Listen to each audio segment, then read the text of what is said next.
Χαιρόμαστε πάρα πολύ που σας έχουμε μαζί μας. Recording in progress. Στην πρώτη μεγάλη εκδήλωση του Athens Security Forum. Είμαστε ιδιαίτερα ευτυχείς που από την αρχή της προσπάθειας αυτής του Ινστιτούτου Διεθνών Σχέσεων ο Δήμος Αθηναίων ήταν εξαιρετικά υποστηρικτικός και πιστεύουμε ότι μια τέτοια πρωτοβουλία εντάσσεται απολύτως στη λογική της ανάπτυξης της Αθήνας ως ενός κόμβου όχι μόνο προσέλκυσης τουριστών, αλλά και ανθρώπων με επιρροή στο διεθνή χώρο. Η Αθήνα ούτως ή άλλως είναι μια ιστορική, αιώνια πόλη. Θα μπορούσαμε να πούμε ότι η ασφάλεια, η άμυνα, η πολιτική γεννήθηκαν εδώ. Δεν υπάρχει τίποτα καλύτερο για τους τωρινούς χειριστές διεθνών σχέσεων από τα κλασικά κείμενα, όπως του Θουκυδίδη. The classic literature like Thucydides and other thinkers or scholars. We believe that the municipality of Athens, with Mr. Bakoyannis being the head of it, serves this very aspirational agenda concerning the growth of the city, and that is why we're deeply happy to have him with us for the opening remarks of this first Athens Security Forum. And we would like to believe that we will have you now next steps as well. Thank you very much for being here. I will give the floor to the President of the BOD of this, Professor Mr. Kostan Ifandis, for the welcome address. You have the floor, Professor. Thank you. Besides, allow me to thank our partners, Konrad Adenauer Stiftung. Let me also deeply thank for his presence Mr. Altmaier and the other officials who are present here with us. Thank you. Professor. Dear Inno Afentouli, Executive Director of IDIS, that belongs to Panel University, as you know, we are very proud, all of us, to have with us from the beginning of this academic year the University of Pantheon, in spite of the fact that we have been collaborating, and I have been saying so for many, many years. But let me insist, Athens Security Forum was born as an idea through discussions with Inno in Brussels when she was the head of one of the directorates of NATO, but also discussions had among us. To be frank, Mayor, I will not repeat how thankful I am. Inno was clear, but allow me just to welcome Mr. Damianos as a representative of the Association of MEPs and, of course, the delegation coming from the School of National Defense. It is an honor to have you with us, as well as everybody else. Furthermore, I would like to thank all students who are here with us today. Besides, the audience, in principle, are our students, the students of Pantheon University, and this is our this is our core, rather.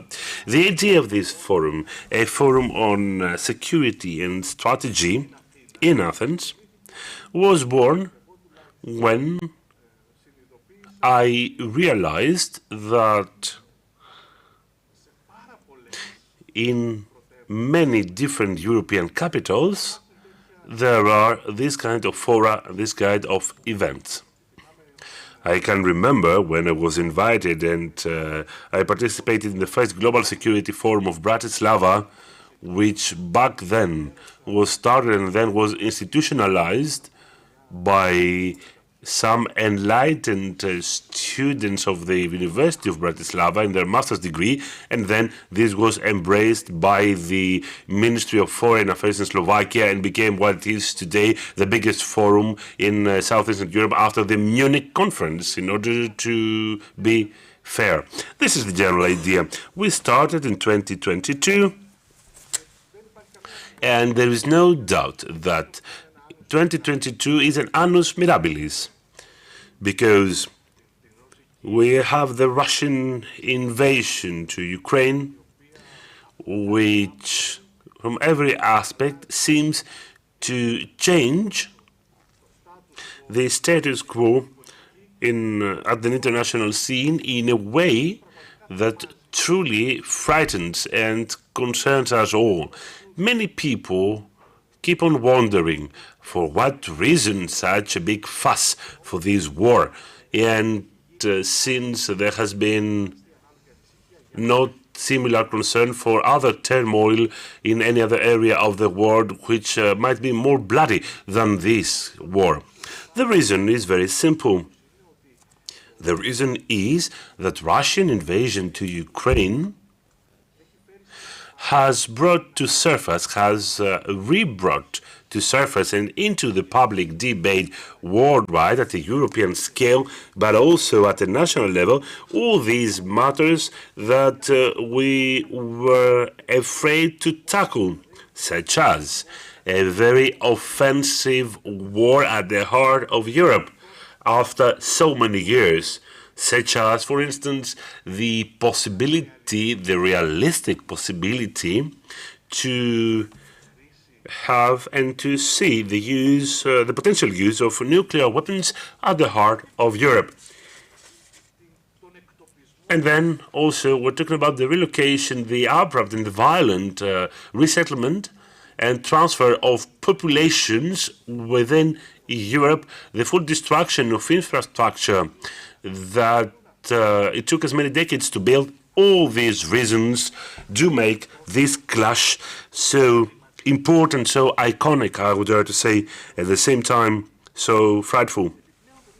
Furthermore, 2022, and this was our initial inspiration, is the anniversary. And what do I mean by that? When it comes to the inclusion and integration of our country in NATO in 1952, 70 years have elapsed since we joined NATO. This we didn't pay much attention to that exactly due to the fact that we had the Russian invasion to Ukraine. For that reason, all of us, we do agree that NATO was revitalized. This is the pretext, or this is the cause, along with an inherent aspiration in EVIS, in the team of EVIS, to do something more. And thus, we started. This is the first live part, the first live piece of Other Security Forum. 3 online have preceded, which were very successful.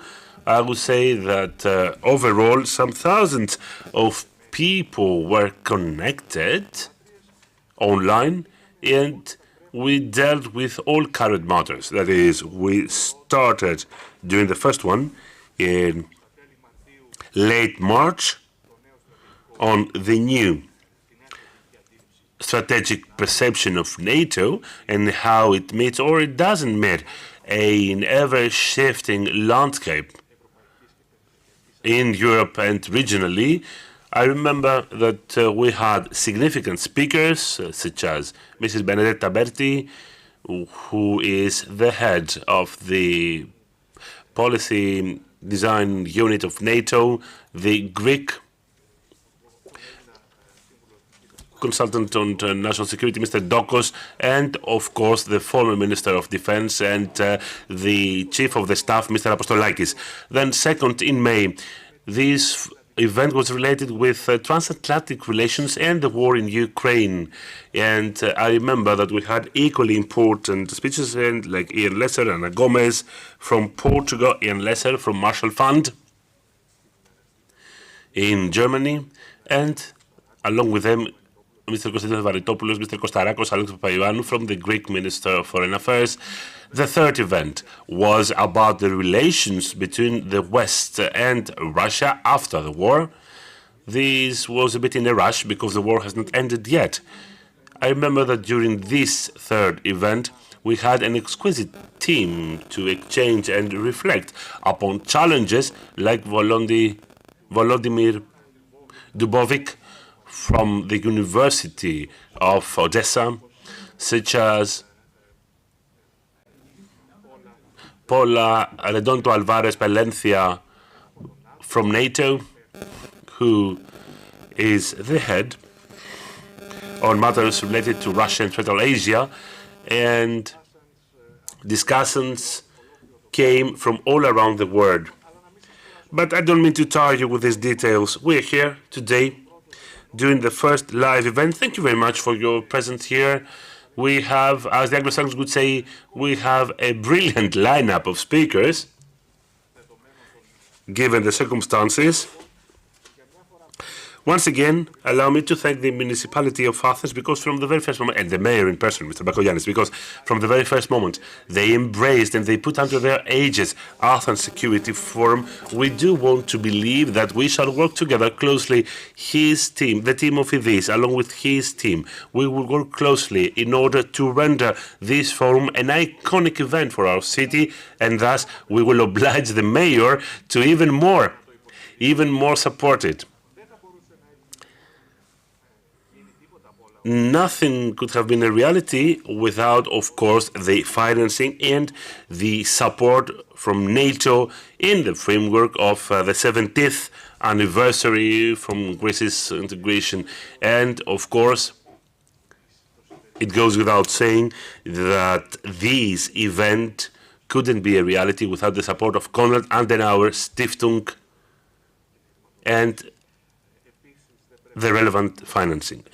Of course, I should not forget it, because scientifically wise, and also when it comes to financing as well, it was of decisive importance, the cooperation and the support of Harriman Institute for Russian, Eurasian and East European Studies from Columbia University in New York. If Harriman is Averell Harriman, you can read the books of Mr. Papasoteriou to see who Averell Harriman was, a member of the political elite from the enlightened US. But it is this institute that shaped the post-war strategy, the Cold War strategy, I would say, said the Speaker, of the US,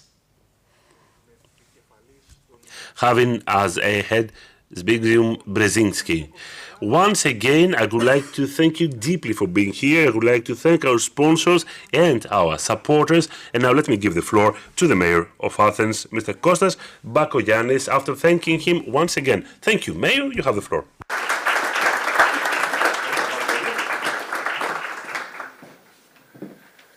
So good morning and welcome to Athens. It is a privilege to join you, and I would like to thank you for the kind invitation. Herr Altmaier, willkommen in Athen. It is very important to us that the Athens Security Forum is born here in the birthplace of democracy, and I would like to congratulate the exceptional team of Idis for making it a reality. And you will now allow me to switch to Greek. English, of course, is spoken by billions and billions around the globe, but we are particularly proud of our ancient Greek language and how it survives in modern times. Ladies and gentlemen, dear friends, let me repeat in Greek that I'm very happy for being among you today. Some of you might ask themselves, what is the mayor of the city of Athens doing in a security forum? This is a million-dollar question. I introduced myself to Mr. Altmaier as the one collecting the garbage, and this is one of my main duties, no doubt about that. But today I would like to suggest a different approach of the city of Athens and of the municipality. The city of Athens, the municipality of Athens, is the closest democratic institution as to the citizen. The city, the municipality, has the possibility to interpret the feelings of the citizens. The municipality, by its nature, can and should build bridges bottom up in a modern world where the networks have substituted hierarchies, in a world which resists to the harsh red tape, a world where technology and the blockchain opens new avenues, more flexible approaches are valuable, particularly in the field of external relations. And this is very important for the city of Athens because we have the inconceivable privilege of being able to meet here, right at the Museum of Acropolis, in the shadow of the ancient rock, and we are very proud of our ancient glory, but we also want to take pride in our modern and dynamic selves. Because, ladies and gentlemen, and please, at this point, Mr. Ifandis, please allow me to address the younger generations, because now in the city of Athens, something different takes place, something happens. Athens breaks 3 records. The first is the record of the visitors, of the tourists. The second concerns the investments. And the third one is that we are materializing a major technical project. This means that we have the foundations to be self-confident, something we were probably missing 10 years ago, to have a brand new face for our foreign friends and to undertake new initiatives. And this is an effort that we are conducting right from the first new moment in the city of Athens. Please allow me to quote 3 specific examples. 3 years ago, together with my counterpart, Mayor of Istanbul, Ekrem İmamoğlu, discussed about the network B40. This is not an original title, no doubt about that. B means Balkans. This is a regional development network. This is what we wanted to do, fully recognizing the difficulties in our bilateral relations, fully recognizing the difference among us, and fully recognizing the fact that we are condemned to coexist in this part of the world. We wanted to build a bridge of mutual respect, of mutual understanding, a bridge of communication, a bridge of cooperation. And this is something we did very methodically against all odds in order for B40 to meet last year for the first time in Istanbul. We are going to welcome the next annual visit in Athens in January.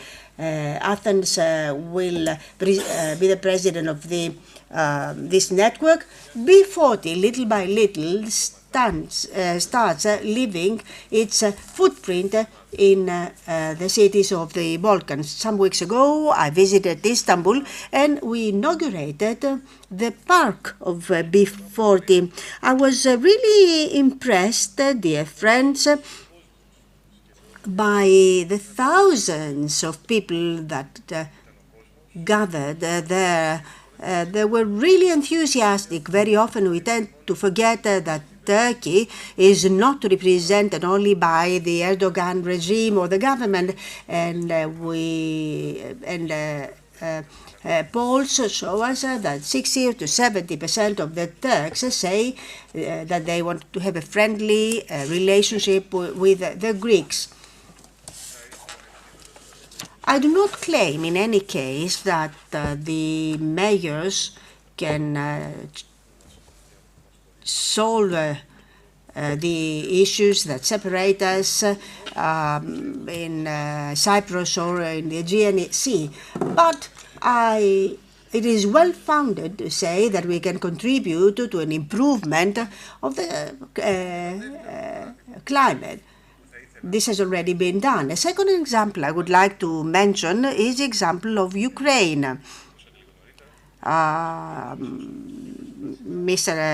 Ifandis mentioned the Ukraine war, I would like to underline an initiative undertaken by the mayors of Europe in the framework of EuroCity. It has not a very original title, so 8 to 10 mayors met and visited Kiev.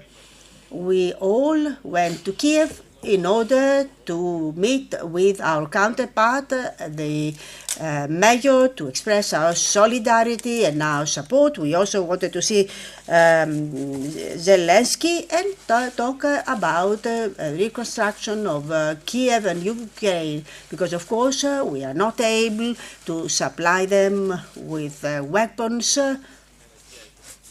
or with the economic support badly needed by them. This is beyond our means.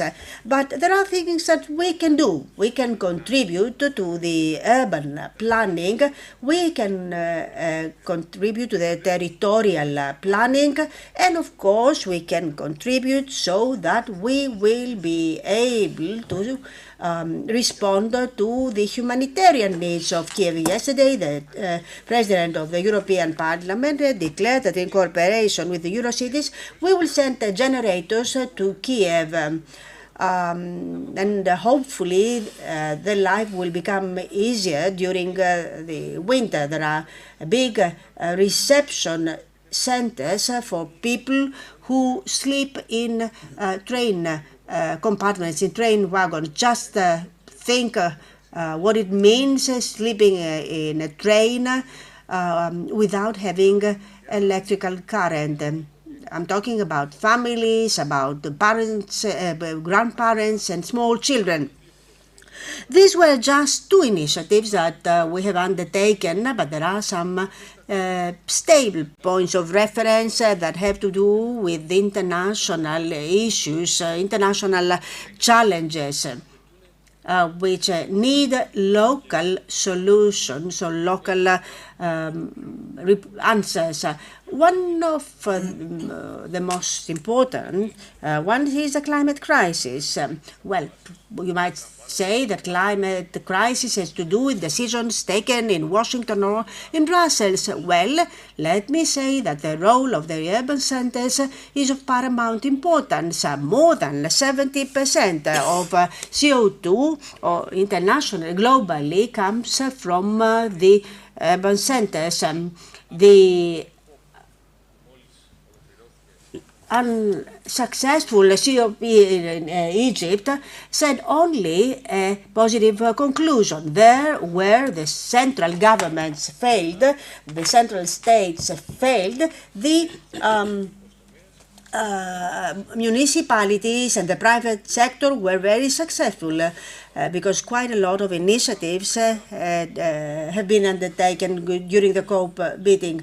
The C40 is one of the most important in this framework. We exchange practices, ideas, and of course all of us together try to exert pressure upon our central government so that they will do something in order to solve the issue of the climate crisis. It is very important to jump on the bandwagon of growth and continue pointing towards our target. This enables us to work within our own cities.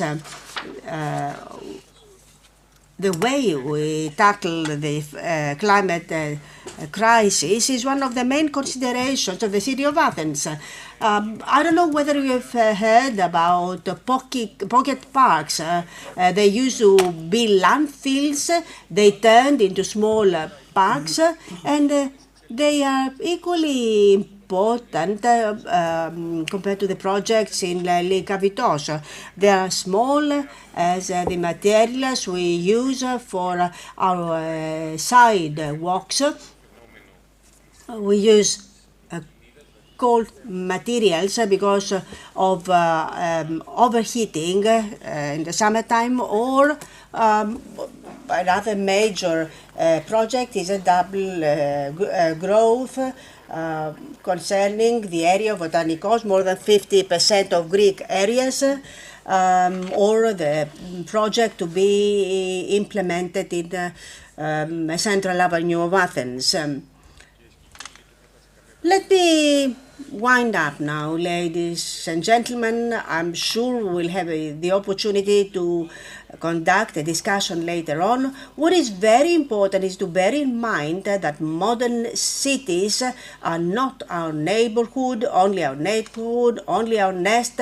The modern city is a gate to globalization and an outward-looking attitude is what we need, because it is sure that we are participating in a race, and this concerns all the cities of the world. The prizes are three: visitors, investors, and talents.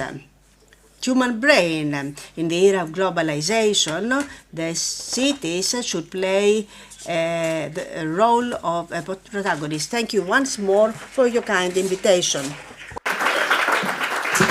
Κύριε Δήμαρχε, ευχαριστούμε και εμείς θερμά για αυτήν την... Mayor, thank you so much for this thorough description of problems that pertain to urban centers and the need to consider the multiple aspects of security, not only the traditional one, but also environment, cyber security, cooperation with neighboring countries and neighboring cities. We are delighted to see what has been happening here, and let us not forget that President Erdogan started as a mayor of Istanbul 20 years ago to start his journey, a journey which indeed has deeply changed Turkey. We need to acknowledge that. And so now, given that indeed our audience features so many young people, we would like to give the floor to the audience for a Q&A session. Allow me, first and foremost, to welcome Mr. Mikulas Djurida, former Prime Minister of Slovakia and President of the Wilfred Martens Center for European Studies, the think tank of the European People's Party, who is honoring us with his presence. He will be a speaker later. And of course, allow me to stress that through Wilfred Martens Center, the European Parliament is a supporter of the European Security Forum, and we indeed thank you so much for that.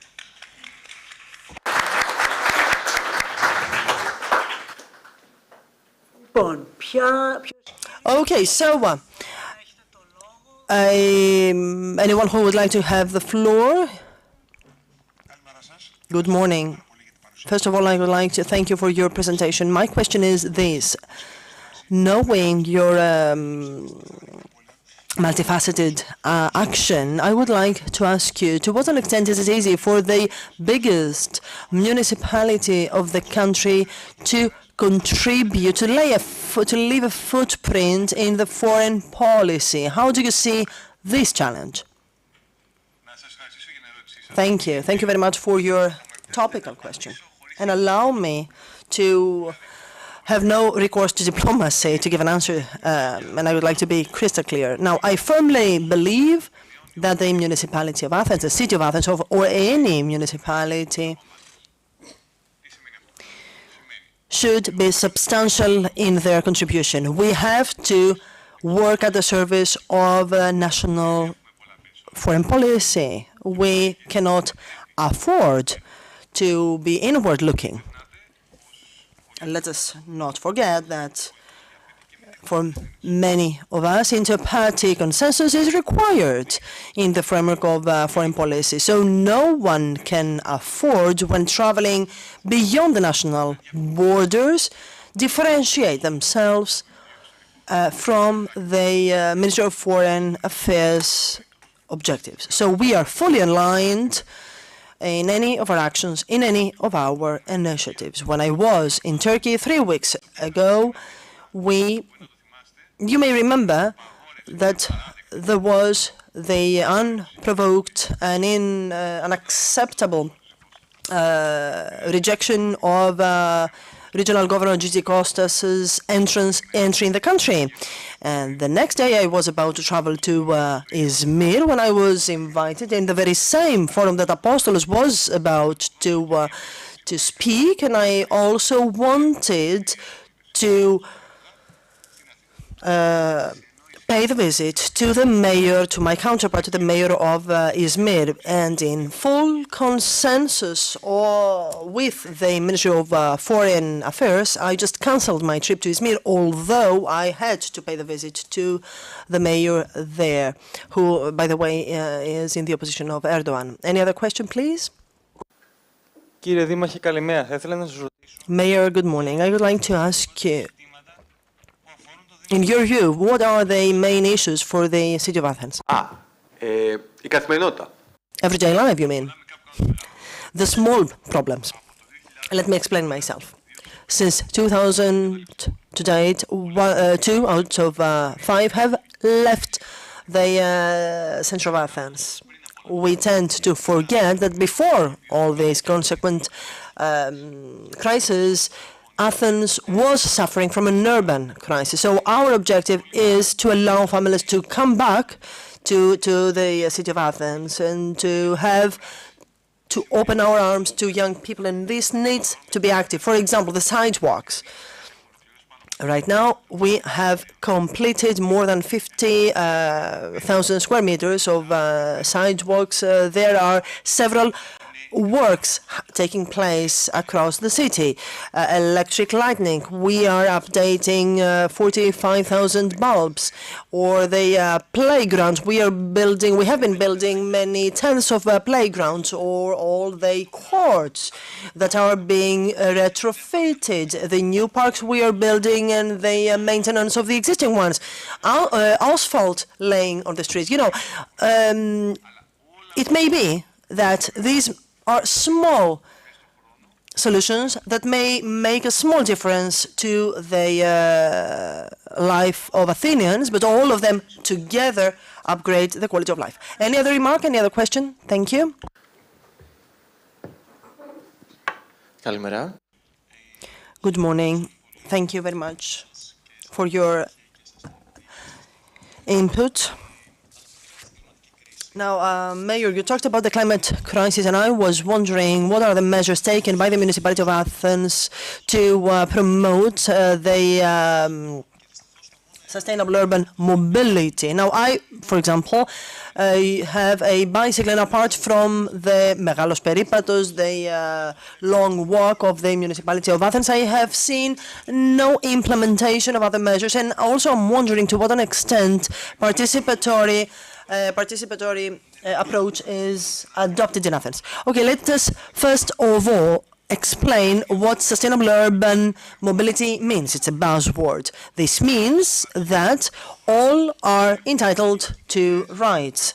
So rights have the drivers, have the pedestrians, have also the bicycle riders. And this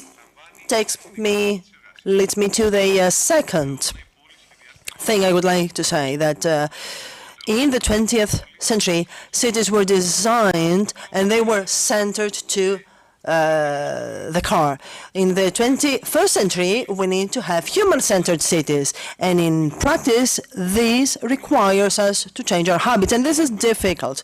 Now, where are we now? We are between Διονυσίου Αεροπαγίτου Street, and some of us may remember when many years ago the neighboring streets were open to cars. Many thousands of people were circulating here. Many drivers will remember. Yes, I'm one of them. I am one of that drivers. So when the decision was taken to pedestrianize this street, there was a government crisis between the then transport minister and the then minister of the environment. And the then Prime Minister Simitis had to intervene. I don't know whether you remember.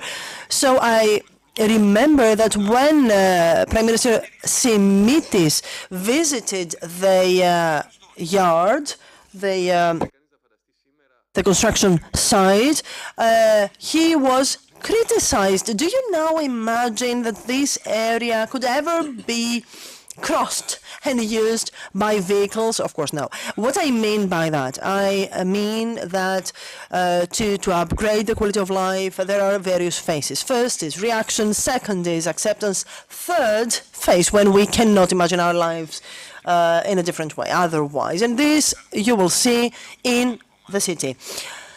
One part of the Syntagma Square has been completed, now we have revitalized the Syntagma Square along Panepistimiou Avenue. By the summer, you will have room to ride a bike, and I will have some room to walk. Vasilissis Olgas Avenue will, and the related works will start in January, and in conjunction with Ammonia Square, we will create a set of interventions for a more humane city. But of course, the city of Athens has wasted time, unfortunately, because of the financial recession. It was a city frozen in time, and this is why much needs still to be done, and we continue along this direction in the neighbors and downtown Athens. Thank you again. Of course, I am in favor of closing Historic Center to cars, so we will back you. We will support this initiative, Mayor. Well, if I may add something, says the Mayor. I firmly believe, and because I will be candidate in the forthcoming elections, I will ask a vote of confidence for this objective, to close Plaka, City, and this triangle to motor vehicles, exclusions, of course, for the local inhabitants and other cases. I mean, we see that's happening abroad. We can do that as well, and we can do it better. Thank you. There's another gentleman. Good morning. Isografos Ilias. I would like to ask, what are the actions implemented by your municipality to increase the feeling of security of both citizens and visitors?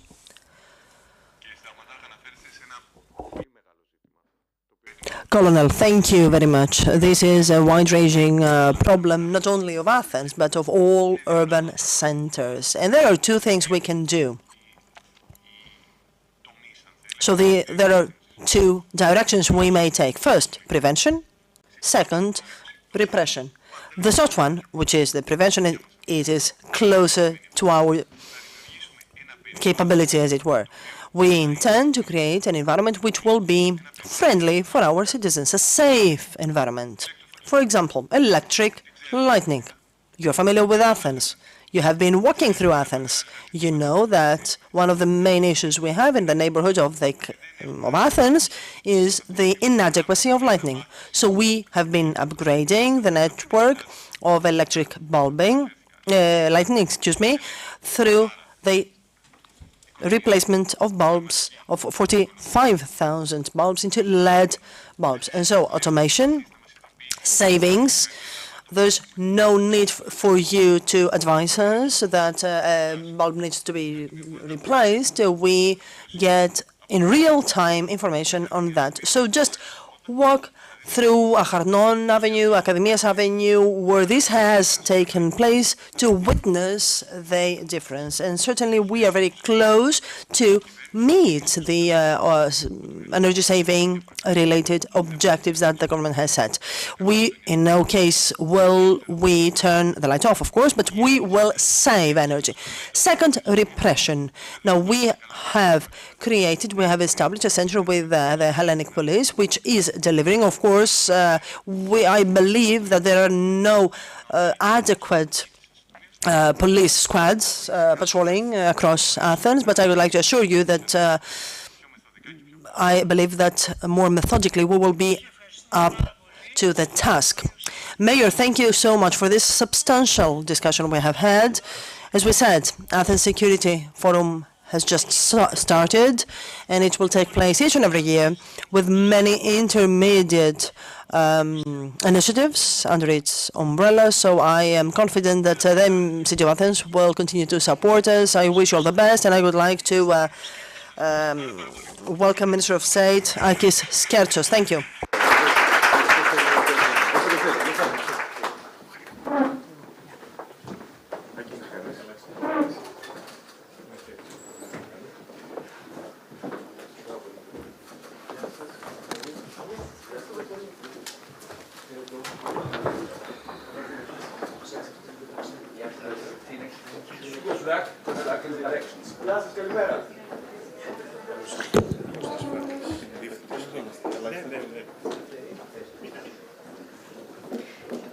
Κύριε Υπουργέ, καλημέρα. Minister, good morning. Thank you very much for your presence here. As we said at the beginning, this is the first important event in the framework of Athens Security Forum, which we intend to turn into a platform to debate security-related issues within a wider perspective, which is why we are delighted to have you here today, to combine the concept of security and to consider and study it at all levels. I believe it's a good opportunity after 3 years of many reforms having been implemented concerning the life, everyday life, but also the security and safety of citizens, to discuss with you how the combination of elements of power, for example, economic success, digital transformation, green development,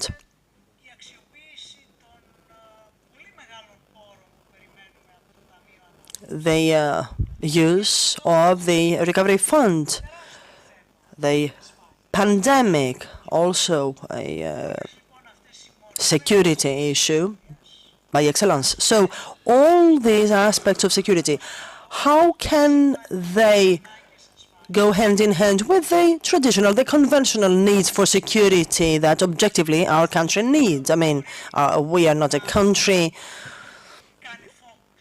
that can focus only on digital transformation or climate change or financial growth. We just believe, and the organizing committee, that the International Relations Institute group believes that these elements of power are a springboard, a starting point for us to discuss issues of traditional security. And having said that, I would like to give you the floor to share with us what are these elements of security that the government has achieved, and then discuss together the big picture. Thank you. Thank you very much, Mrs. Afendouli. Thank you very much for having me here. I would like to congratulate the organizing committee for the initiative, and congratulations also for the national self-confidence concept that you have referred to, proportional, of course, to the size of a country. We know that Greece is neither a big country with a too powerful economy, nor a very small country. It is a medium-sized company in the European South, which over the last decade was confronted with an economic crisis, a financial crisis. Thanks to the European partners, we managed to save our country from economic default. So reforms were implemented in order to transform the state, but there was something missing, that is national ownership. To a big extent, unfortunately, in 2010, when the very serious financial recession exploded, Greece was unprepared to identify how this financial deficit actually emerged? What were the factors which took us there, and what were the solutions that we had to find? As a consequence, in the very first years, there was a debate about the depth of the reforms necessary, the necessary conflicts, the inevitable conflicts, because of course we all know that there are some who win and some who lose in case of reforms. Unfortunately, in our countries, reforms were interpreted as only negative reforms. Now, our view is that reform can benefit all, but of course, the necessary time to get prepared is necessary, as well as means which will duly allocate the benefits to all those who may seem initially or apparently that they relinquish some kind of rights. So what actually differentiates today's government, as against the previous ones, is the national ownership, the government ownership of the necessary reforms that are required in our country.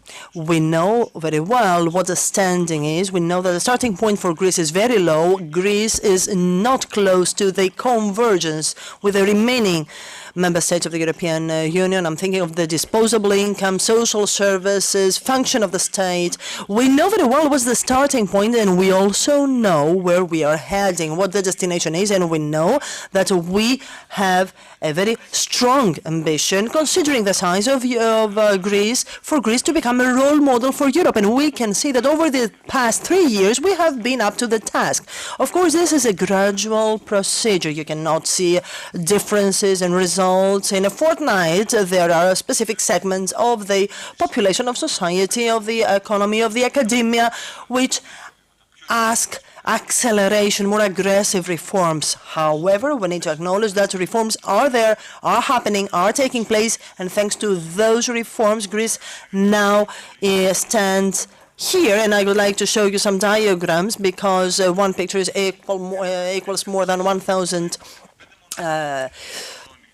words. You may see that Eurozone stands at 2.5%, Germany no growth, and growth rate for Greece stands at 5%. So over the past 3 years, this means that the appropriate economic and financial reforms have been implemented, which have been supporting those who suffer the most because of the crisis, while at the same time lay the foundations for an investment-friendly environment in order to have more public, private, national and foreign direct investment.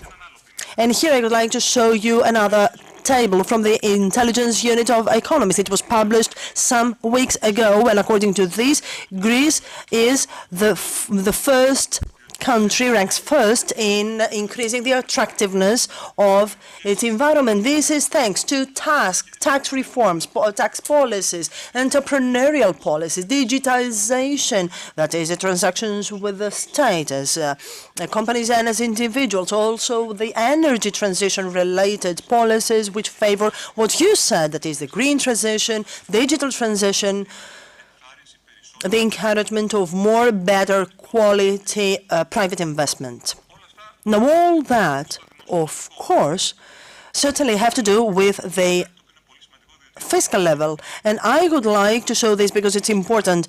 Some argue that Greece indeed has a better standing as against the other members of the European Union because it has invested heavily in that. This is not true. We have a record high of direct private investment, foreign investment, and private and public investment, and all that has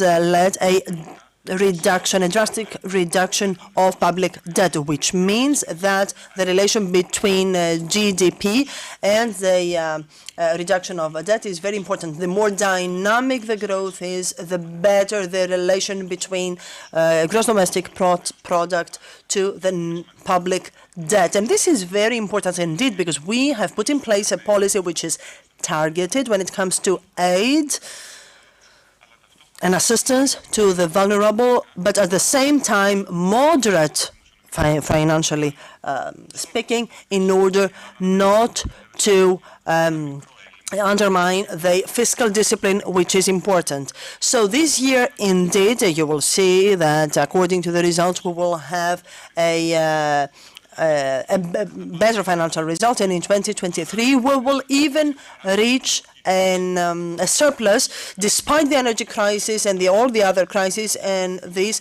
will help us achieve investment grade. And what this means for a country, investment grade means that Greece finally finds its way to the map of all the foreign investment funds which have not seen our country because of the absence of investment grade. We have managed to achieve attracting investors here in the absence of investment grades. Let's imagine what will happen as soon as we get the investment grade. But of course, this means that we need to be very cautious in fiscal management. By way of conclusion, in this first round of discussion, in our first part of our discussion, yes, of course, promotion of the country is inextricably linked to soft indicators that have to do, for example, with how a country, for example, achieves the climate change objectives, or the energy transition, how it manages digital transition. All that, of course, mirrors what a country may do, and this is a message to be conveyed to foreign investment. And considering that Greece is very active, is speeding up, because of course it needs to catch up the remaining member states of the European Union, and I believe that eventually this is acknowledged, this is publicly accepted, and we are delighted after 3-4 years of this government having been in office to have managed tangible results here and abroad. Minister, who can put in doubt figures? Figures are here. You presented them. It's a truth. Indeed, there have been impressive changes when it comes to figures, numbers, but also to the substance of our country's orientation. Perhaps this is a reason that neighboring countries sees us in a very hostile or offensive way, to be quite general in my terminology. But since we are all citizens of this country, and you know that we have the tradition of Sisyphus in this country, that is one step forward, 2 steps backward, many backs and forths.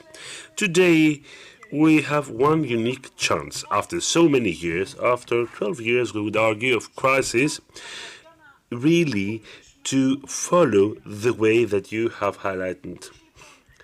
How do we build this resilience? How can we build this resilience in our investment pace, in reforms, and in an environment, either good or bad, of crisis? The environment is one of uncertainty, instability. We have much pressure due to the change of geopolitics. How can we build resilience with a direction, or having as a horizon 2030, we would say? I think that it takes a change of culture in Greece. This government is trying to serve that. Indeed, challenges are many. Challenges are big. Crisis and challenges coming from abroad are historic and unprecedented, which makes even more important the development that we're having in the indicators discussed before.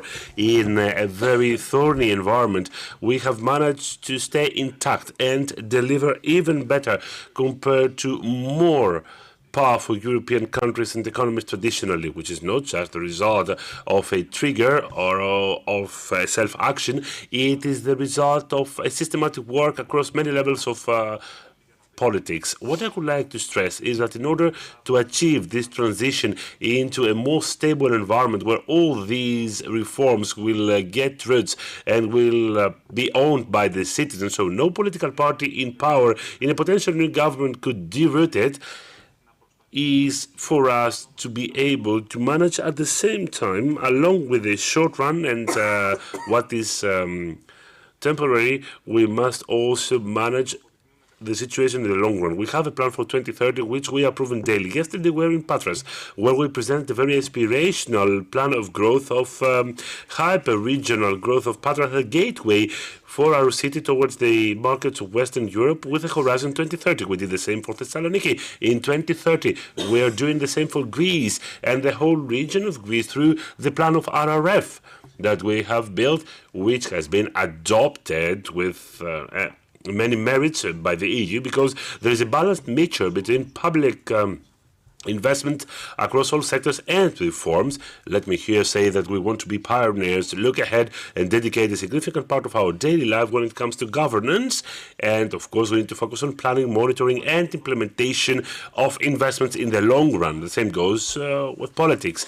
It is very easy to get trapped into a management that will be reactionary or just show some reflex internally in our agenda, because the opposition obviously wants to do its job. They need to verify their own positions. We would like to have an opposition that would be more fruitful with a vision for the future. However, this is not the case. Unfortunately, I would argue, we see a very hostile effort of deconstruction even of the national endeavors and the national achievement, which is a pity.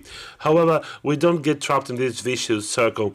We will try to give replies where needed, when needed, at a political level, but at the same time, and let me repeat it, it takes this institutional persistence in building better, more resilient institutions. There is investment that should take place in public education, because thus we can see change of culture for our offspring.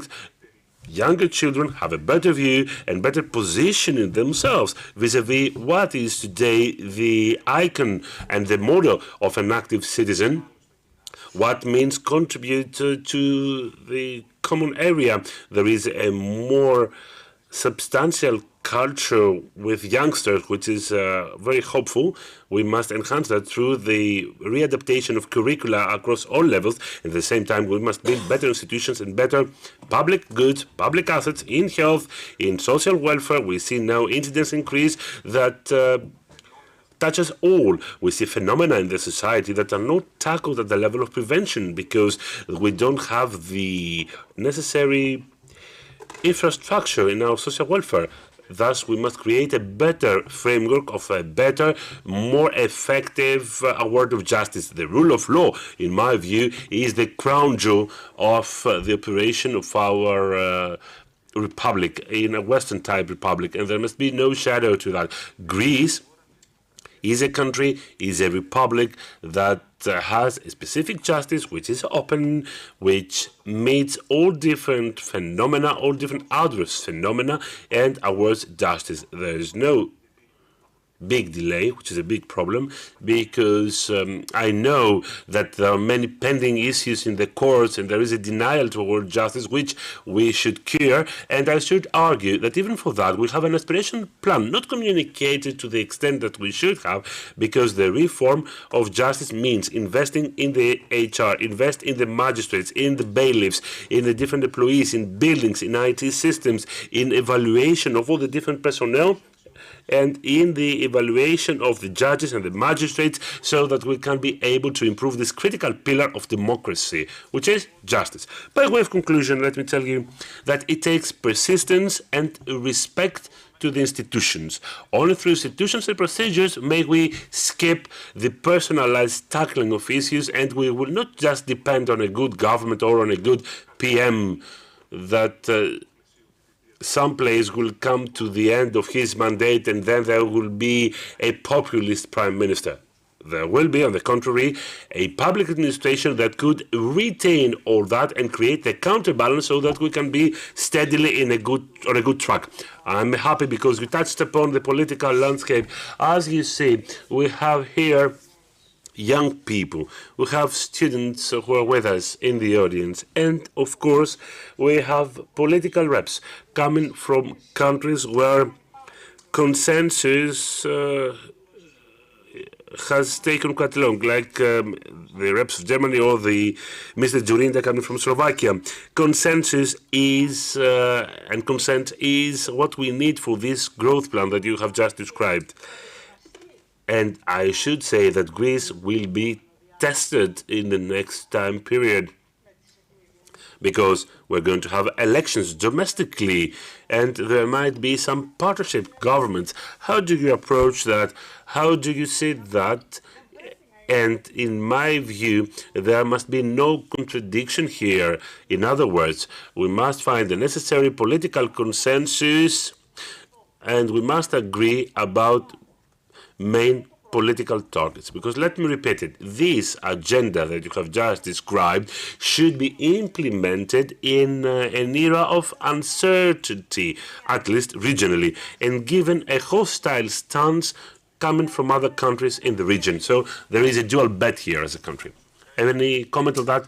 Well, personally, I am an individual of consensus and consent, and I want to find the common place with others. But I believe that Greece, for the reason that we said before, doesn't have this culture yet. We saw some partnership governments in the previous years. These were governments of partnership in a country in need. We were on the verge of extinction. That is why these governments were created. But in Greece, we lack this government of partnership. This will come from youngsters, because young children and children should be taught how they can collaborate from the early ages. Partnership and collaboration are the cornerstones for democracy. Right now, we have a lack of this type of culture. However, we must not leave that without any solution. That is why I'm saying that we need a powerful government with a plan, an autonomous government, having a plan for the future that will be ready to implement it and then get the proper mandate to continue with this implementation.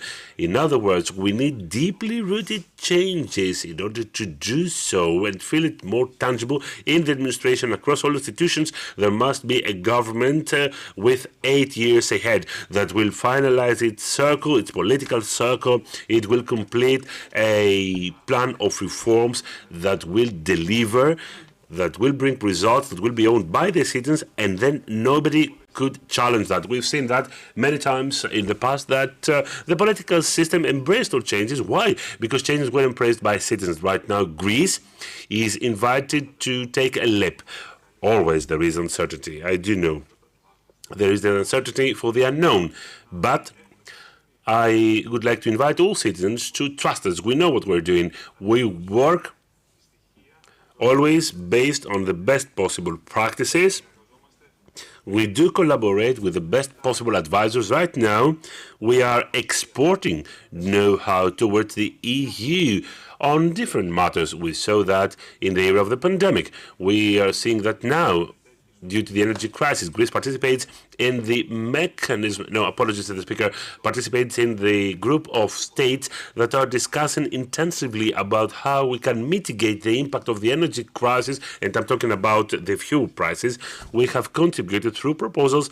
We have tabled proposals. The Greek mechanism has turned into a European mechanism when it comes to how we can recover the overprofits. This means that we work in a method which creates trust, not just domestically, but also amongst our European counterparts, and we are following domestic practices that are tailored into European ones.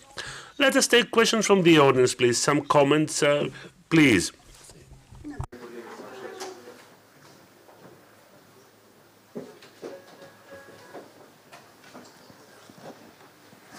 Καλημέρα, κύριε Υπουργέ. Good morning, Mr. Minister. Thank you very much for your presence. My question is the following. Knowing the role you play to the coordination and the tracing the government policy, what do you think realistically for our country for 2030? Do you think we can become pioneers in various sectors? I believe that if we proceed in the we go ahead, today, Greece will be beyond the average of the European Union. Talking about energy transition, Greece has a better performance on a global scale. Greece produces 46 to 48% of the energy consumed from renewable sources of energy. This means that licenses have become given more easily, and on an annual basis, traditional sources of energy are being substituted by alternative ones. Greece has a top position, and this is a conquest.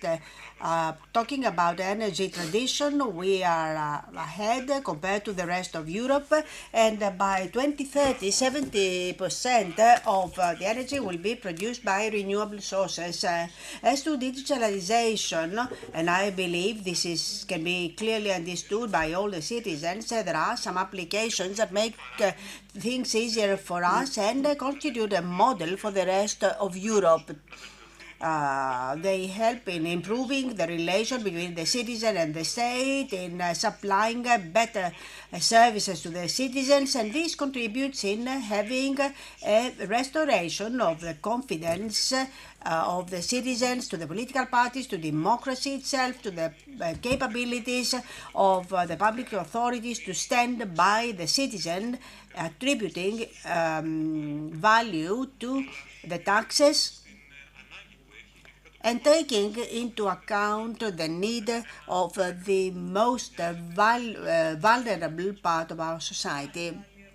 Any other questions? Any other comments? Εάν όχι, να σας ευχαριστήσω πάρα πολύ. Thank you very much for your intervention.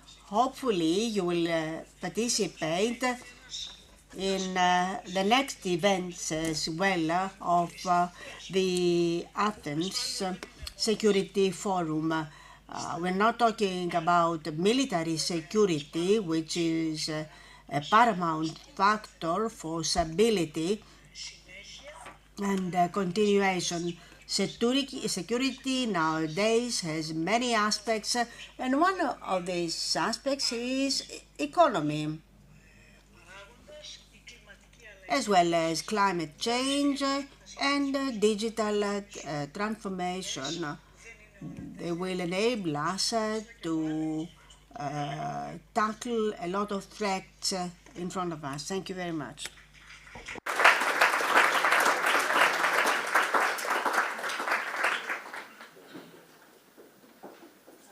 Φίλες, αγαπητοί φίλοι, Friends,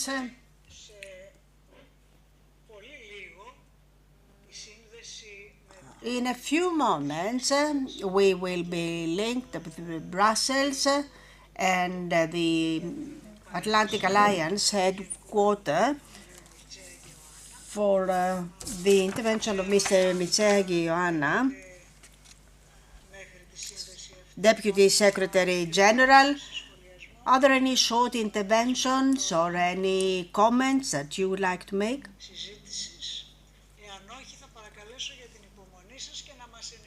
Please bear with us and let's see if we are ready to connect with Brussels.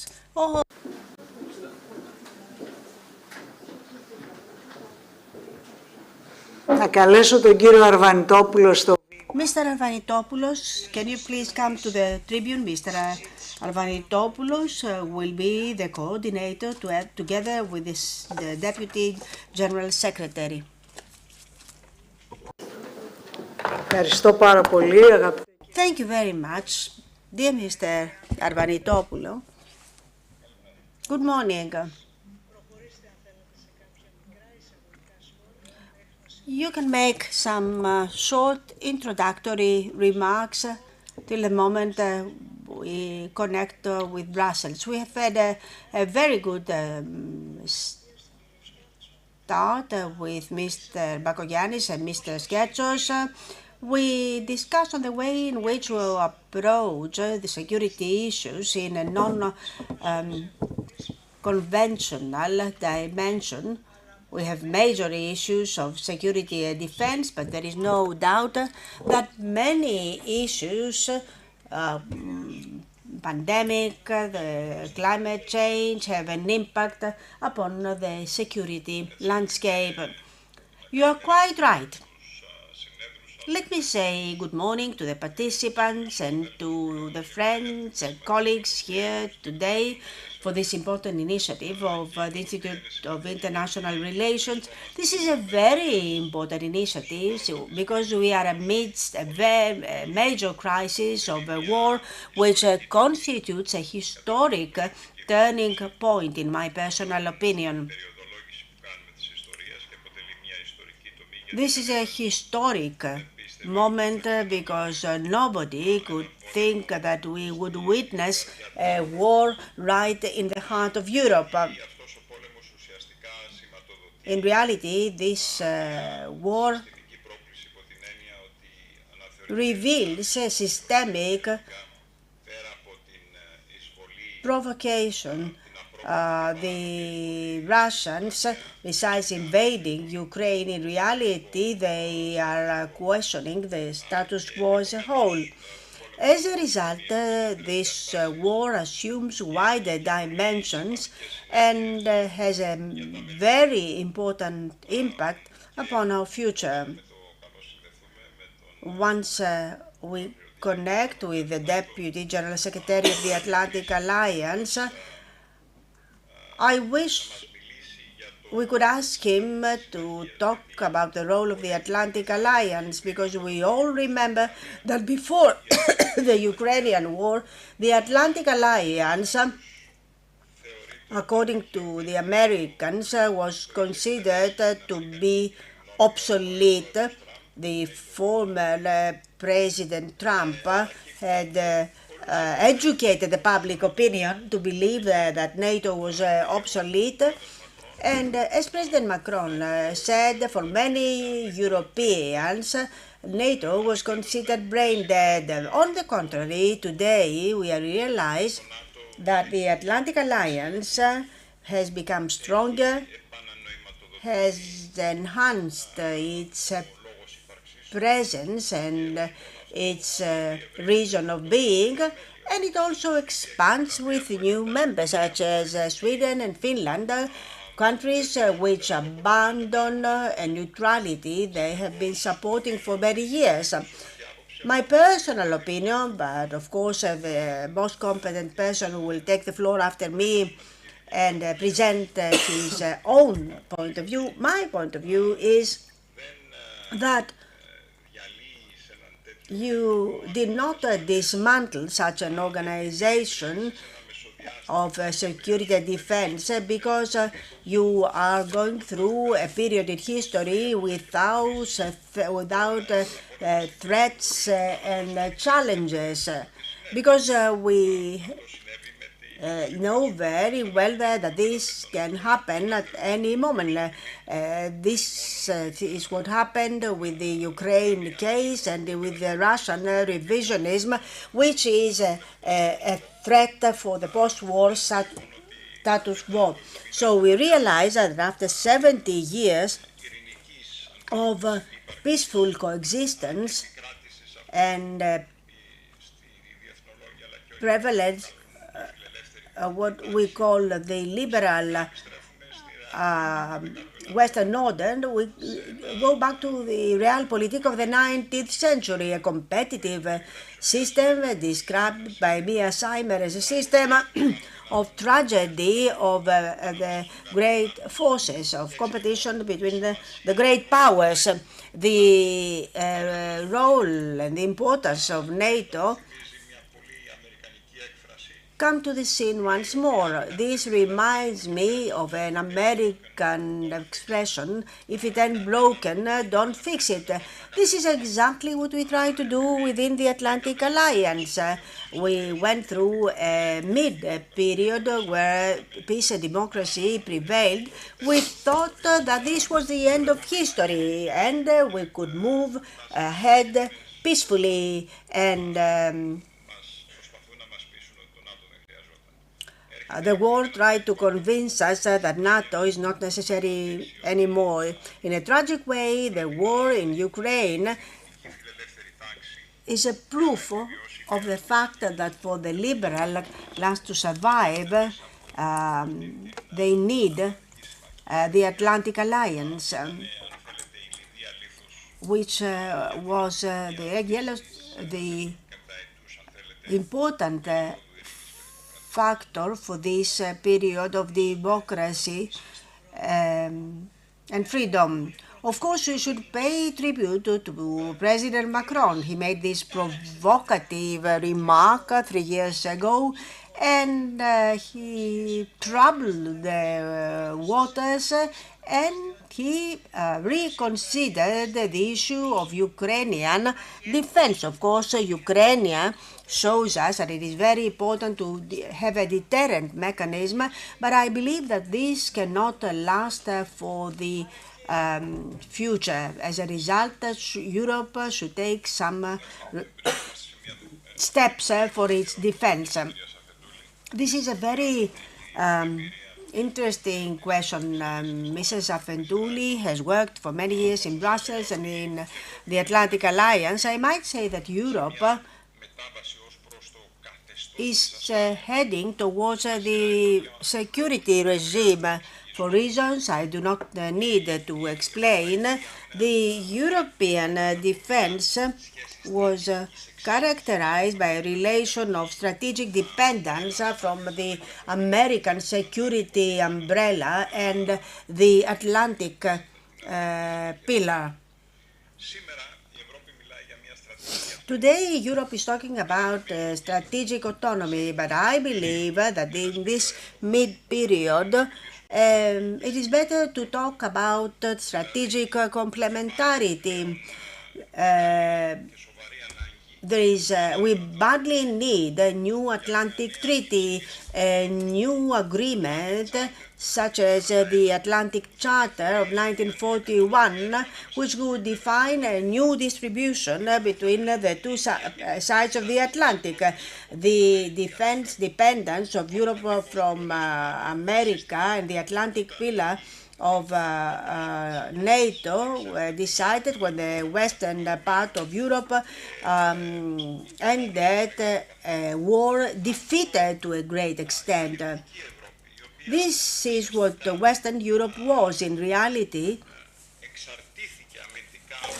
From the defense point of view, it depended it created a relationship of dependence in order to be able to restructure and be led to the liberal class. Today, Europe is different. Today, we are talking about a united Europe from the Atlantic to the Urals of 25 member states, a Europe which has a high percentage of the global GNP and investments. It's giants, half a billion population. This is another Europe, totally another Europe. So we should have a new division of labor between the two sides of the Atlantic. Another agreement,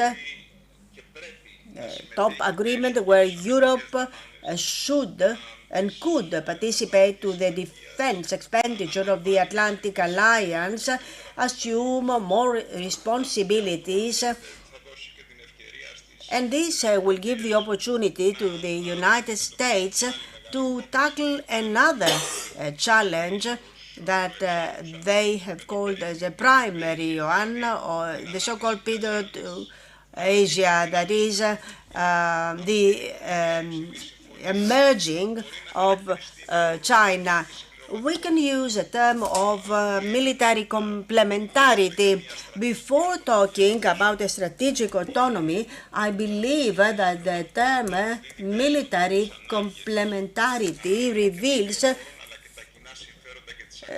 the needs of the common interests and values, because if we discuss this issue, the issue of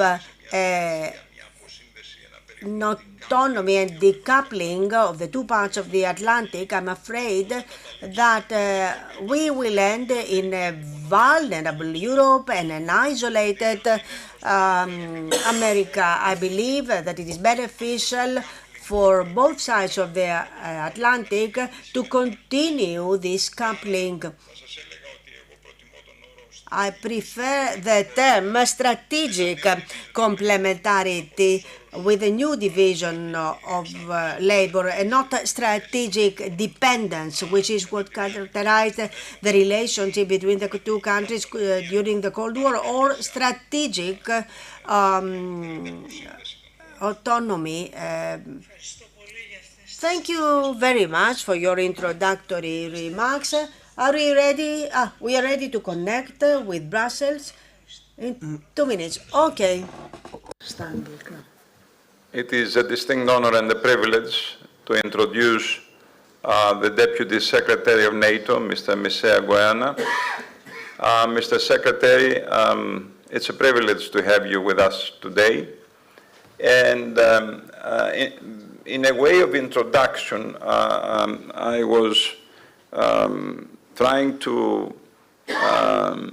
tell our audience that a year ago, NATO was recipient of much criticism coming from both sides of the Atlantic.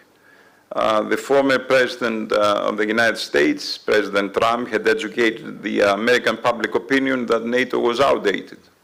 And there was fear that the second term of President Trump would result in America pulling out of NATO. That was all over the American newspapers and the punditry.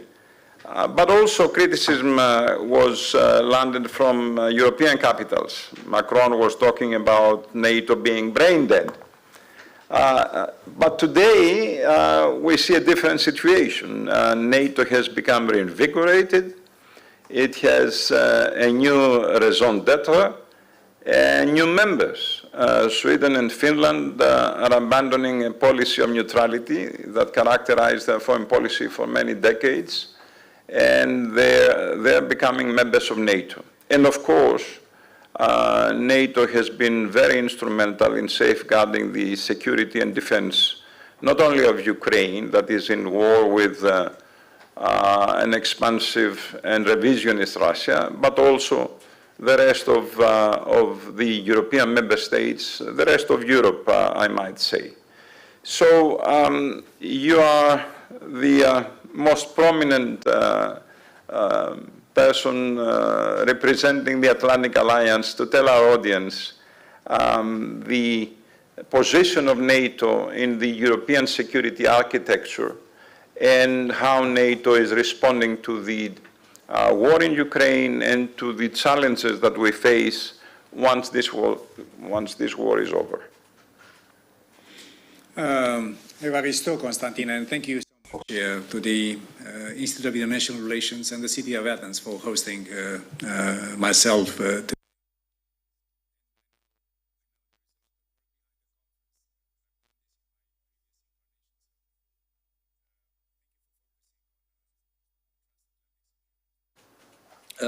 You mentioned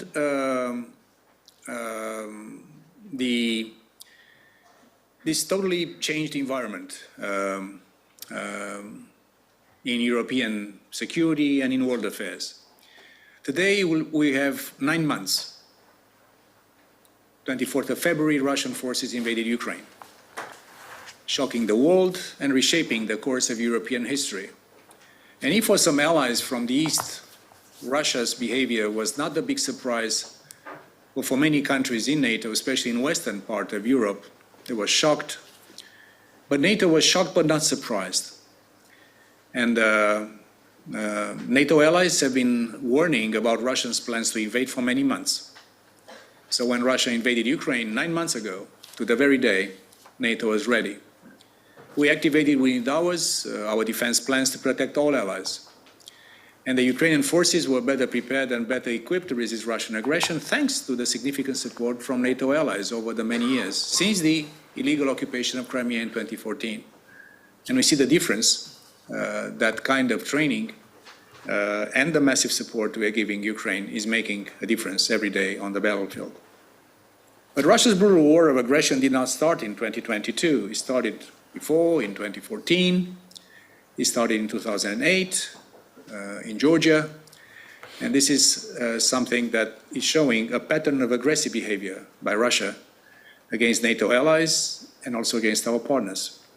Many cyber attacks, assassinations on allied soil, interference in our elections, massive disinformation campaigns, and yes, using energy as a political criminal tool.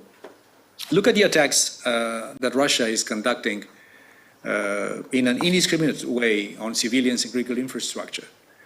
And what's more barbaric, than to start a war, but to leave millions and millions of innocent civilians out in the cold and dark this winter. Also, there is this dangerous nuclear saber rattling, which is attempting to intimidate us and jeopardize our security and our resolve in helping Ukraine.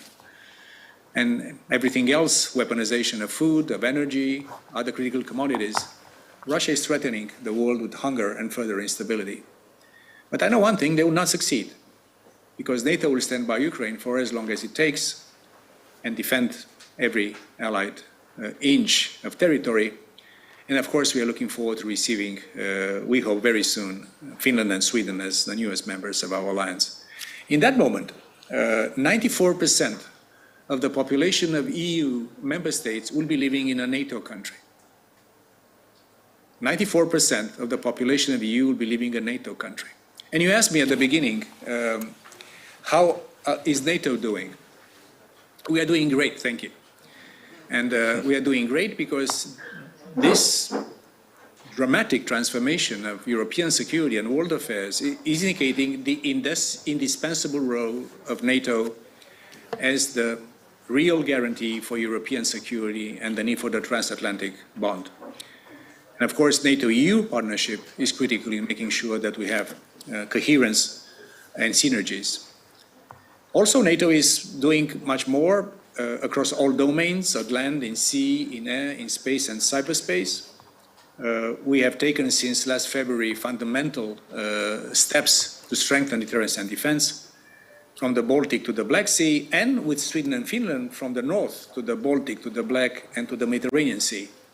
So that's an eastern flank of significant length and depth. And I think this is good for European security as a whole. Greece is a highly valued NATO ally, and it's a key to security and stability in Southeast Europe and also in the Mediterranean. And your naval forces strengthen our maritime posture. Your jets keep the skies over Montenegro safe, and you contribute to our missions in Iraq and Kosovo. Greece also leads by example when it comes to defense spending, investing 2% of GDP in defense. And continuing to invest in defense is continuing to invest in our future, in our security. Because as the war in Ukraine shows, security is the foundation for everything. We don't know when this war will end, but we know one thing. We must continue to adapt and evolve to shape our security architecture in line with our values: freedom, democracy, the rule of law. Or others will shape the future for us, which I don't think is a great proposition. So you mentioned also the strategic concept that our leaders adopted in Madrid. It's a very interesting read, and I encourage you to read a succinct and compact piece of strategic thinking from NATO. We prepare for a world of increased global competition and instability. We see Russia, but also terrorism, as main threat to our security. We also look at China's coercive policies and how they challenge our interests, security, and values. Climate change is defining a major challenge of our time, and NATO is doing things in that direction too. We also set our approach to counter-terrorists, to cyber and hybrid threats.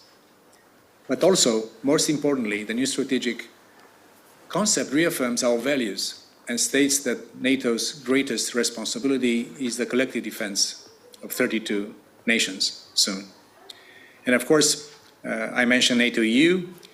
I'm also from Romania. For me, the European project is one of the most exciting and important journeys in world history. So we have to make sure that what NATO does and what the EU does are complementary and synergistic, as I mentioned before. You asked at the beginning how our American friends and allies and how European citizens and European politics are looking at NATO. I've seen a recent poll by the Chicago Conference on World Affairs, and 80% of American citizens are supporting NATO. I know America well. I was ambassador in Washington a few years back, and there is a very solid bipartisan support for NATO. And also, America understands one thing. A Secretary General has said in a speech in front of the joint session of US Congress to to the American lawmakers, it's good to have friends. And if you read the new American national security strategy, it indicates that the major strength, other than America's own strength, in the competition with China and in the competition for a predictable world order, it's Americans' alliances and partnerships. EU is a partner of the US, NATO is a big alliance, and I think this is something that we should cherish and harness from both sides of the Atlantic. That's an indispensable transatlantic bond, and this is something that we are here to continue to protect and strengthen as NATO. Let me say just something about the Western Balkans. We are heartened to see that yesterday evening, with EU and US strong diplomatic leadership, it seems that the outstanding issue of the registration plates has been at least postponed. We're also happy to see that in Bosnia, the UN mandate has been prolonged and EU EUFOR and Althea operation continues to do its job in Bosnia. I'm just saying that at the foreign ministers meeting next week in Bucharest, our foreign ministers will also be inviting the EU, like every time, but also for the first time ever, the foreign minister of the Republic of Moldova and the foreign ministers of Georgia and Bosnia and Herzegovina. I think the Western Balkans is unfinished business for Europe, and the fact that many of these countries are members of NATO, I hope, as a citizen of that region, of our region, that will be helping them to get into the EU, and thus to the east, in the Balkans, and across the Atlantic, to have a homogeneous new security architecture and democracy prevailing. And you, as the inventors of democracy in Greece, I think you should be the happiest of all of us, as we all are, that democracy is here to stay in Europe. Thank you so much, and I look forward to hearing your comments and questions. Mr. Deputy Secretary, thank you very much for this excellent tour d'horizon, and let me use the prerogative of the chair and ask you two very short questions. When this war is over, most people believe that the United States will again be consumed by the challenges coming from Asia. Where does that leave us in NATO's future and the European security architecture? And the second short question is that, as you very well know, Greece, a very staunch ally and member of NATO, is being challenged by another member of NATO in ways that have become very dangerous these very days. How does NATO deal with this situation of Turkey being a country that is threatening another member state? Oh, thank you for the questions. You know, when it comes, I'll start with the second one. I mentioned Greece as a key strategic ally for many reasons. Also, Turkey is a key strategic ally for many reasons. And of course, what NATO does is to bring everyone, all allies, even if, and especially when there are difficulties, and difficulties appear. This is not, the Garden of Eden, this alliance. And over history, we had many complicated moments. The Suez Canal crisis, we had the Iraq operation created some rifts. And sometimes there are rifts, and we only hope and put, all our diplomatic and political skills to help those allies address those issues and to manage some tensions that might appear.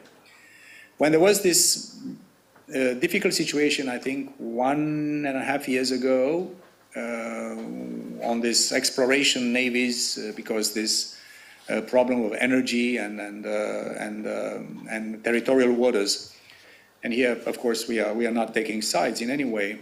NATO activated our deconflicting mechanism.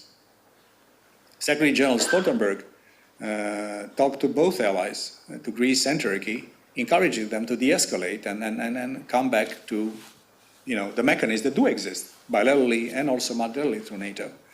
So I'm just trying to tell you that we appreciate every ally's contribution to this alliance, and we discourage, escalation of tensions amongst the allies, especially in a moment when we need to keep our unity in front of a much larger problem.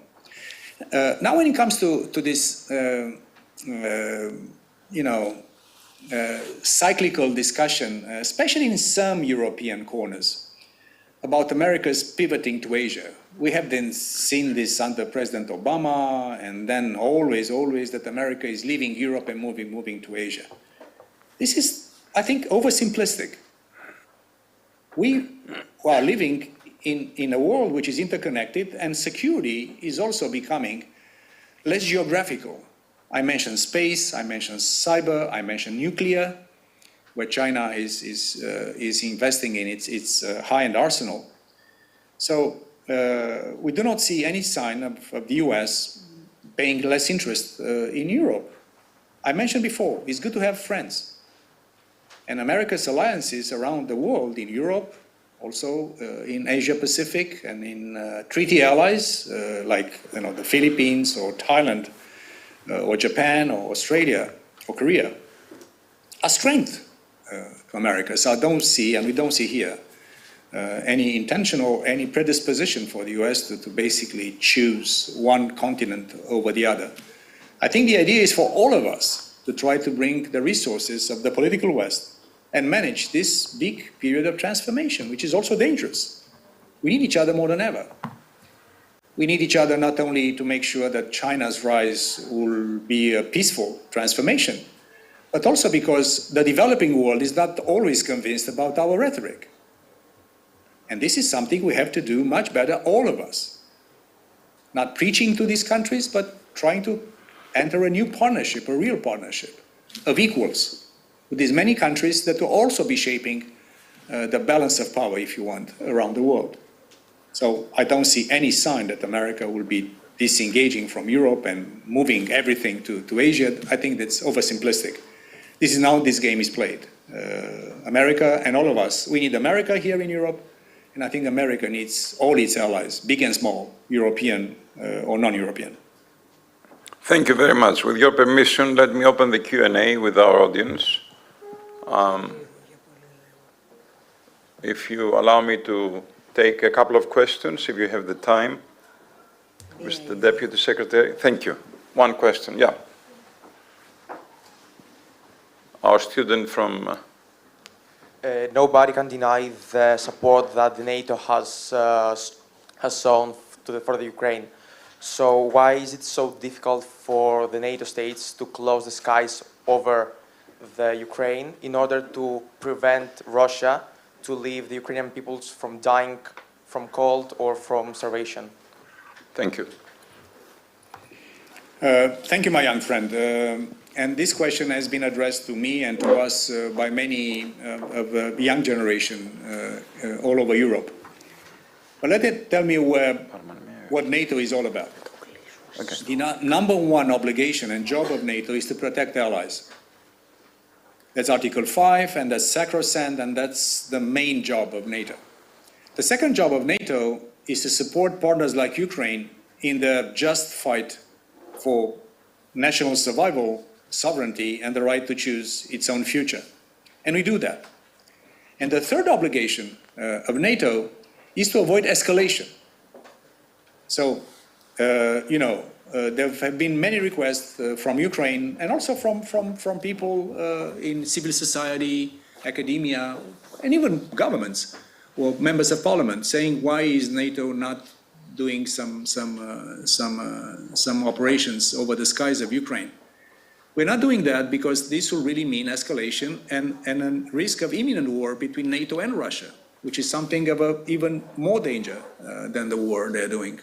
So we do these things, defending allies, helping Ukraine, and we are helping them not as NATO, but NATO allies and partners, almost 50 nations, including your great country. They are helping Ukraine have the best equipments, and you see that they use them very smartly and very bravely. And thirdly, to avoid escalation because escalation of a war between NATO and Russia will be already something that will be so severe that it's our obligation to do three things at the same time: defending allies, supporting Ukraine, and avoiding escalation. This is something that we do every day. Thank you. I think we have time for one last question. Yes, please.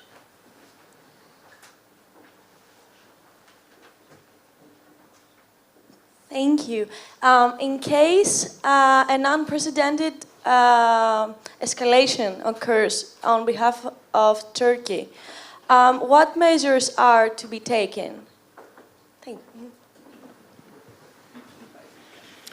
I think I answered this question again. It is our strong desire to see the differences that might appear, and sometimes they do appear, amongst allies are treated through diplomacy and through dialogue.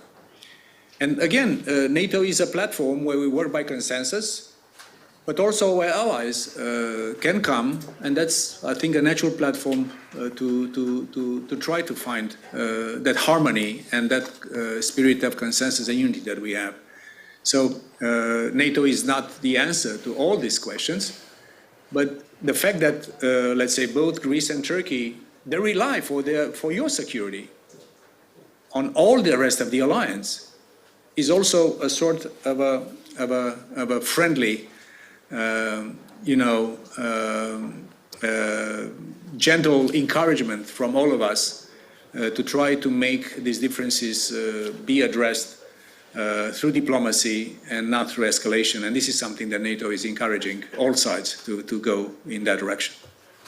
Mr. Deputy Secretary, thank you very much for taking the time to speak to our conference and address this audience. Thank you for your remarks. Thank you for the responses to our questions, and for giving us a full picture of NATO's present and future.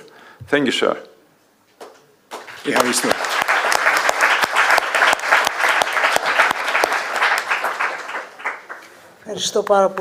Thank you so much, my dear friend Christina Vanitopoulos. Now, let me give the floor to His Excellency Mr. Altmaier, former Minister for Economic Affairs and Energy in Germany. You can take the floor, and my dear friend Marilena Koppa, who is going to be the discussant of this panel. Thank you once again for your presence here. Thank you.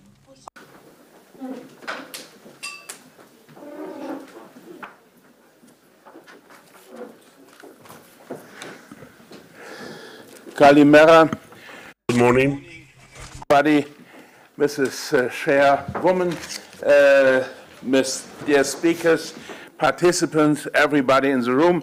When Marian Wendt of the Konrad Adenauer Foundation asked me in the beginning of September at short notice whether I could make to Athens this morning to take part in your panel debates, I gladly and immediately accepted your invitation.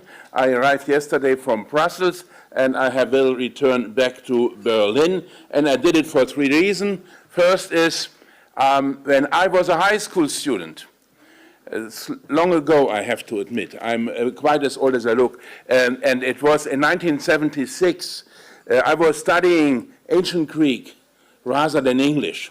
English was never taught at school because I had voluntarily chosen ancient Greek, and then we went to Athens for 2 weeks, and we visited the Acropolis and all the wonderful monuments, and I must say that I realized almost 50 years ago that Greece has been a European superpower for more than 2,500 years, and in an intellectual way with regard to culture, but also with regard to military and political power in the Mediterranean, and nothing has changed so far. We owe an enormous lot to Greece, and this is especially the case of Germany. Without the contributions of hundreds of thousands of Greek guest workers, migrant workers in the 50s, 60s, and 70s, we would certainly not have been able to achieve the economic miracle Germany has achieved after the war, And I must say it is an irony that Turkey was mentioned. I know everything about the difficult history between Greece and Turkey, but we owe so much to our Greek friends, but we also owe quite something to our Turkish friends, and it's a pity that NATO and the EU have not been able to help you and to support you more in overcoming all these tensions and conflicts. The third point was that this was the beginning of Marian Wentz's presence in Athens as the representative of the Konrad Adenauer Foundation. He is so far the highest ranking representative. He has been member of parliament for many years. I know his devotion. I know his interest in cooperation with the civil society, with the intellectuals in Greece, and therefore I decided to leave rainy Berlin and Brussels and to come to sunny Athens and Greece to exchange some ideas with you. First of all, if there is a lesson to be learned from this war is military still matters. We've been able to preserve peace in Western Europe. Greece is part of that Western Europe now for more than 75 years, after a century of terrible wars. But we have preserved peace and welfare and economic growth, not because we have destroyed our military capabilities, but because we have created NATO. And we have been able to demonstrate that military equipment is not an evil thing as such. Soldiers are not evil as such. It always depends on the purpose. And the fact that we have been democracies, that we have been able to respect freedom and dignity of human beings is closely related to our military defense and to NATO. And therefore, I would like to say thank you to all of you, also the younger representatives. If Mr. Putin, with his terrible war and aggression, has achieved something, then it is the fact that for the first time in post-war history, NATO in Germany, in all parts of Europe, is entirely undisputed. When I look back at my political career, I have been member of parliament for almost 30 years. I have been in government for 15 years and in Angela Merkel's team for 20 years. NATO has always been disputed by large parts of the Green, by large parts of the intellectual left. That all has gone now, and the Greens are the biggest defenders of NATO and of defensive action. And therefore, Mr. Surinder, we have learned the lesson that the new democracies from Central and Eastern Europe have taught us, perhaps a bit late, but we have learned it, and this is a profound change, and it is promising for the future.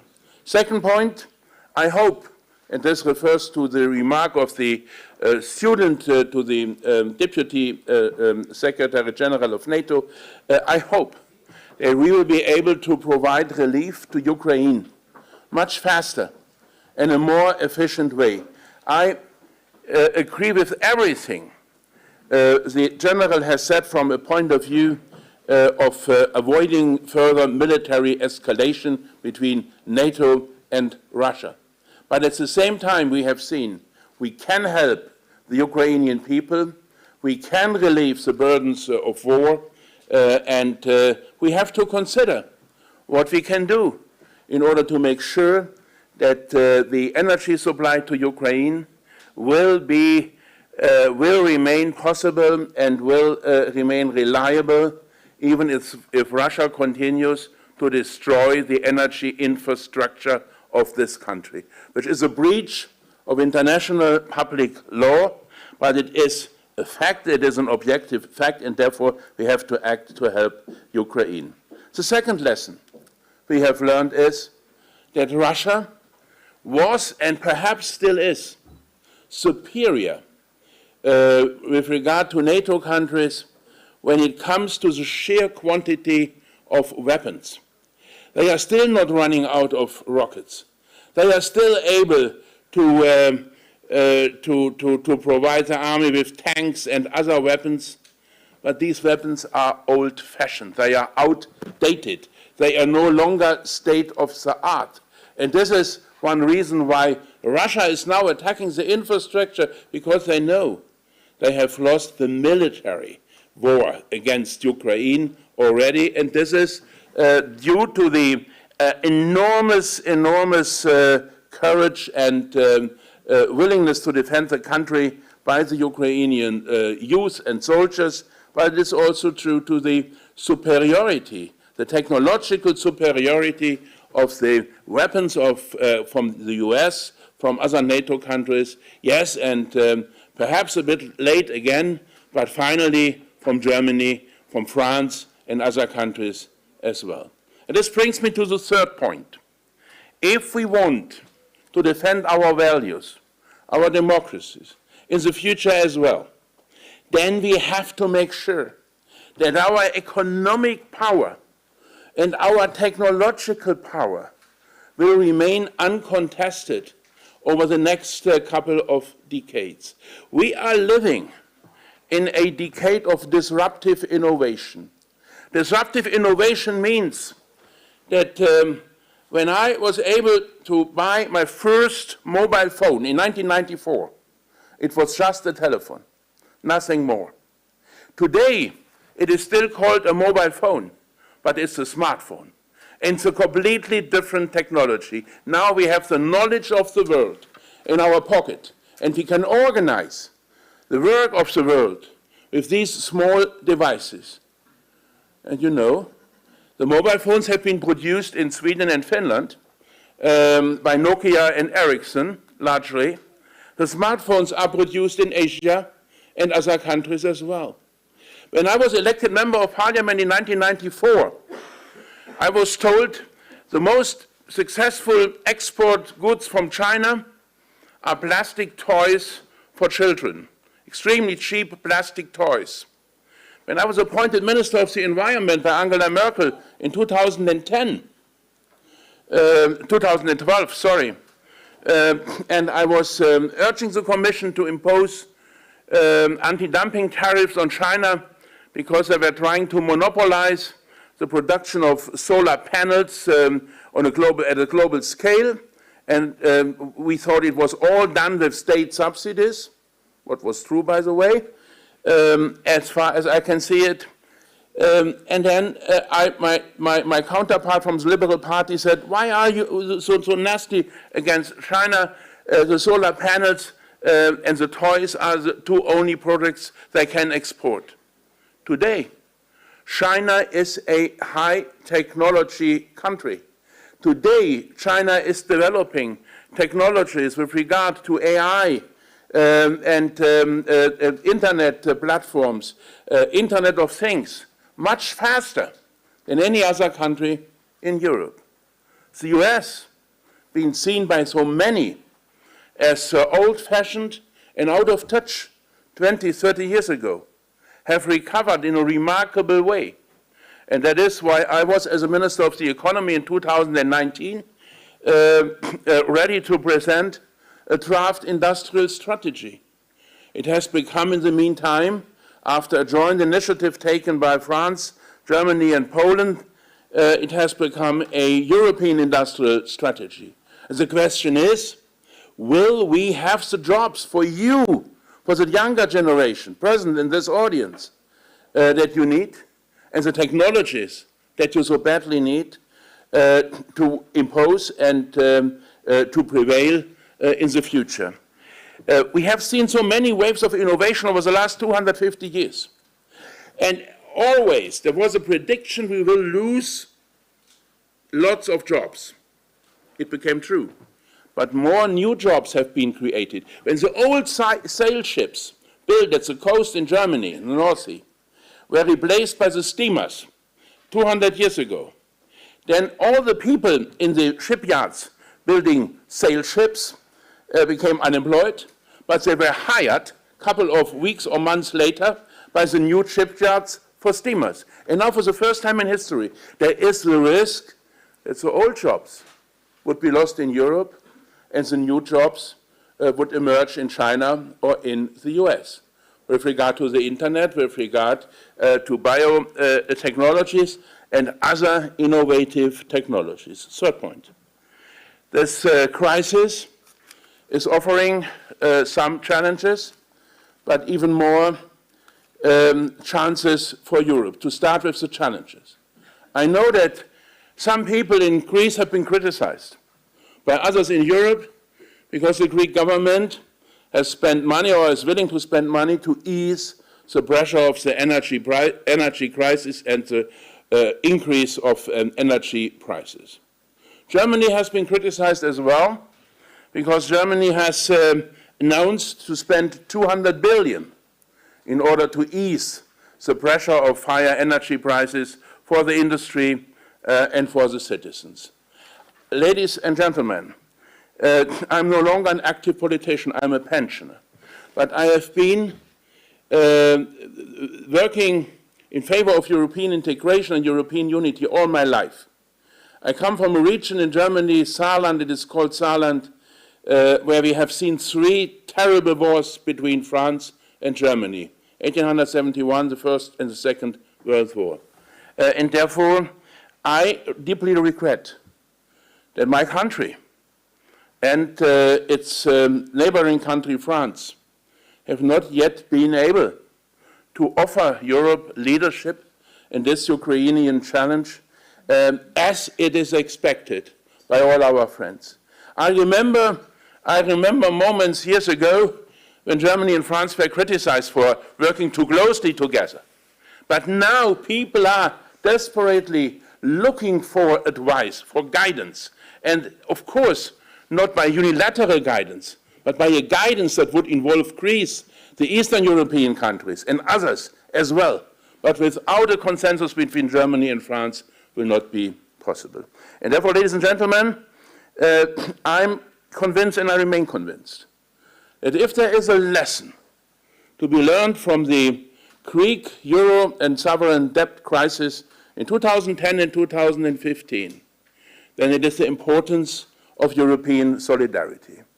In 2010, it was a difficult moment for you in Greece and for us in Germany as well, because you were hoping for help and relief, and our country was told that bailouts and other things would be radically excluded by the European treaties. And mistakes have been made on all sides. A price has been paid, especially by the people in Greece, but Greece is still part of the euro. We have provided, at the end of the day, billions and billions of guarantees and of help, and that was basically a good thing not only for Greece but for all of us in Europe. Imagine that Europe would have ceased to exist as a political union as a consequence of the euro crisis, not only touching Greece but also Cyprus and Portugal and Ireland, and in a less severe way countries like Spain and Italy. No, we have overcome it. And if I may say that this lesson that we have learned, and they all have made progress, can be seen in the COVID crisis. In the COVID crisis, Germany announced to spend 400 billion euro to ease the economic pressure from COVID, to help small and medium-sized companies, to help the workers in the closed shops and companies.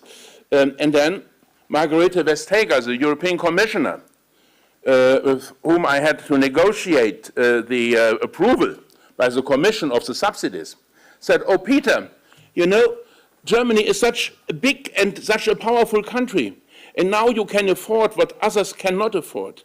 And then you will emerge stronger than you have been before." And I said, "Margrethe, you are right, entirely right. But you know also that if Germany gets a cold, some of our neighbors will suffer from a lung infection. And this is why we have to preserve our economy." And then at the end of the day, President Macron, Chancellor Merkel, and Commission President Ursula von der Leyen managed to have a fabulous idea. And that was that Germany and France and Austria got the approval for their national help programs, but we have set up the 750 billion European Resilience and Reconstruction Fund, and then every country, regardless whether poor or rich, small or big, was able to benefit. And if I may say it, I'm not interfering with Greek politics, but I'm very much impressed how much the last two governments in Greece, and especially this government, has been able to improve the competitive situation of Greece and to use the money coming from Brussels for new and innovative solutions. Fourth point, I believe that the solution that we will see for the energy crisis can be similar as the solution that we have seen for the COVID crisis. Of course we need European solidarity. And of course it can never be one country alone or two or three countries alone providing the help to the people and others just watching it and doing nothing because they have no means.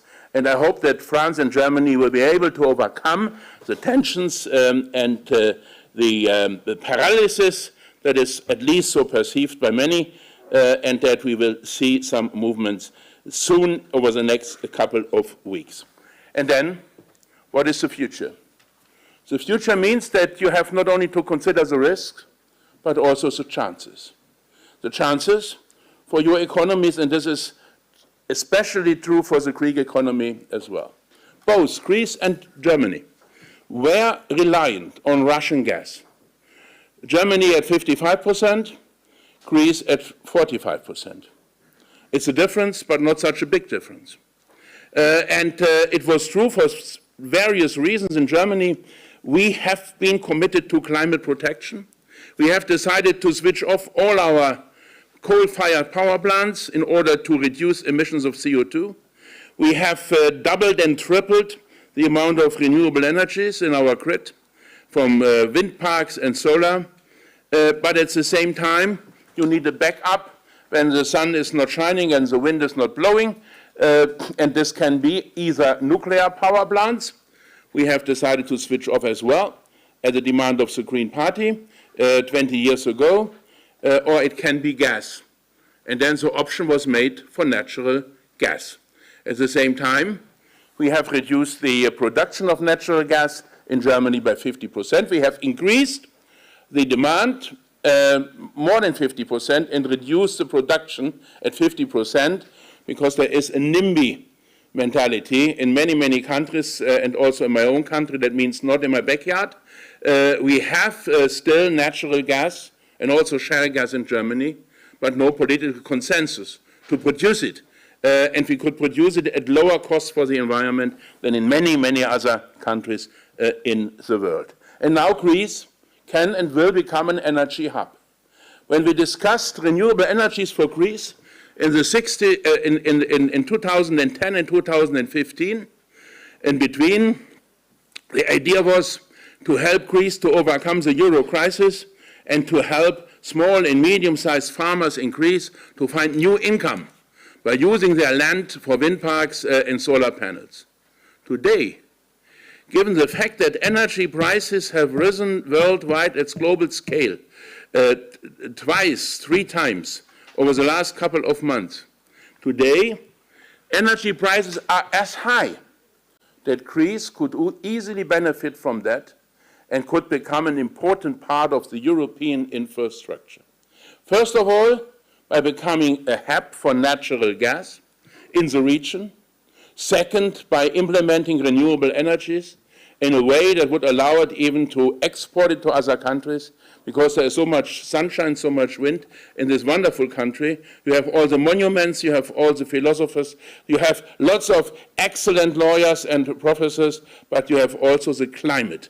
And the climate would allow you to do much more for energy than has been done in the past. And then, let's work for technological leadership worldwide with regard to artificial intelligence and many others.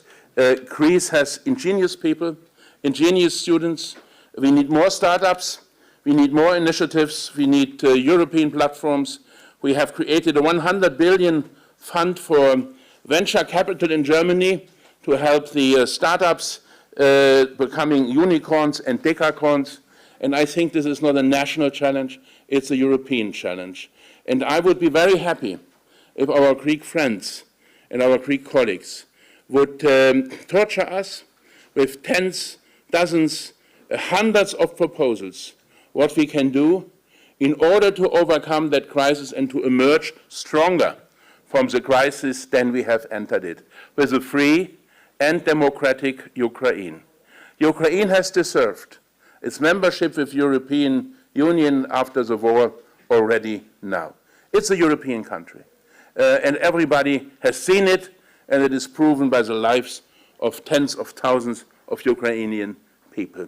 And if we have an idea how to organize economic cooperation, not only between Greece and Europe, not only between Greece and the Balkans and Europe, but within the entire region, stretching from Greece to Ukraine, from Ukraine to Scandinavia, then we could generate an economic dynamic that would make us stronger than we have been so far.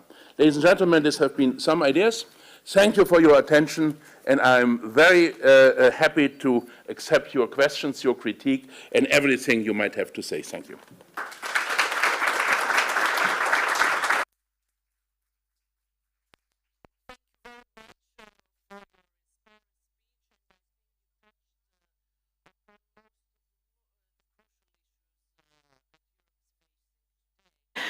And if I may say, it is the war in Ukraine proved the risks coming from energy dependency, and that makes energy security one of the key objectives for European security for the future.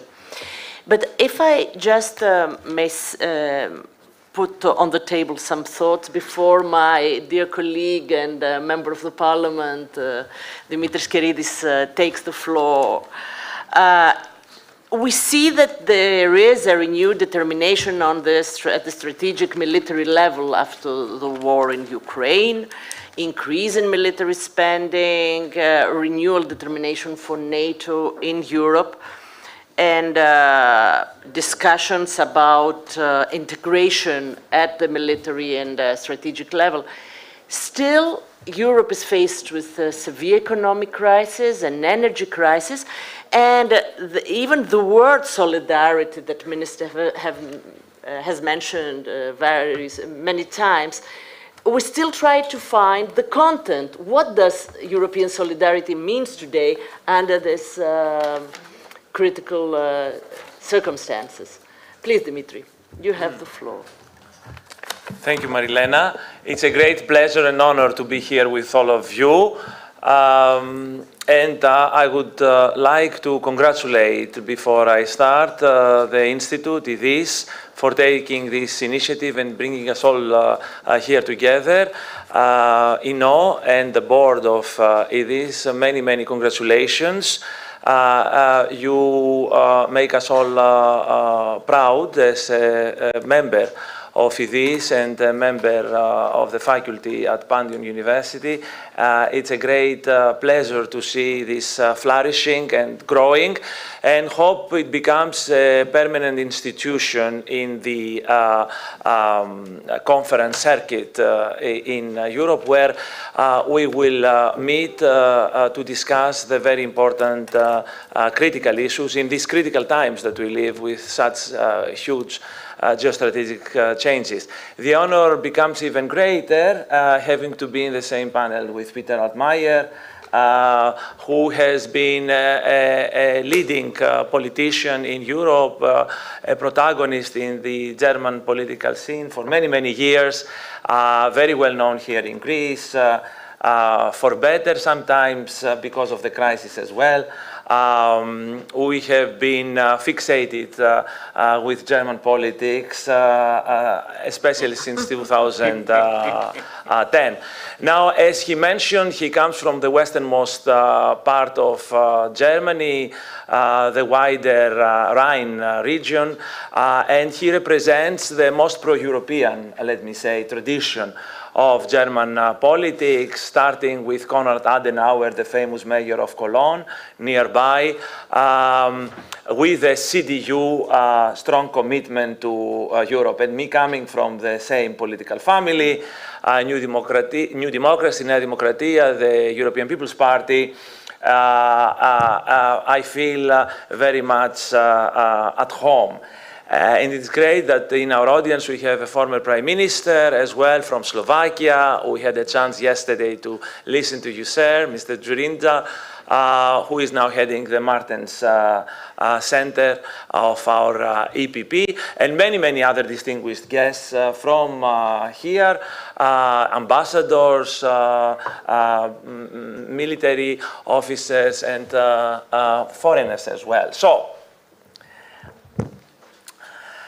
in that spirit of family, the family spirit, allow me to be what I am quite known as a straight shooter and come to the chase with where we stand. Now, I'm not only a professor, I'm also a politician representing the Greek voters. And as such, let me say the following. Greece has done its part for solidarity with the Ukrainian crisis. This is a country that has a very strong historical bond with Russia. My own father was born in Russia, and I was brought up in a family where Russian was spoken, just like many, many Greeks, and we continue to have a diaspora there. It has to do with history, it has to do with religion, it has to do with culture, it has to do with Turkey, it has to do with many things. But the Greek people have been emotionally close to Russia. Nevertheless, and despite that, the Greek government, and we are very proud of that, took a very clear position in condemning Russian aggression, Russian revisionism, Russian brutality. And I was the speaker in the Council of Europe in regards representing EPP for the expulsion of Russia from the Council. And it is symbolically important to have a Greek and not a Pole or a Baltic state representative arguing about that expulsion. And on top of that, we send weapons, and we have received thousands of Ukrainian refugees in ways that our friends from Eastern Europe did not in 2015, 2016. So I hear your pledge to send advanced weaponry further to Ukraine. And I had that discussion in Prague a few days ago in our COSAC meeting there of the national parliaments, when the German head of the German delegation from the Green Party asked to send Leopard, advanced tanks. And my counter argument is, of course, we have to send, and we have already sent, and we should do more. But how am I supposed to convince my fellow parliamentarians and Greek people, Greek voters, when I have a country next to me threatening me with invasion on a daily basis, and I have a Turkish President Erdogan saying time and again that he will come, they will come at night. They doubt and question the sovereignty, the Greek sovereignty of the Greek islands of the Eastern Aegean. They go all the way to Libya to sign agreements circumventing Crete and the rest of the islands. How am I supposed to weaken Greek defense in support of Ukraine when I have this very concrete, very real threat on my eastern border, on top of which Germany continues to sell weapons to that country, advanced weapons, including submarines, with which this country is threatening me to invade. So there is a question there that needs to be answered. This is question number one. Solidarity and what to do with this kind of threats. Question number two has to do with a certain feeling here in Greece, maybe unjust, but it's certainly a well-established feeling that Germany has, for a very long time, until recently, and certainly under Mrs. Merkel, followed a policy of equidistance. between what we claim to be a victim and a victimizer, between Greece and Turkey. Now, we are seeing a certain movement towards the right direction recently, mainly because of the Greens. But there are some complaints, let me put it this way, with the German policy vis-à-vis that problem so far. And the Greek argument is that we cannot afford another Putin. We have had one. We made big mistakes, and I want your opinion about these mistakes that happened during the 2010s with Russia. After Crimea in 2014, we doubled on our energy dependency on Russia. We went to build Nord Stream 2 to further engage with Russia. We did not hear the warnings against Putin. And now we have many Poles and many others in Eastern Europe telling us, we told you so, right? And I wonder if there is any self-criticism and any kind of debate, especially within CDU party, vis-à-vis that, and what does it mean for the future now? Because what has been done, and we are trying now to correct it.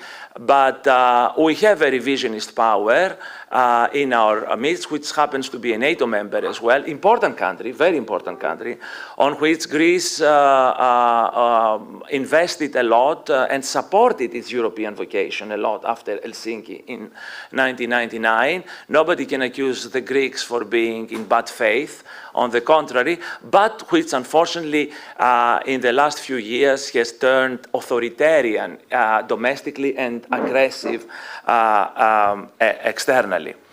I would like to ask you about your involvement in the decision of shutting down the nuclear reactors in Germany in 2012. I noted that you blamed the Greens, but it was the Angela Merkel government. It's nonsense. Sorry. I come back. Go on. Yes, sorry. yes. It might be nonsense, yes. No, I heard you saying that under the pressure of the Green Party, we closed the, right. I misquoted you. No, you have correctly. Okay. Come to that back. So good. So I heard that, and so, but the Greens were in opposition, and of course it is their policy, but it was the CDU-led policy that took it, and I wonder if there is counter thoughts today in Germany about that and where we stand vis-à-vis this thing. Now, when it comes to Eastern Mediterranean, which is fundamental for this part of the world, we tend to look at various divergences between the big powers of Europe, and I'm referring to France and Germany. France is taking a very clear position against hegemonic desires of Turkey. Has signed a military pact with Greece with a mutual defense clause. And has taken the position of Egypt, Israel, Greece, Cyprus, and all the other littoral countries, bar Turkey. And I wonder if, and this goes to Libya as well, and the problems now we have in Syria, etc. And I wonder if this perception is real or wrong, the divergences, the disagreements between the two, France, Germany, if you have a thought on that. I don't want to go further. Again, I want to congratulate you for your European commitment, which is very important to us. The Greeks have proven time and again that they are true Europeanists. We went through a lot in 2010. A crisis no other EU country has faced, and nevertheless we remained, we stayed the course, thanks to your help, no doubt, the German help. I want to congratulate you about the fact that you have been a politician who stayed with your beliefs and your ideas. Many people in the audience might not know that in 2017 you voted your conscience in favor of same-sex marriage, which makes you even more commendable, because I truly believe that we need these politicians of principle. And having said all that, I would very much love to have your opinion, just like the audience, on all these fronts. The criticism against Germany vis-à-vis Russia, what is to happen with Turkey, what is happening within EU, the same way that Marilena, my dear colleague, mentioned, to build that arm capability, the disagreements with France, and where we are heading in this very full plate that we have. Thank you.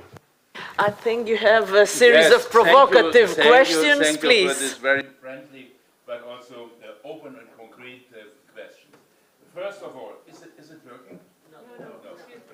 No. Thank you so much for this very friendly but also open remarks and contributions.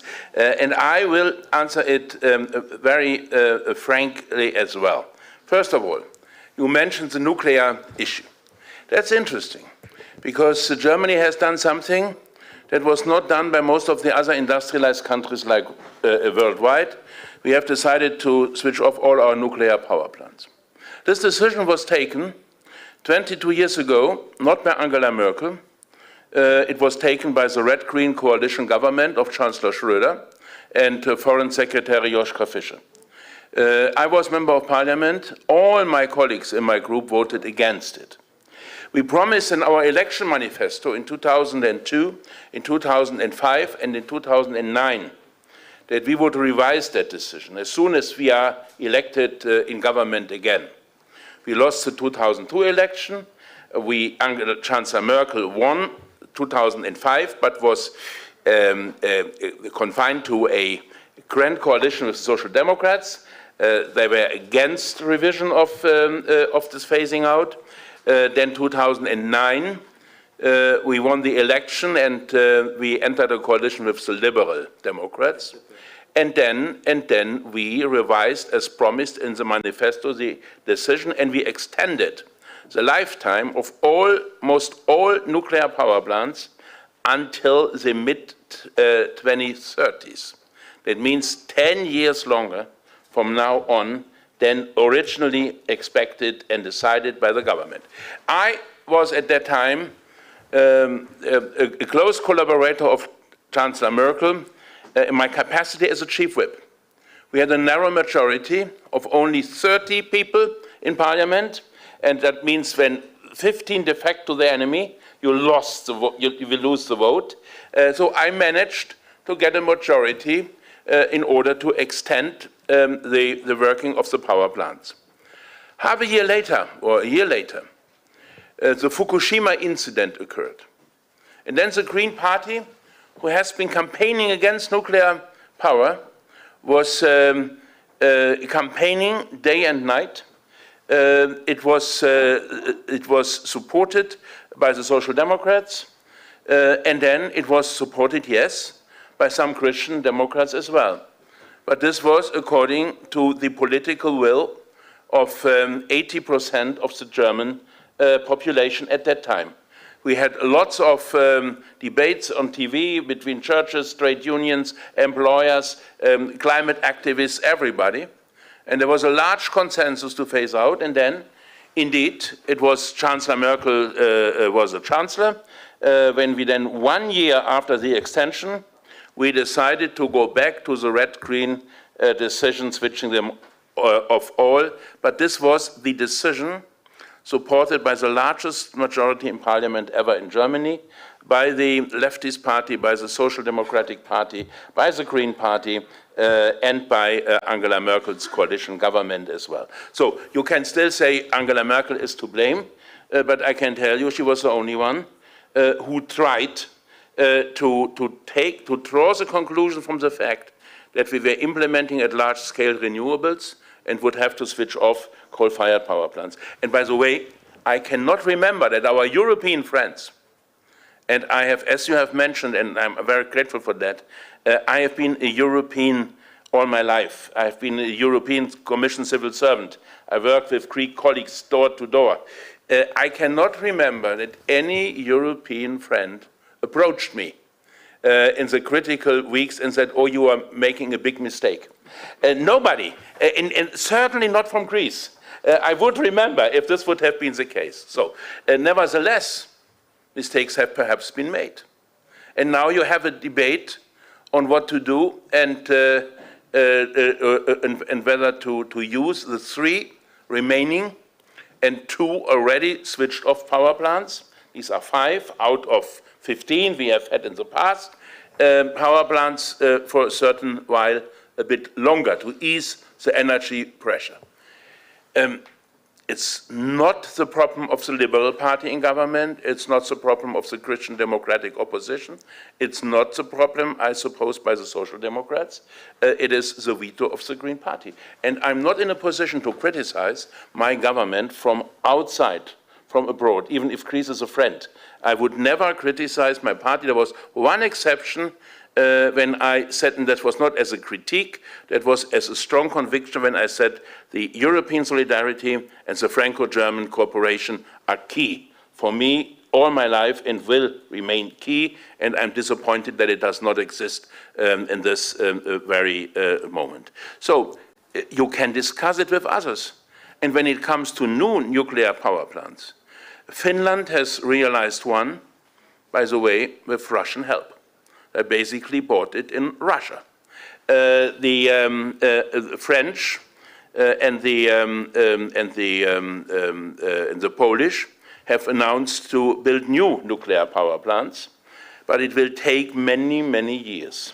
And it would take certainly 15 to 20 years in Germany as well.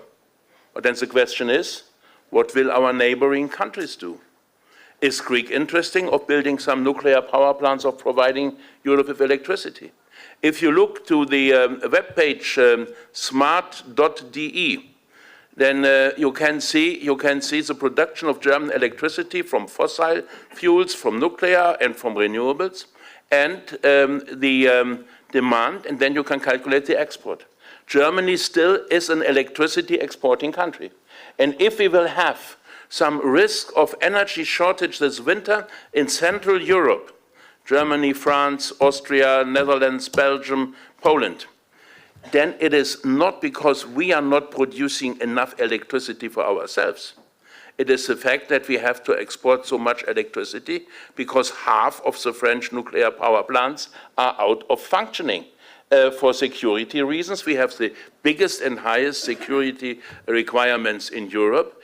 I'm arguing that Germany has a responsibility because it has been an electricity exporting country for many, many decades.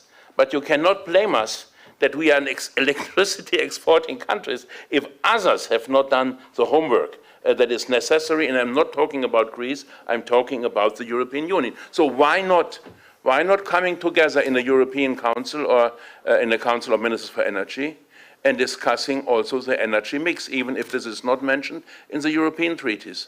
But the fact that we have an electricity market in Europe, interdepending, in my eyes means that we have to discuss the contribution that could come reasonably from every country, including Germany itself. The second question with regard to Turkey. Please forgive me. I'm not interfering with the politics of my country, and certainly not with regard to Greece and Turkey when I'm not in Germany. I'm not doing it as a pensioner every day. It is a matter of style and politeness. But I have been, as a Chief of Staff to Chancellor Merkel between 2013 and 2018, I have been confronted with severe rhetoric attacks by the Turkish president against Germany.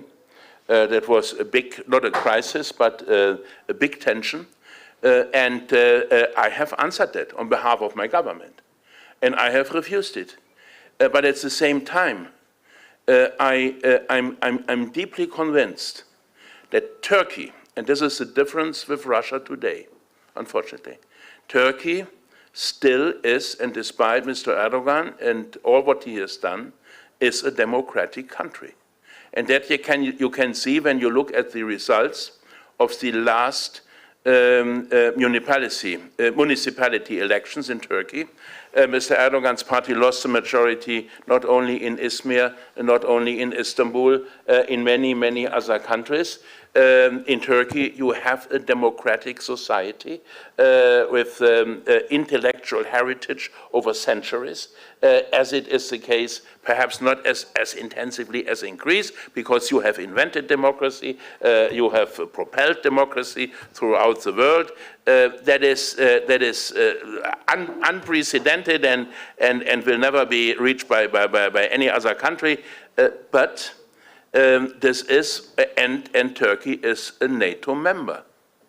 If we want to keep NATO working and together in external action, then I would not recommend today to say let's dismantle NATO.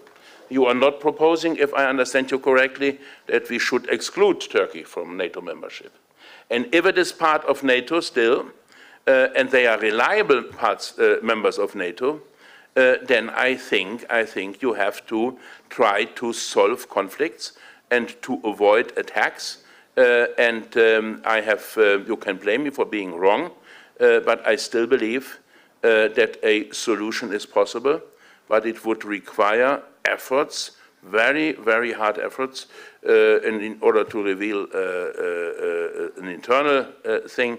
I accepted Marian's invitation to speak today and to share some thoughts with you and to learn from you. But a couple of weeks later, I received an invitation by a Turkish institution to take the floor on a similar event. And of course, I would have accepted that as well if I would have been in a position, but unfortunately, I had accepted another engagement somewhere else, and therefore I had to say, no, it is not possible, perhaps next year. But never stop talking as long as you are in an alliance with another country, and the Western alliance is the best thing we ever have made. And then the last point, perhaps, and then we will take questions from the audience. The last point is, yes, indeed, solidarity.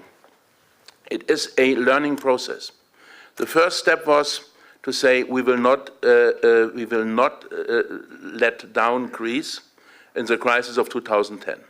And then very severe restrictions were imposed by the European Union as such. And some of the measures you have implemented were later criticized by others. For example, the fact that the harbor of Piraeus was privatized. It's now heavily criticized by the same people who have insisted on the privatization of the harbor of Piraeus. And then I say, if we believe critical infrastructure should not be privatized to countries outside the European Union, and I basically share that position, then of course we should provide offers from inside the European Union for taking over the critical infrastructure that has to be privatized in order to become functioning again. So these are lots of issues we have to discuss. In the second Euro crisis related to Greece, when Mr. Tsipras and Mr. Varoufakis were in government, I can tell you there have been leading figures from my own party quoted is over after the second program expired and the night from Tuesday to Wednesday. I have, but Angela Merkel and myself, I was chief of staff at that, a minister in the chancellery at that time. We were always resolved, and we said, no, it's not over. We want Greece to stay in the Eurozone, and therefore Greece has to accept, of course, basically the conditions. What Mr. Tsipras finally did, and Mr. Varoufakis was fired. That was not, by the way, our demand. We were not interfering in Greek politics. But the point is, and Prime Minister Surinder is here, Wolfgang Schäuble, when he said it's over, disposed over a majority of the Eastern European countries. And they said we are poorer, we have made more reforms and undertaken more efforts to help ourselves. And now we shall be taken responsible to provide help to Greece, and we see no results of reforms that are so badly needed. That was the situation.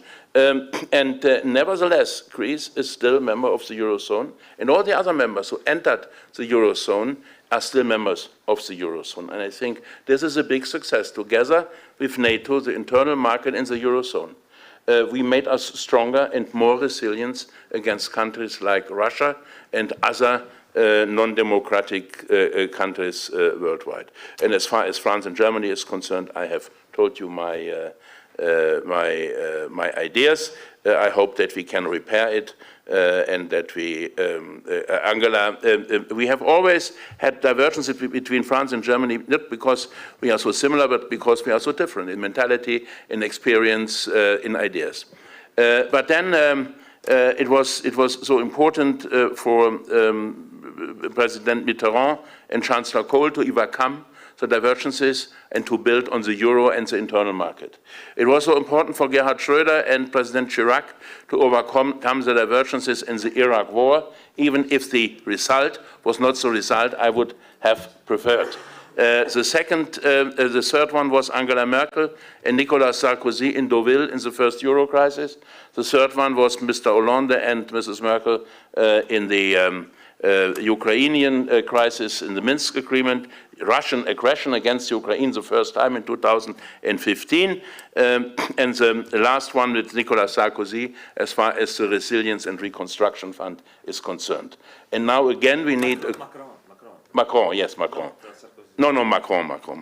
And now we need a next Franco-German consensus on the necessary solidarity in Europe with the European countries first, and with Ukraine at the same time, how to proceed further and how to deal further with it.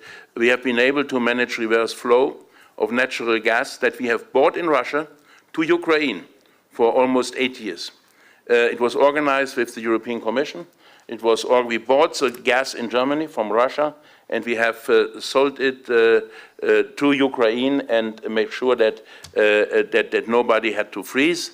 And this is now becoming the next big challenge of us. Make no mistake about this. Russia had lost the war from a military point of view, and now they are destroying the infrastructure. Thank you so much. Unfortunately, we are absolutely out of time. I know you have a lunch commitment, and thank you so much for your insights. Thank you, Dimitri, for your provocating comments. Thank you all for being here with us this morning. So we have a lunch break, and we will resume at 3 o'clock, at 2 o'clock. 2 o'clock.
Είμαστε στην πολύ ευχάριστη θέση, στο πάνελ το οποίο ακολουθεί, να συζητήσουμε για ένα πολύ ενδιαφέρον θέμα, θα έλεγα κρίσιμο θέμα, με έναν πολύ σημαντικό συνομιλήτη, έναν από τους keynote speakers σήμερα. Interlocutor, one of our keynote speakers, Margaritis Kinas, Vice President of the European Commission.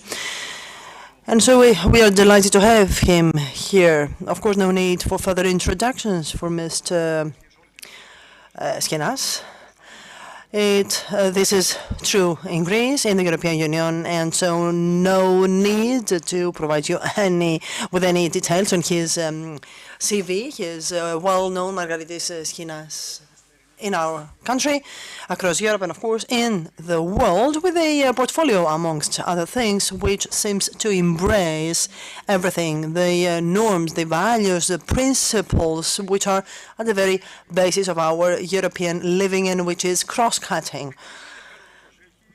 Equally interesting, though, is the very content of the discussion we shall have, which I'd like to remind you is Europe of security, from the era of naivety to geopolitical self-confidence.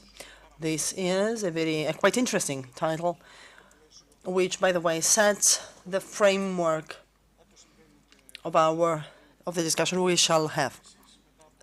This was the case this morning again. So after a brief introduction, the keynote speaker will make a presentation, will deliver a speech, and then we will have some time by 3 o'clock for a Q&A session. So allow me to say that the concept, the notion of safety and security is much more complicated, much more complex and multifaceted as against some years ago, in the sense that, traditionally speaking, security is more clear. Today's concept of security, that is a holistic, comprehensive security, as it were, is a much more complex concept which embraces many more activities, including soft power, energy security, and of course also human movements, displacements, migration, etc. It also important to acknowledge that the journey from the era of naivety to geopolitical self-confidence has not always been easy. I mean, the European Union has not always had self-confidence. And when I kept traveling for many, many years to the US, I remember observing, noting the different stance of the European Union from an economic entity to something which gradually started stirring the American creativity, sometimes even reservation. So the journey from the era of naivety to geopolitical self-confidence is, as we all know, a journey which, because of the invasion of Ukraine by Russia on February 24th, 2022, has changed. And it is a journey which in the past also experienced difficult and sometimes even complex conjuncture: invasion in Georgia in 2008, Crimea in 2014. I'm thinking how the European strategic autonomy, to use this buzzword indeed, has increased because of these challenges we are here to discuss. Let me remind you, though, that there have been stimuli to intensify any geopolitical self-confidence of the European Union coming from the Euro-Atlantic world. And I'm thinking of the Trump period. Of course, my intention is not to level any criticism on the Trump administration right now. It concerns more the Americans and much less our panel. However, it goes without saying that the initial uncertainty led to some kind of pressure, some thoughts. I mean, if we assume that the US would rather achieve decoupling from Europe, how the European future will be like. So often there have been stimuli within the Euro-Atlantic world which have led Europe to think in the Euro-Atlantic framework, the idea of achieving a much more comprehensive strategic autonomy. I have mentioned this new notion, comprehensive notion of security, which has to do with management of human migration, how we intend to use the soft power to promote the role of Europe. All that, of course, touch upon European security. I would like also to add that there are some aspects of the traditional approach which are of interest today. For example, often there's an argument from the US that when it comes to the burden sharing of defense between allies, many European countries are left behind. Germany is one of those, and this is not a secret, of course, today. The fact that Germany is trying to enhance its defense standing is something that we in the Euro-Atlantic world, of course, welcome. However, the burden sharing and similar concepts need to be important to matter when we talk about other aspects of security, as, for example, the correct or the appropriate management of migration flows. Here again, we need a burden sharing within the European Union.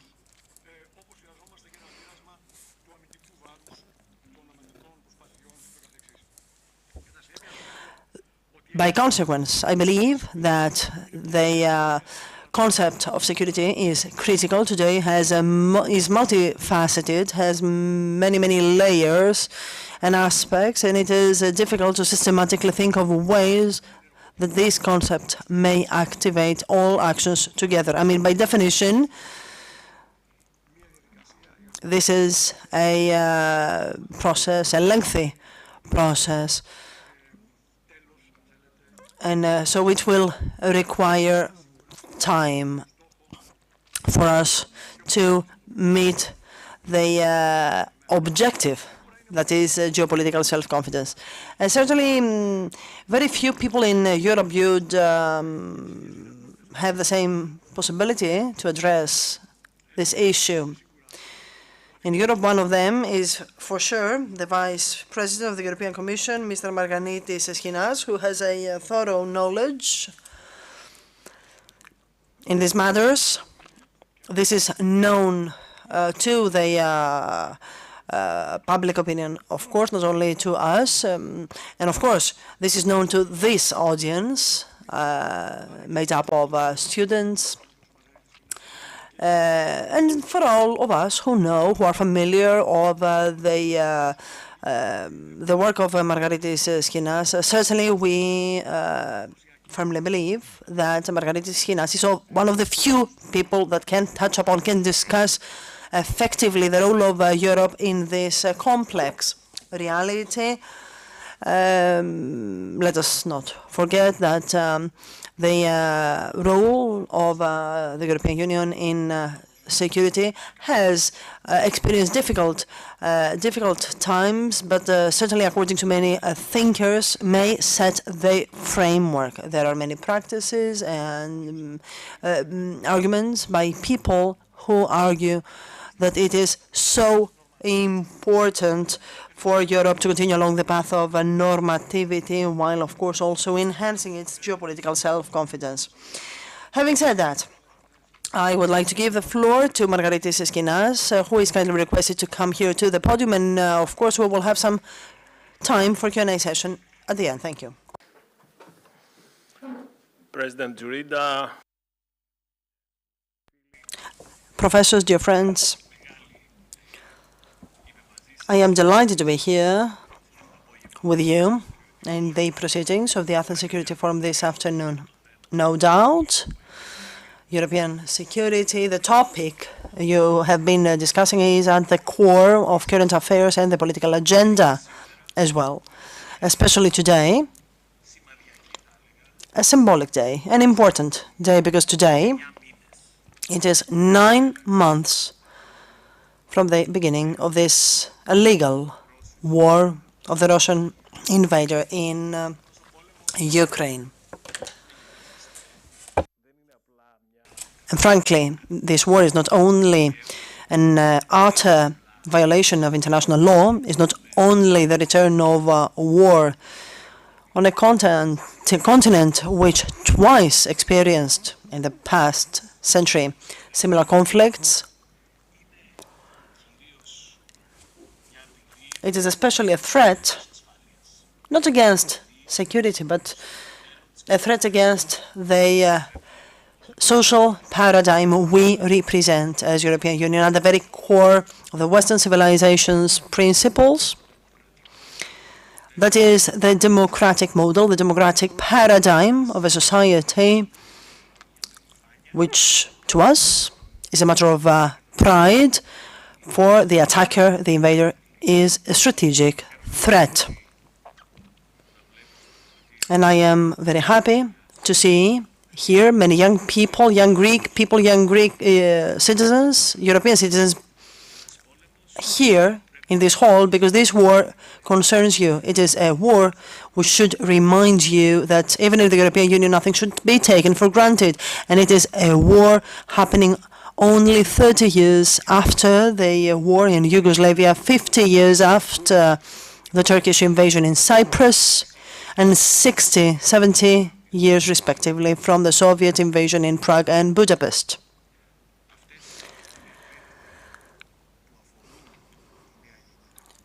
These are anniversaries which are important for the young generations of Europeans, not anniversaries that you should Google to understand how important they were. They are the very roots of the democratic social value paradigms which have been guiding our societies in Europe. Now, this dark page of war, and now I'm addressing you in my capacity as a European official, so is to be added on top of a sequence of multiple crises we have been experiencing in Europe over the past years. We had the debt crisis, the first invasion of Russia to Crimea, the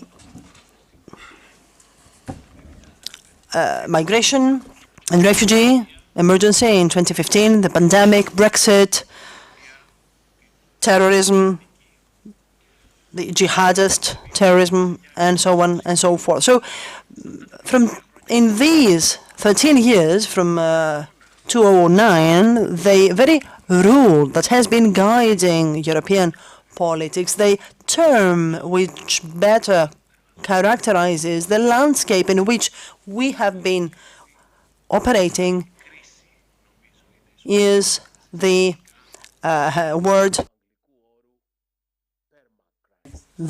word permacrisis. I'm not sure whether you know that the term permacrisis has been declared, has been announced by the Harper's Dictionary, the word of the year. And this is something very well known to the Greek public, of course. So this term is setting the backdrop of what we have been discussing here, especially in the European continent, especially if you look back and you see that the only period free of crisis, the only period smooth interval was a very brief period of time after the situation normalized at the beginning of 2016, after the migration emergency, to Brexit. Now, when it comes to the von der Leyen Commission, which took office in December 2019, in the roughly 3 years we have been in office as commissioners, the only calm period was 3 months. December 1st, 2019, mid-March 2020, when the first quarantine, the first lockdown started. Now, I'm saying that just to understand that discussion and debate on security of Europe certainly goes beyond external or internal security. It also touches upon the resilience of European societies against powerful, profound, consequent crises and threats which are disrupting to us all and concerns us all. Now, the first conclusion to be drawn in the framework of this perma-crisis period is that, indeed, Europe was indeed disrupted, but did not collapse as a result of that crisis. So it has proven much more resilient than what many friends who were expecting and many enemies were hoping. So for the first time in history, maybe because of these very threats, Europe took initiatives, have taken unprecedented initiatives and took unprecedented steps. The debt crisis of 2009-2010 found Europe utterly unprepared, without a legal basis, without resources, without institutions. And thanks to the unique sacrifices of our citizens, we managed to keep euro alive, to create European mechanisms to promote a burden sharing of debt and to maintain competitiveness of the euro. The same unprecedented measures were taken also in the wake of the war. Since February 24th, for the first time in the European history, we have activated the temporary protection status for more than 6 million Ukrainian refugees who have been granted immediate and unconditional access to our labor market, to the educational system, to our hospitals, and to our societies. For the first time, we have the European Peace Facility, so European funds which belong to the European taxpayers, to purchase weapons for third country, that is Ukraine. For the first time, we have provided Ukraine with 19 billion euro macroeconomic assistance for a pledge for an additional 22 billion next year. So this macroeconomic assistance support is what has been allowing the Ukrainian people to fight for its independence. Ukraine is fighting because the European Union is financing the operation of the Ukrainian state. The same we did to uphold and to protect our institutions against cyber threats. And also, in another important issue, that is critical infrastructure, which also is of interest, of course, to our citizens. We need to shield, to protect our critical infrastructure against known or unknown threats. No need, of course, to explain to you how deleterious was the sabotage of the Nord Stream 2 and other cables. It's very important indeed to protect our critical infrastructure because they are part of what we call as the European security acquis. Now, the second conclusion we may draw in the wake of this perma-crisis period is that Europe, and this is the title I have given this panel, is that Europe steadily, slowly, but steadily passes from the era of naivety, no problem to use that term, to an era of self-confidence, so increased certainty. Let us be frank. For many decades in Europe, we have been living in an ivory tower. We had no problem whatsoever not building masks or ventilators in Europe. And why should we, when we could afford importing them from China or India? Or the fact that the raw materials for our industry came from China, or it was no problem for us to receive low-cost energy from Russia through at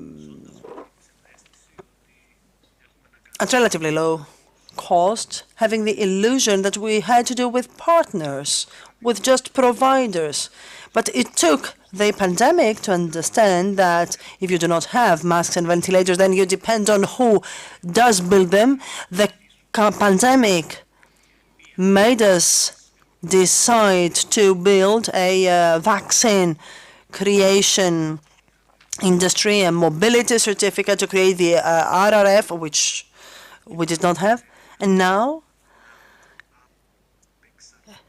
in the case of energy, to steadily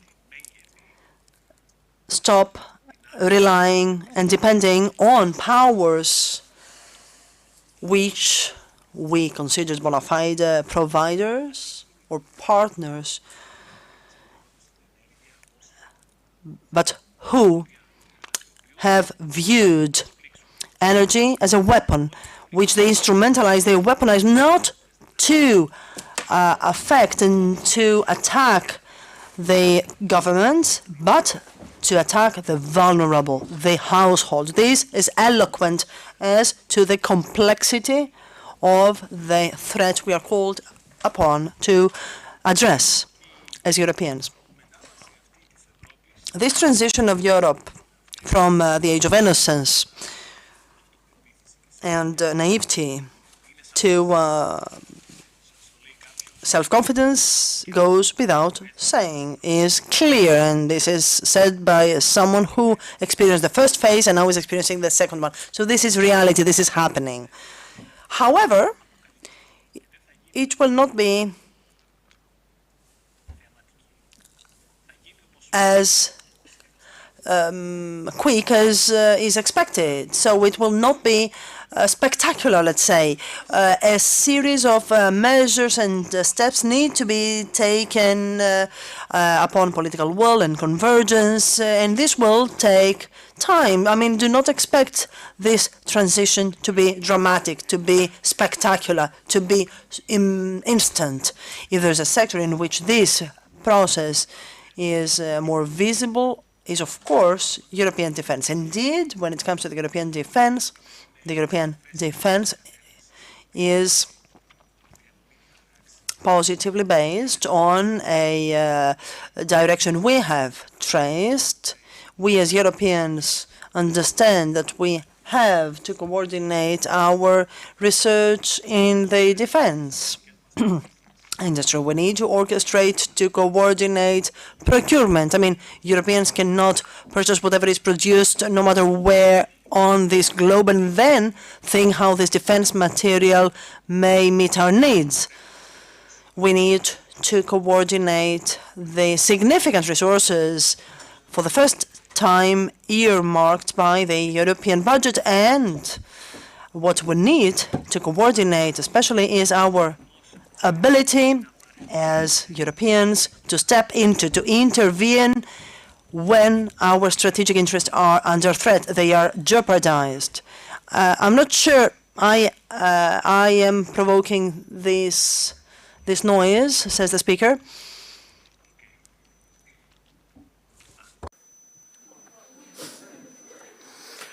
And so,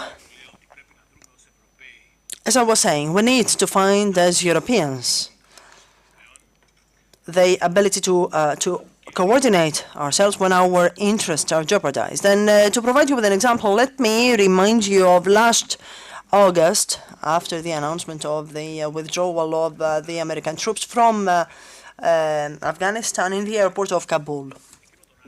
That August, in the Kabul airport, we needed to get out of Afghanistan the citizens of the Western citizens and citizens of the European Union, and of course all our partners there. The Americans, with 3,000 Marines, managed in just a week, in only a week, to take out of the country both the American nationals, American citizens who cooperated with them. We as Europeans, if I'm not wrong, we had 8 national troops in the airport, every one of which would try to take its own people out of the borders. We had no one, for example, so we needed to agree with the Finnish, and the Finnish needed to agree with someone else, etc. I'm using that argument just to laugh on that, on the failure of Europe, of the biggest market in the world, the second most important currency, which managed to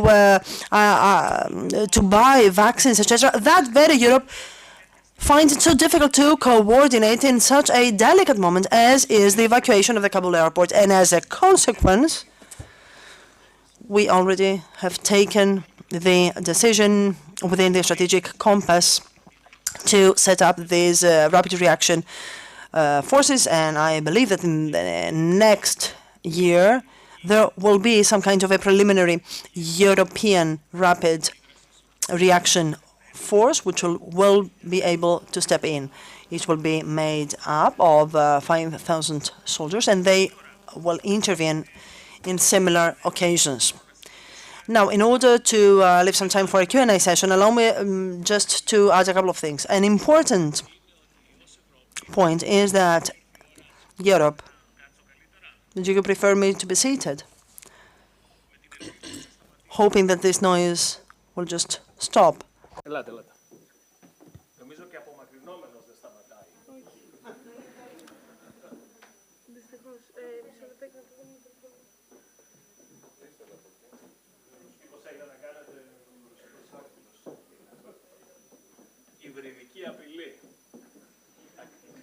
Λοιπόν, εγώ συνεχίζω. Hopefully this is not a hybrid threat.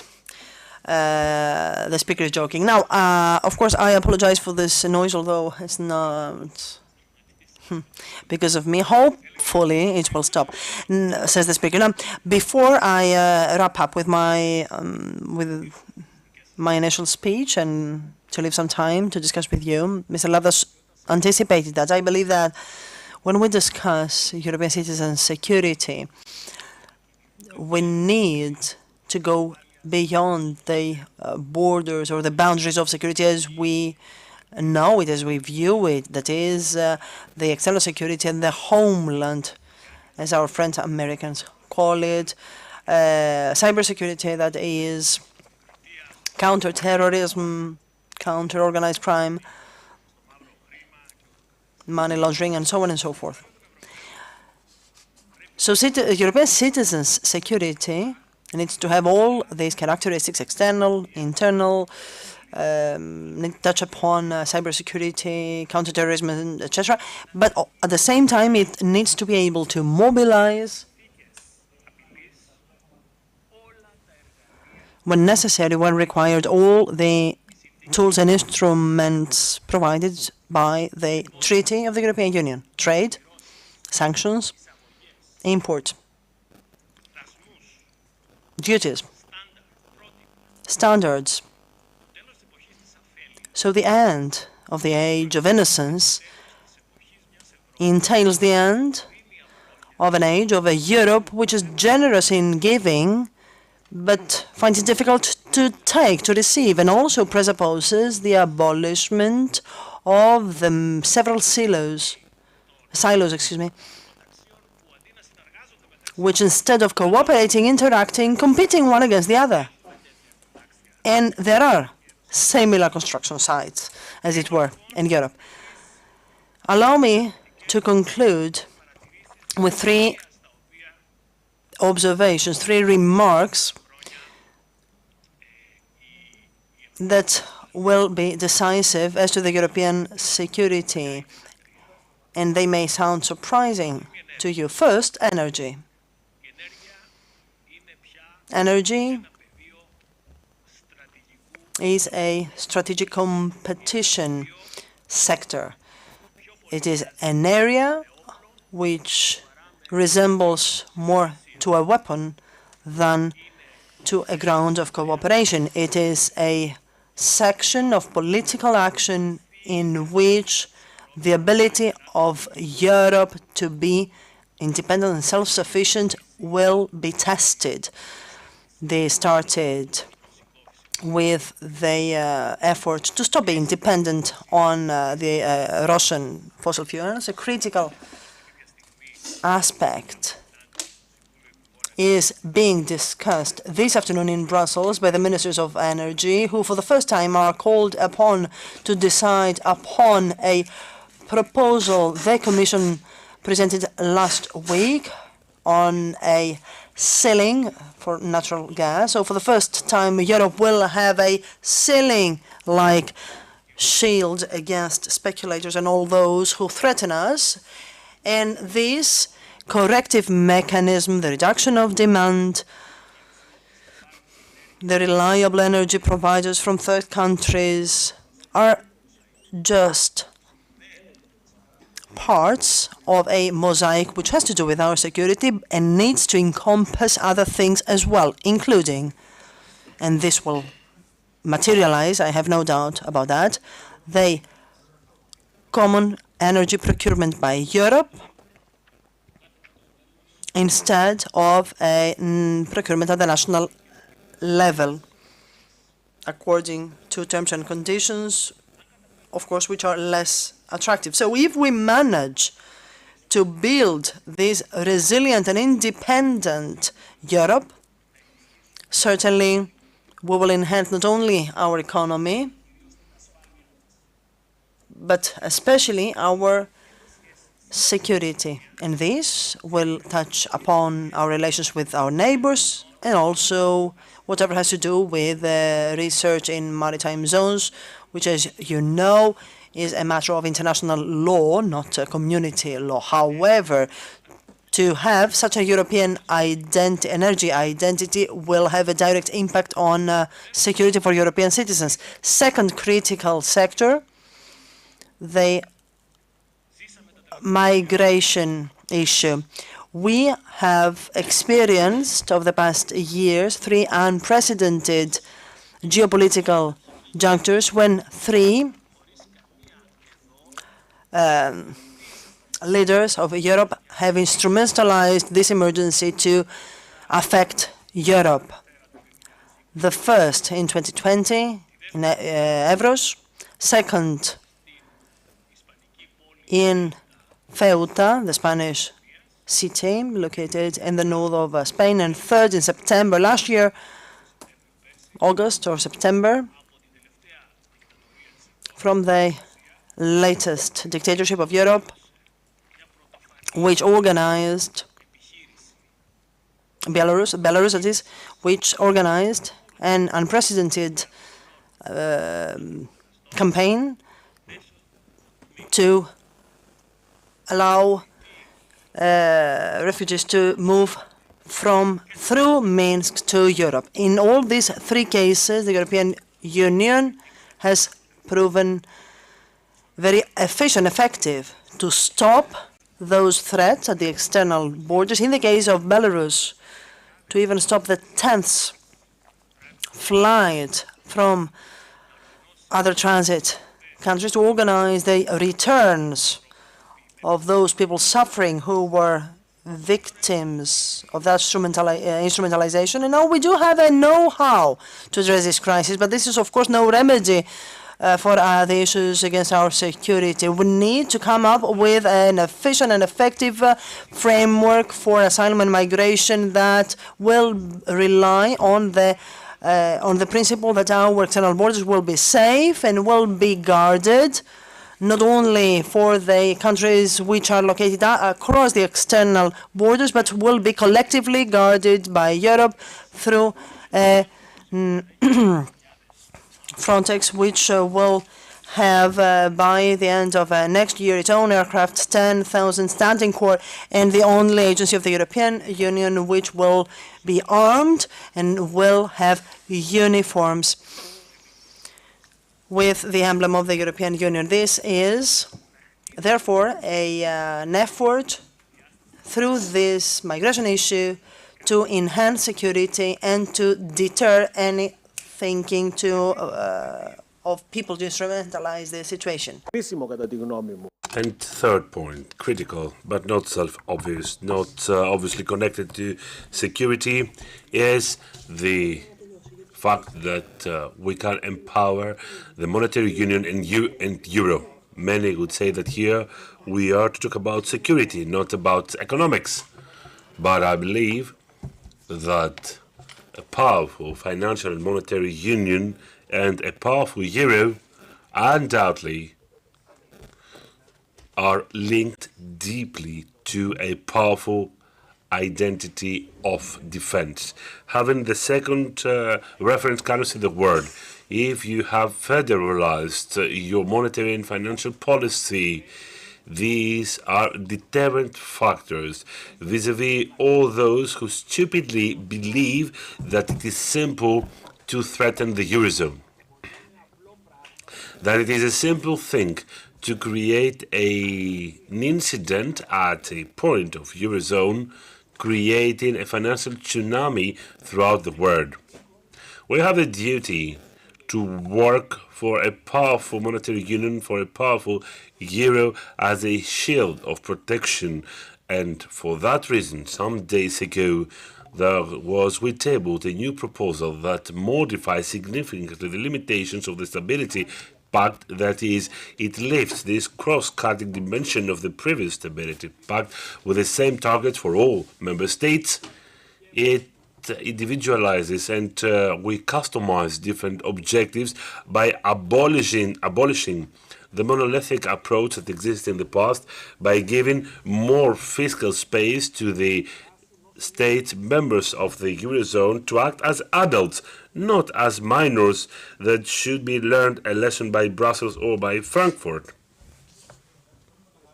Ladies and gentlemen, dear friends, This is how I portray Europe of security, a Europe that will not just be a very popular and likable one, but it will be a power to measure necessary. Nobody will take it for granted, but it should be respected by all.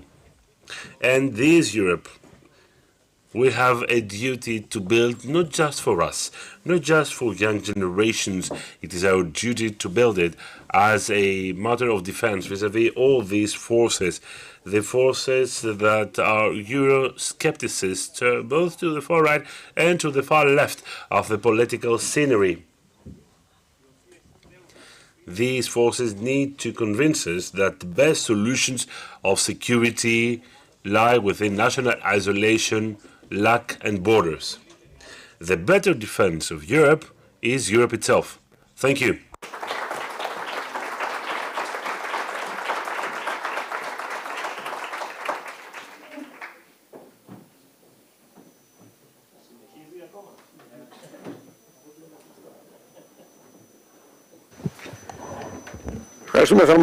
Thank you deeply, Vice President of the European Commission. Thank you, Mr. Schinas, for this quite concise approach of yours, which indeed was about the very critical aspects that we wanted to listen about, and some other aspects that we didn't expect to listen. I believe that there will be many important questions. This was the source of the problem. We found it. Problem solved. Okay. Glad to listen to that. Okay, so I believe that we can have very interesting questions. Instead of using my hat as a moderator to raise the first question, I will do something else. I will seize this opportunity in order to ask from young people, students, to take the floor. We have students in a master's degree or before the master's degree. I would like to give them the floor and see some hands. Well, looking to my partners, I believe that we'll have half an hour, not just a quarter. Yes, half an hour, even better, 30 minutes for Q&A. So many questions to take. I propose the following. Let's first take 2 or 3 questions, reply, and so on and so forth. I saw one hand, second hand. Yes, you have the floor, madam, please. But please do use a microphone, please. Thank you. Καλησπέρα. Hello. I would like to ask you, what is your approach when it comes to the development of the development of different texts from European strategy to global strategy in 2016 and now in the strategic compass of 2022? That is, do you believe that these texts meet the demands of the EU? Is there something lacking here? Is there any prediction about annual reports to see where we stand? Thank you. Thank you. I wonder whether this question should be replied before moving on, because it is of particular importance and it can be examined separately. What do you think? Yes, I do agree, but I'm not pretty sure that my reply is the one that matches this audience, because I believe that the audience and the members of the academia have a trend to overestimate these institutional texts. I don't fall under this category. I don't belong to the category of people who believe that these texts are a panacea or that they open the gates to this new Europe of decisiveness.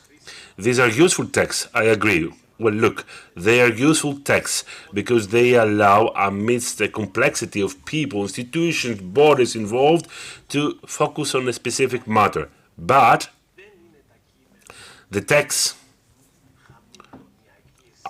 do not follow Hamilton's perspective.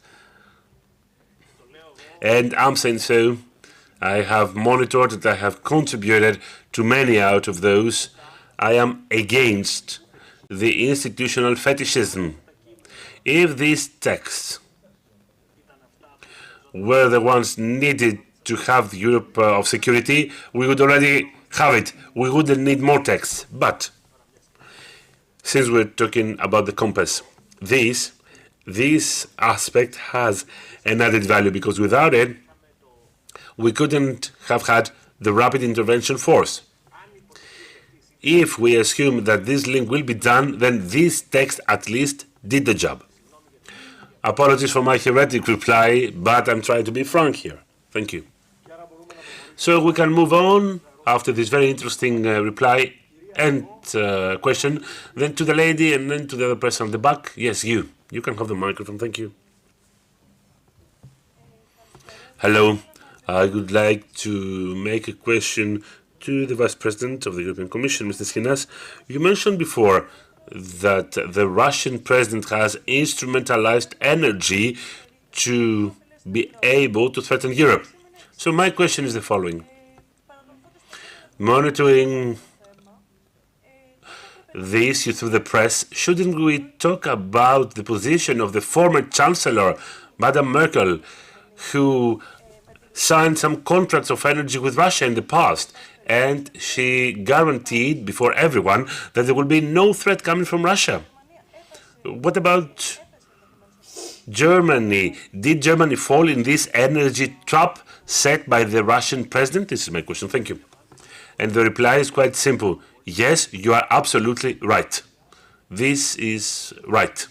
The German Chancellor, the former German Chancellor, who for many, many reasons has proven her skills to be a leader in critical moments in Europe, or at least to create the critical mass of political support for difficult decisions in Europe, in this issue, she failed.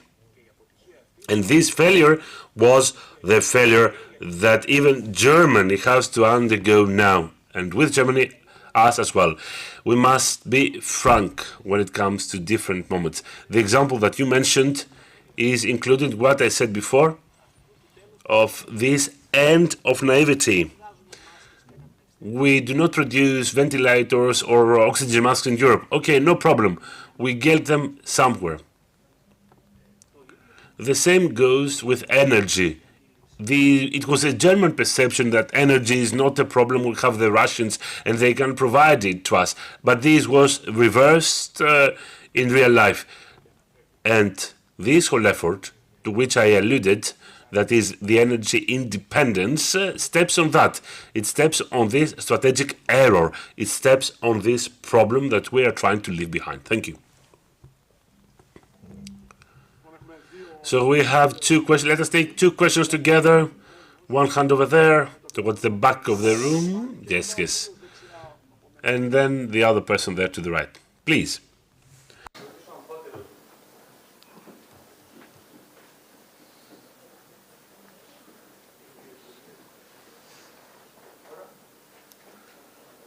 Έχουμε ένα θεματάκι μετά.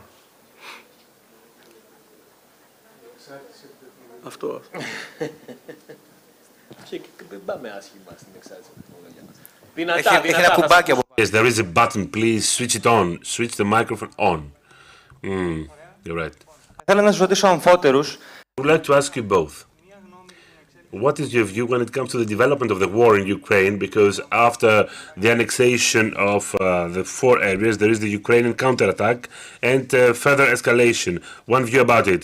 And then, secondly, we have opened again the debate, the proposal that is to create a pan-European army in the framework of tackling threats. Your views about these two issues. Thank you. And mainly, and possibly rather, we can take the next question. Yes, please. What's the next question? Hello. Thank you so much. Thank you for being here. My question is a follow-up. You told us that this is the end of the era of naivety for Europe.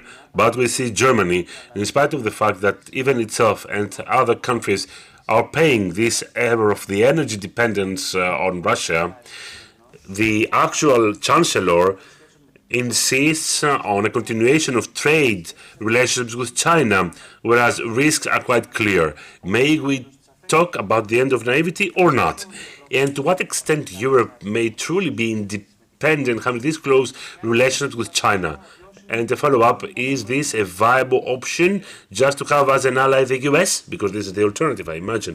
Thank you. Yes, yes, I will take the easy part. I will take the easy part. Δεν συμφωνούν. Λοιπόν, ξεκινάω και μετά συνεχίζουμε μέσα στο πλαίσιο του χρόνου. Είναι πράγματι θέματα που χρειάζονται. Yes, yes, I agree because this could take us 2 hours to reply. Let us clarify three points. Γνωρίζουμε κατεξοχήν. We can all acknowledge, and even the texts are very interesting, talking about many different poles and things that are not created in China. Europe is talking about different poles. We don't accept unipolarity. So Europe does know that West is not the whole planet, of course. If we see demographics, the planet is India, China, China, India, and then the other parts and the other countries.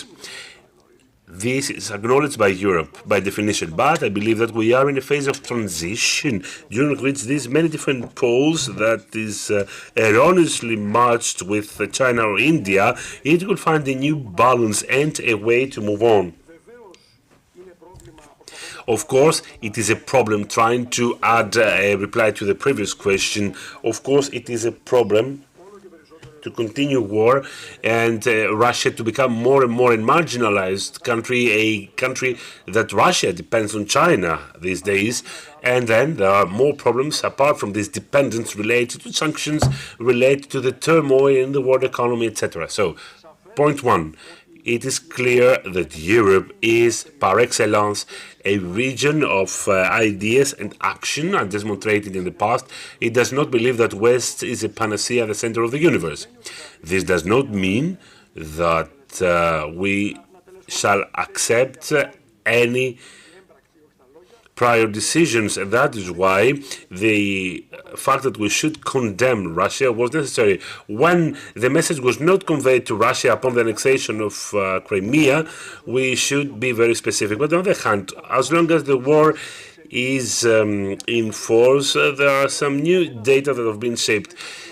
In this era of multipolarity, it is of the interest of none for the West to catch up with time. It's for the interest of none for the West to get a second or third role. No, the West should play its own role, which is a regulatory one. This is what we need to believe. It's not just a trade or financial role. And secondly, we should start tackling the different partners in a separate way, always with due respect. Of course, a big partner of Europe is India, which has a past with the non-aligned forces in different historic courses, but Europe should face different partners in a way that should respect everybody. Coming to the end of this quick reply to two very good questions, I believe that we must remember that there's always a very delicate line. When should we take the decision? When is the moment to negotiate, to consult? When is the moment for the end of the war phase? Consequently, and coming to the end of the first question, I would say that for the last 2 months I have been arguing that it is high time we ended with a war. But this first depends on Russia and to an extent on Ukraine, that is on all of us. When this delicate line can be reached, it is a moving target, but it is to the benefit of Europe, undoubtedly, first, to learn the lesson that we cannot accept any fixed decisions, but secondly, we must also get into negotiations when conditions allow us to do so, so that this line could not become too excessive and thus talk about consequences that are not wanted. I hope that we come closer to this phase of a more generalized negotiation. There are some indicators, even if we consider that to exist also in March. This is my first quick reply. Yes, I don't disagree. As bullet points, let me answer. The development of the war, I don't know. It's difficult to read a system in Moscow which doesn't work with characteristics of a Western political system. We're talking about a closed system which is legalized by different intelligence services, a system that has no public opinion to face, has no independent media, there's no civil society. Such a system cannot be read easily. And the strategic threat of the touched by fate mums, because these mums do not dwell Moscow.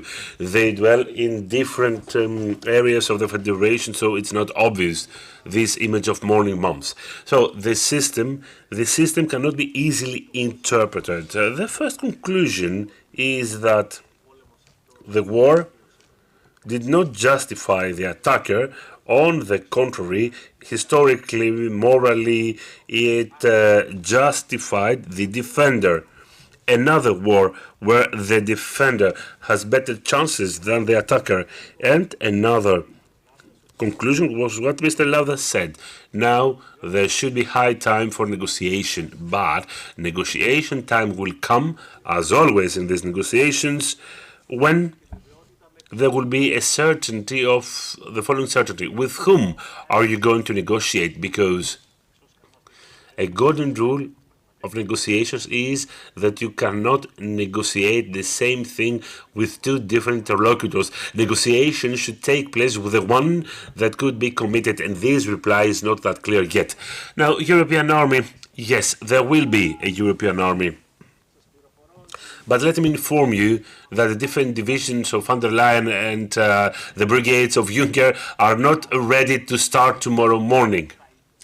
There will be, in long run, such a development as an evolution, as a development of all these procedures we're talking about, that is, convergence and common mindset that since threats are the same, symmetric ones, then defense should be of a similar type. Personally speaking, since I have many contacts with the staff both in Greece and in the European Union, I'm pretty happy when I see that this convergence is already taking place. There is this common perception, there is partnership, but yet I'm looking at Mr. Arvanitopoulos. This does not create any conditions according to Hamilton. It will not be any big bang, but we will get there. Now, another point. China, yes, indeed, we need much time for the discussion. What I can tell you is that we, as Europe, always, and I leave European politics for the last 30 years, but we have always followed a golden principle. The interest of Europe is, in English it's better, a rules-based international order, which is a bit different from multipolarity, because multipolarity might exist, but they cannot necessarily be rules-based. We need such an international scene that will be based on rules in trade, security, the environment. Let me here tell you that this is what we want, but many times we felt lonely in this commitment of ours, especially during the Trump administration. We felt desperately lonely.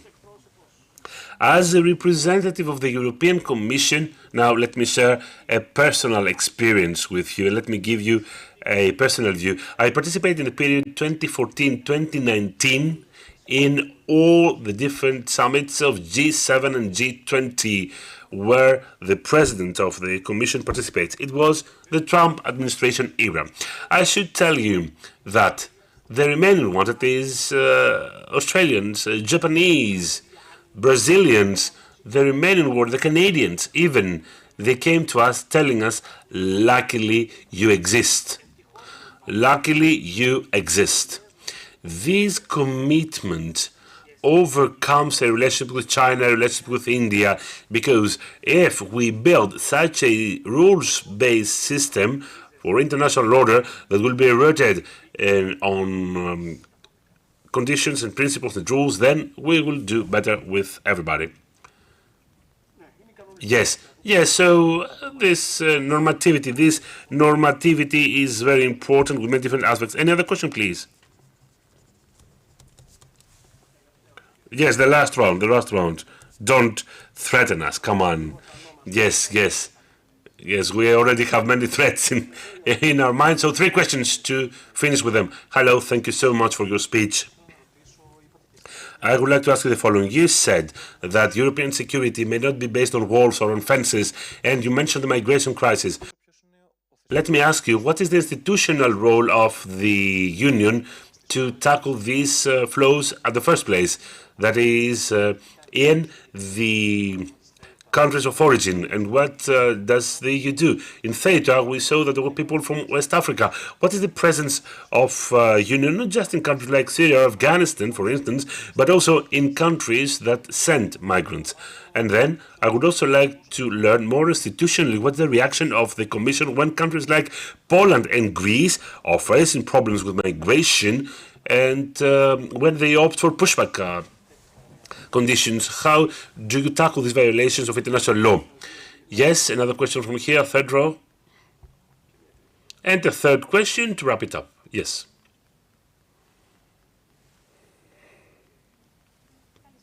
Hello, thank you very much for your speech, which was very interesting.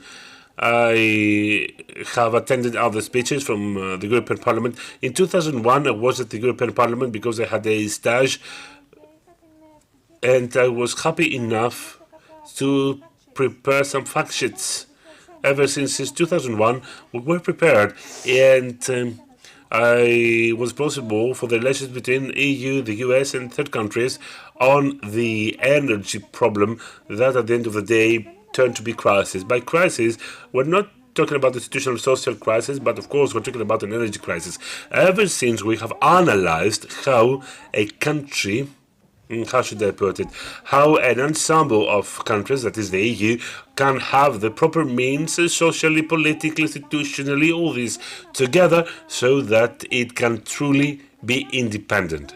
And then we observe in 2022 that what we had started back then as a research in the DG research, when I conducted this study, that Greece, for sure Greece, which strategically is at a crossroad, can be a pioneer, it can be independent energy-wise, and can also be a part of the solution of the problem. That shouldn't be a problem normally, because ever since we have seen that through a study and can be finalized positively. Now, when it comes to Ukraine, last Friday, I was lucky enough, under the aegis of the European Commission, in the American College, I attended a very good fashion show on children from Ukraine. It was very interesting. They said something very, very important, which I keep. They said that the war would end quickly. Maybe we are close to a positive result, so I'm looking forward to your own replies. Thank you so much. Yes, okay, let us wrap it up with these two questions. The first one is related to my portfolio in the Commission. You are asking me about the role of Europe. The idea on migration is like a building with three floors. The first floor should be about the relationships with the countries of origin, with the transit countries. We will never manage to tackle migration internally in Europe if we do not manage it with our neighbors. Second store, we said before, security of the external borders. There will be no migration policy in Europe if we don't have powerful and safe borders. Third floor, the allocation of burden and solidarity. All for one and one for all, not few for the many. What's the problem up to now? We have on the table this proposal since September 2020, but the member states, for the time being, want to get the elevator and only visit the floor they are interested in. That is, first liners go to the third floor directly, and they are saying we want solidarity and allocation of burden. The countries of admission just go to the first, second floor, and they are saying if we have less arrivals and a powerful control at the borders, why should we talk about solidarity? Maybe we won't need it. They have made quite clear, and your question allows me to repeat it, that this building will be built at the same time with all three floors ready made with the same capacity of bearing loads. There will be no emergency exit. Everybody will participate in the same way, especially when it comes to the transit countries and the country of origin. We have failed, especially with Africa. We have given away too much money. We're the biggest donor in the world, but our money did not deliver. They went to the elites. We've built presidential manors in Africa, airports, motorways. The majority of those were built due to European constructing companies which get the money back. This should change.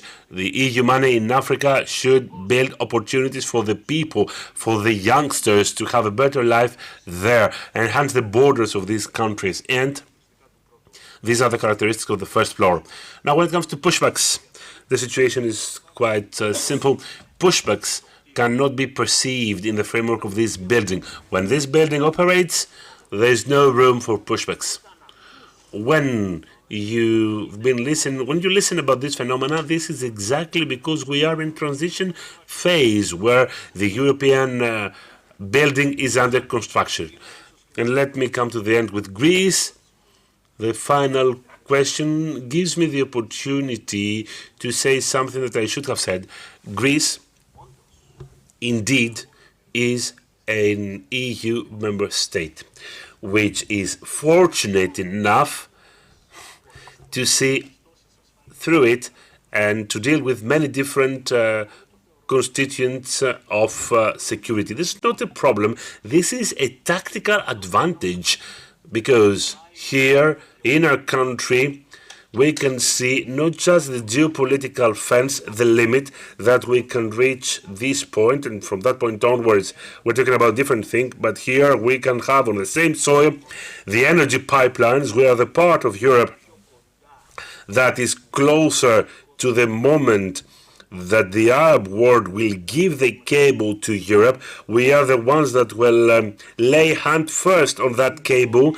Then migration. The success of Europe in migration largely is judged from the Greek seas, and the big victory in Evros verified this momentum. I shall never forget the people from the villages in Evros who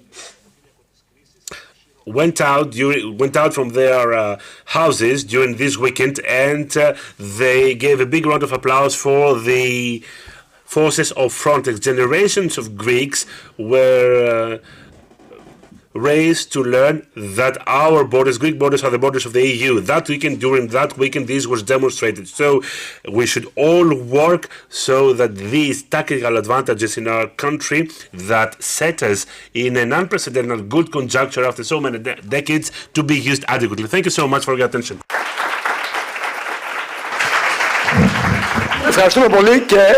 Thank you very much. Of course, it goes without saying that we conducted a wonderful discussion with Margaritis Kinas. Thanks to you all. Do not go away. Let's come to the next session.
We now have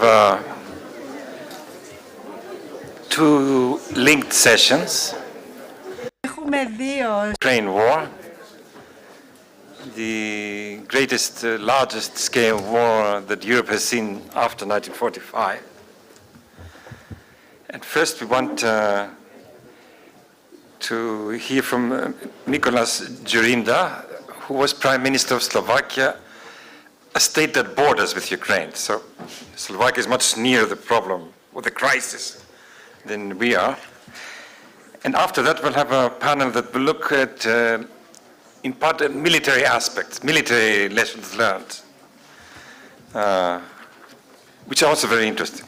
But let's start with the Prime Minister, Jaminder.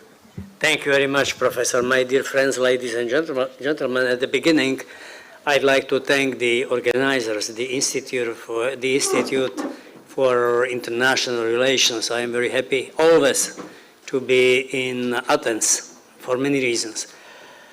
And I am proud that the institution which I led in Brussels, the Wilfried Martens Center for European Studies, which is a political think tank of the European People's Party, is co-organizer of the event. The title of our panel discussion is Lessons Learned from the War in Ukraine. One could argue that it is too early, after 9 months, to contemplate what are potential lessons learned from the war. But I think that it is possible already now. Maybe at the beginning I will make you surprised because I have good news. Despite the fact that we follow a lot of atrocities every single day, you know what is the situation, how the situation is in Ukraine. Margaritis Schinas rightly pointed out that Putin or the Kremlin has decided to weaponize and also energy sector, food or delivery of grains. But it is very dangerous, and we are not so far of genocide in Ukraine. Having said that, I have also a good news, because the question is whether there are some lessons which can be taken as the lessons learned from the war. Look, the message from my side is very simple. Democracy is better than autocracy. Why? Because it is evident that Mr. Putin was heavily mistaken, especially on the battlefield, on the ground. Everybody is in shock in these days that Ukrainian soldiers are winning ground. We won in Kharkiv, we won in Kherson, and Ukraine is getting more and more occupied villages, municipalities. For me, it is also a personal shock because I had been serving as a foreign advisor of the previous president, Petro Poroshenko, and we had a special program as Martens Center in Ukraine between 2014 and 2018, sharing experience from doing reforms. And I have to admit that I underestimated also a bit the Ukrainian forces and soldiers, and maybe overestimated the Russians, noisy voices and the Kremlin with huge propaganda. Look at the battlefield of these days. It is evident that Putin didn't receive right information. At the beginning, he wanted to promote a quick, special military operation. This is true. I have a lot of information. He wanted to do something like with Crimea. He was heavily mistaken. And now it must be for him a cultural shock to follow how the Ukrainian forces are beating the Russian troops. Why it is so? Because, in democracy, the things are complicated. You have to negotiate all the time. On Monday, you have to reach a coalition agreement in the government, but on Tuesday, you are beaten by the opposition, by media, NGO, free society, media. But this is substantial, that every one of us is under control. As the Prime Minister, I was not very happy that I have very, very brutal opposition or media checking every single my step. But it is very healthy for society. I was listening to Mitt Romney, the Republican member of the US Congress, the candidate for the US presidency at the time before the pandemic. It was very, very, I would say, interesting and impressive to listen to him when he argued that also the US Army is not in the best shape in these times because they are spending more and more money for maintenance, not for the development. He gave us fascinating presentation. What is the proportion between maintenance and development in China, for instance, and the United States. So democratic control is something very healthy and very perspective. And this is a good news for us because sometimes we were afraid of Russia or Kremlin maybe artificially too much. And then maybe there are also some other lessons which can be learned from the war also in these days, especially from the perspective of us, the European Union.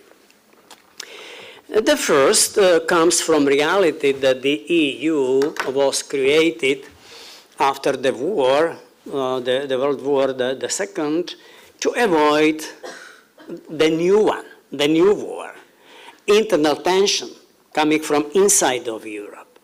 And we succeeded, I would say. The level of confidence now in the continent is very, very, very high. I strongly believe that such instruments as single market, common currency, Schengen area, and many others, our common European institutions, it is a very strong guarantee that we are not only united, but we are not unable to produce new atrocities or new war. It is great. But what has happened within the last 15 years? We have been facing 4 major challenges, but all of them were coming from outside, not from inside the EU. At the beginning, it was global financial economic crisis. And then we had very heavy or strong immigration inflow. Then COVID-19 pandemic. And now we have the war of Russia against Ukraine. All these challenges are coming from abroad. So my second lesson from the current development is that we need to change this paradigm, to change our community from inward-looking composition of member states, cooperating sometimes very, very complicated way, to a community of member states and EU institutions which is ready to develop itself but also defend itself if necessary. And this is substantial. This is substantial. It is not enough to enjoy life as a community which is happy with itself. It is necessary to be able to be competitive in the global space and able to defend our values but also our interests. The lesson number 3, which I would like to mention, is that we measure the quality of our life by money in the past. Our own wages, salaries, our own assets, GDP per capita, money, money, money, money. Everything was circulating about money. In these days, it seems to me that we are going to measure the quality of our life through security.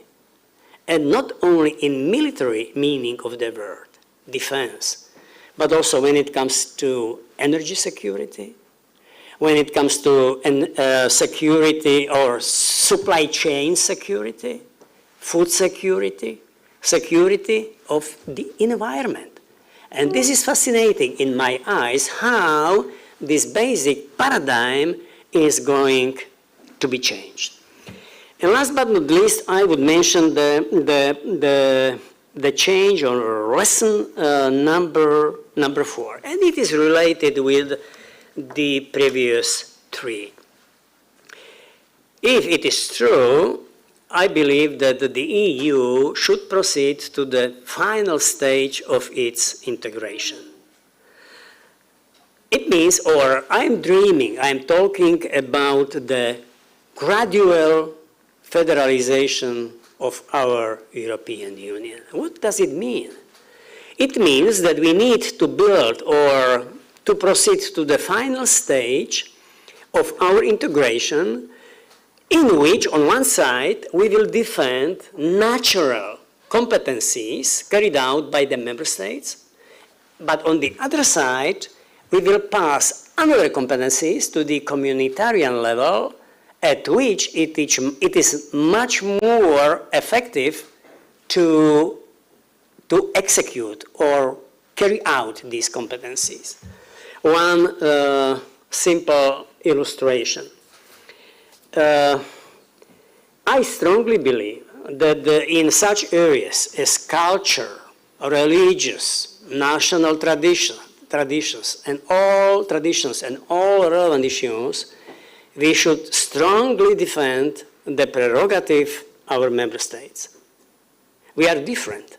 Europe is not big, but we are very, very diverse. Unity in diversity. You remember the main slogan of our European fathers? Unity in diversity. And believe me, I am a Slovak from the center of Europe. I am a European. I feel like at home here in Athens, but also in Lisbon. Not speaking about Prague or Poland or Germany, Paris. So these cultural issues are very important for people, for everybody. And we should resign on potential harmonization or centralization of these events. If I want to be brutal, I would say that I do not need any institutions to grow my children or my grandchildren. It is absolutely not needed. I want what is needed. I know very well what is necessary to do to let my grandchildren grow in a positive way. But when speaking about foreign policy issue, and especially when speaking about defense, I am strongly in favor, making long story short, of an idea of our united European military forces. We are listening to a man who strongly believes in the future of European army. Not tonight, as Hinas has stated rightly, but we should proceed from the words, from declaration to concrete steps. This idea is not new. The soldiers know better than me.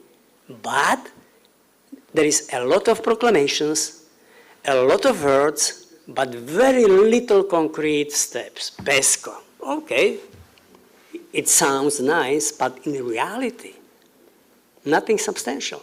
Defense fund, okay, there are some projects that are needed.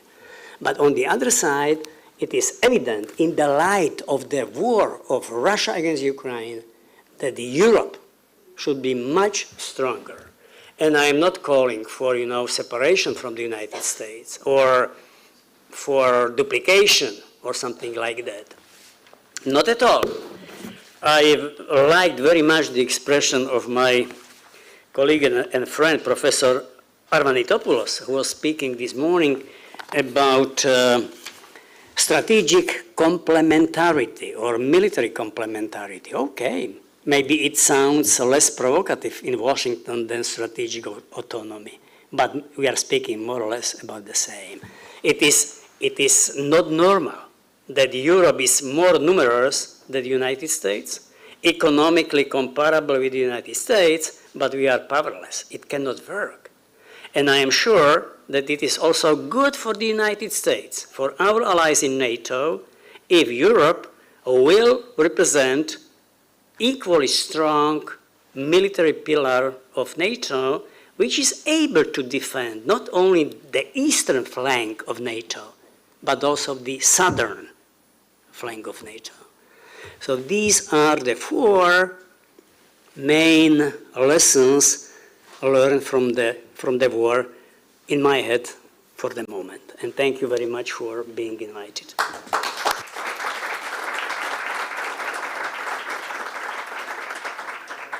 I think we have time for a few questions. Yes, please.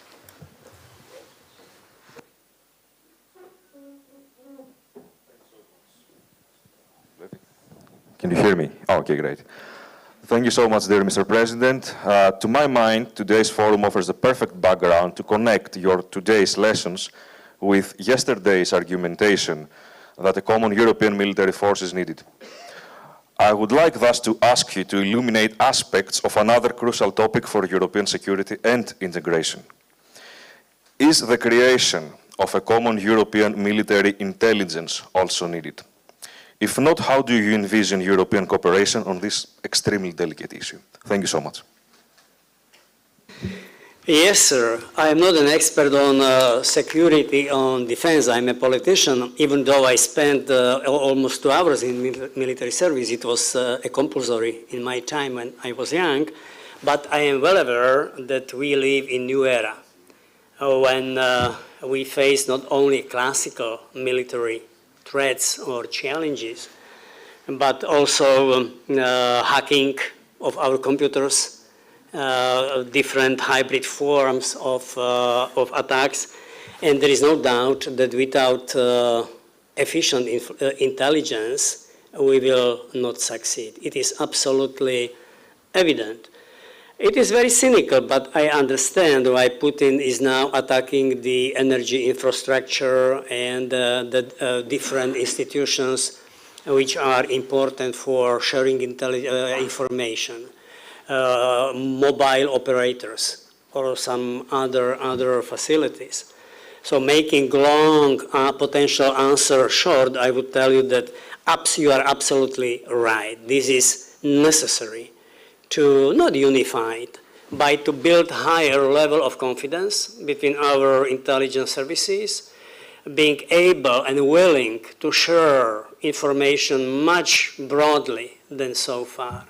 So when I call for European army, the issue of common intelligence is an integral part of this potential defense architecture. You are completely right.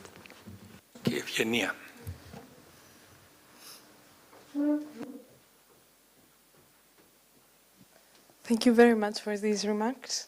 I would like to ask you, with regards to the European army, if a European army is formed, or when, what would happen to the NATO states that are not part of the EU? Thank you. Thank you very much, and my instinct prompts me that I understand your question very well, even though it was not explicitly pronounced. Look, nothing dramatic will happen in my head. If I want to be brutal, I would say that we should not talk how measures should be adopted against Turkey. I am a man who is thinking positively.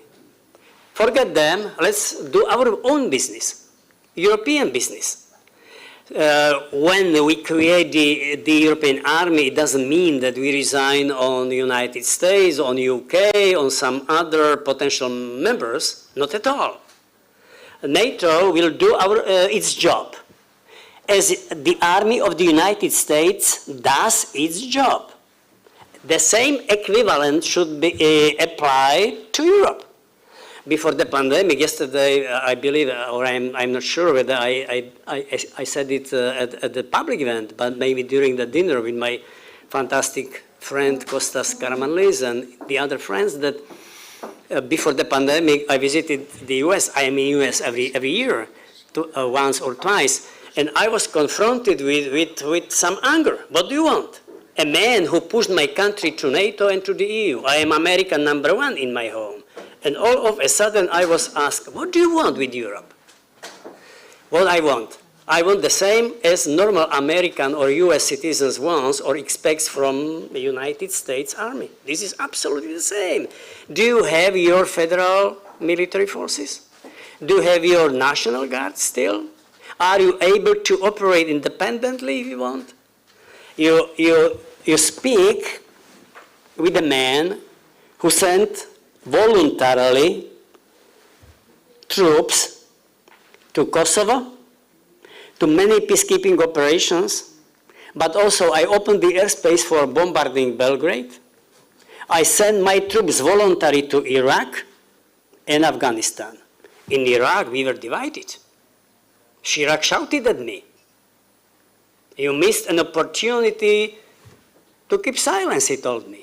Why should I keep silence? I am convinced that it is needed, I did it. So we were heavily divided when it comes to Iraq. What happened? So in this composition, I strongly believe that NATO is fantastic value. NATO, transatlantic alliance, is a fantastic value. But it doesn't mean that we are not allowed to defend also our own interest or to help Americans to promote peace in our neighborhood. Does it run against the US interest? If we are able to help democratically elected African leaders to fight terrorist groups, would it be good when it comes to immigration or bad? Does it run against the US interest? Not at all. So we need to talk to our, not friends, allies, to talk to them because I strongly believe that we have the same goal, to defend our values, to defend our civilization, to defend our way of life. Not everything is perfect in Europe. Look at Orban of these days. But in general, this is fascinating, our rules, our institutions, our way of life. But I strongly believe that we should do much more in Europe, especially when it comes to defense. Okay, we have to proceed with the panel.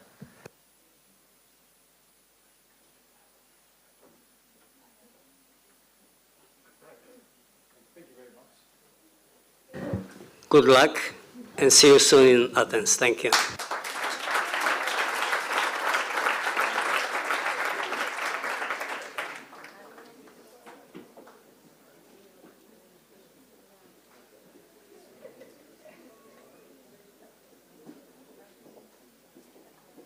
Okay. His mustache is nicer than mine.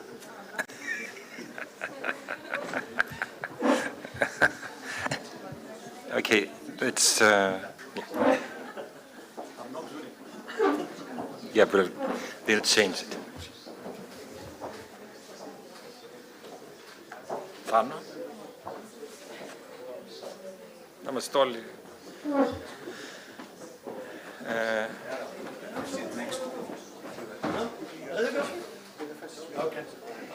Ben Barry will join us from distance.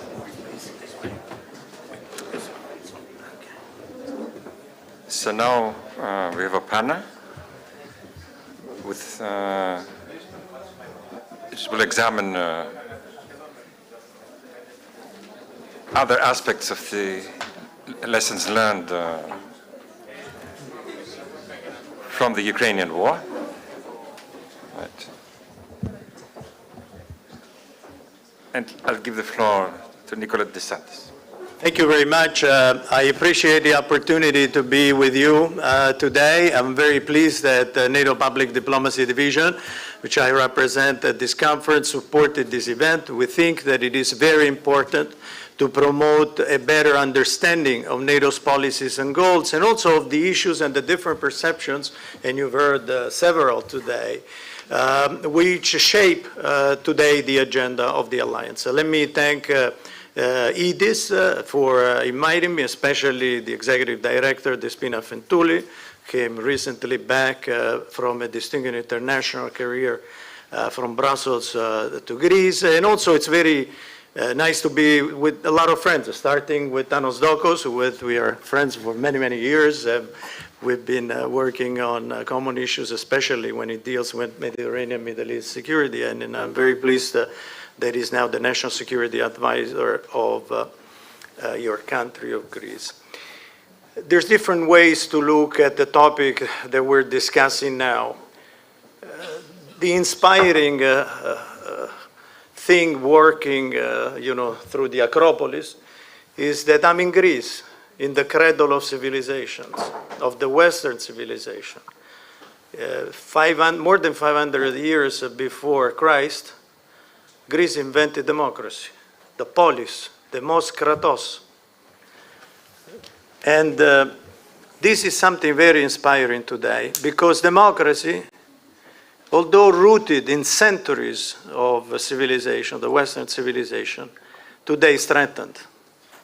It's threatened by authoritarian states, is threatened by the Russian Federation, is challenged by a systemic challenger, like it is the People's Republic of China. Today, we have a war in Europe. In the new strategic concept that only 4 months ago NATO revised for the first time since the end of the Cold War, we label the Russian Federation as the major threat to Europe.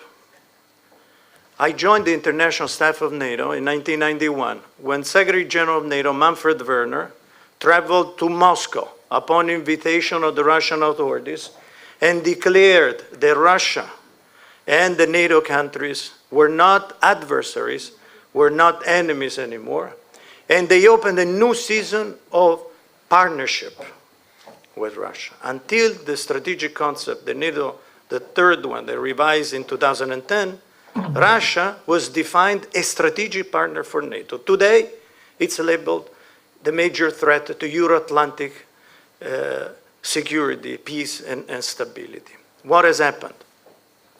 Let me tell you that starting with Manfred Wörner, in July 1991, he went to Moscow. In November 1991, NATO revised the strategic concept for the first time following the Cold War, and he made it public because the strategic concept until 1991, the strategic concepts which had evolved. What is the strategic concept? It's a document in which NATO lays down the way in which it looks at the security environment. The security environment evolves over time. You want a security organization that had to protect your security to update the way in which, with the evolution of security challenges and threats, it would deal with it in order to deter war, to prevent war, but should war occur, to manage it in such a way that successfully we can restore peace. So Russia was included, and this is something that I want to stress today because it is sometimes forgotten in academic debates. Russia was included by NATO in the new security order, not only starting with the visit of Manfred Wörner there, but in November 1991, the strategic concept we approved, NATO's heads of state and government created a new body, a new institutional framework for cooperation, which was called the North Atlantic Cooperation Council, in which NATO invited all the successor states of the former Soviet Union, the emerging democracies of Central and Eastern Europe, and you just heard one of the former prime ministers of one of these countries, to build together a new security order, one of peace and stability in Europe. In 1994, Russia was included in the invitation of the Partnership for Peace program, together with other successor states of the former Soviet Union.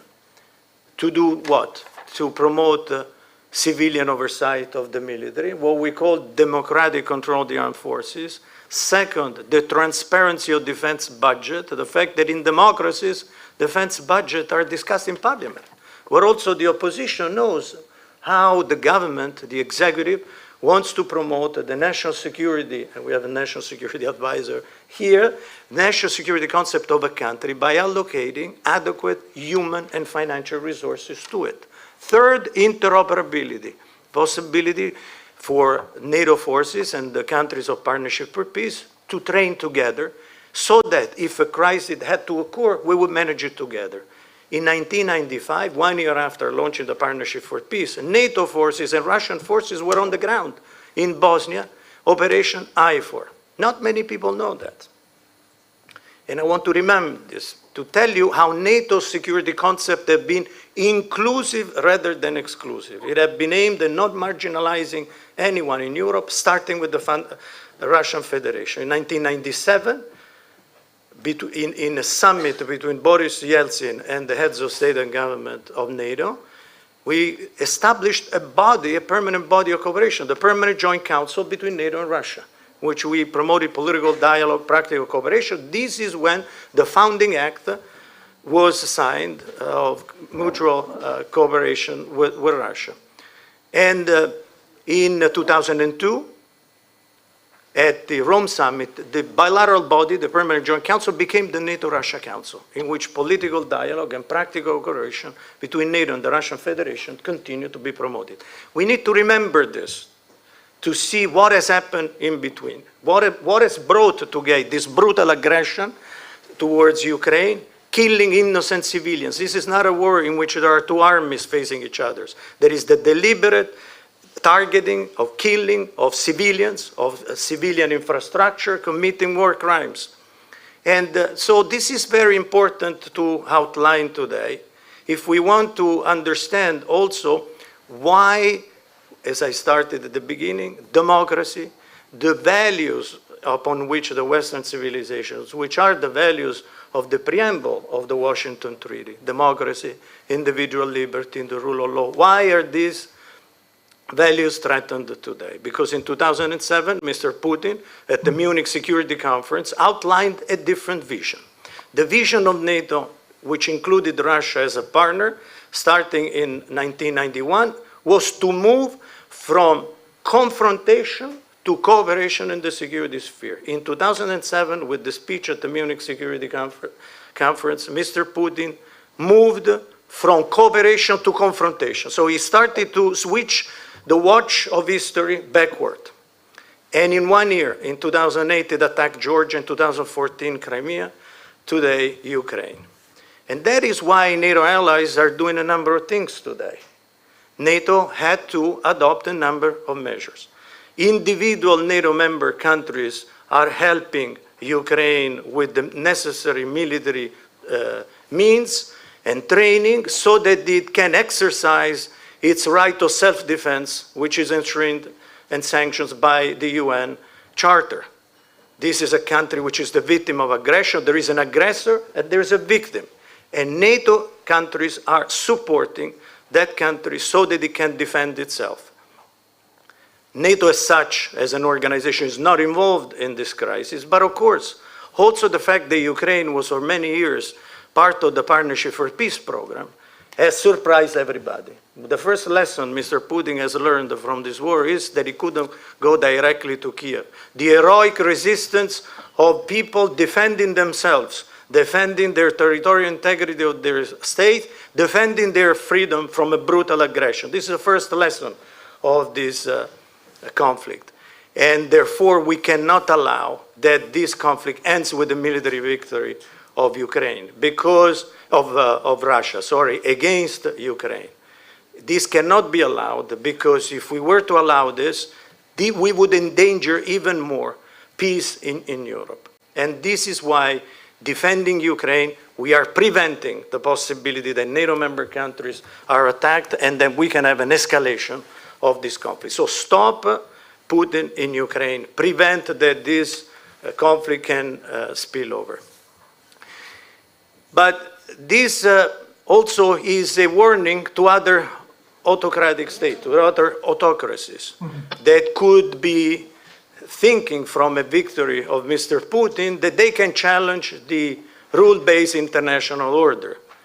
And today, if you look at the new strategic concept that we approved in Madrid, while on one end you have Russia labeled as a new threat, the major threat to our security, we also have a systemic challenge coming from the People's Republic of China. One other thing that we have learned from the conflict with Russia is that we have to cut our dependency from authoritarian states. Energy, gas, oil. We have learned these lessons and we are trying to diversify our resources with regard to the possibility that others can use that dependency to undermine our security and the stability of our countries. Of course, this has a cost. It has a cost in economic terms for our countries, but the cost, while we have economic costs, which are very high in terms of energy, in terms also of food, the impact, the adverse conditions of this conflict on our economy, the consequences for Ukraine are much worse because they entail the enormous loss of human life. And so we have to stay the course. We have to continue. At the same time, we should not allow that our countries continue to become dependent on others. And I'm thinking about China. Why China is defined in the strategic concept a systemic challenge because, of course, China is using its diplomatic, its military power, its economic power as a form of coercion. On one end, not to respect the rule-based international order. On the other, trying to undermine, create a dependency to create a new system of rules, which is, of course, not responsive to the one from which I started, the one of democracies, the respect of the rule of law, human rights.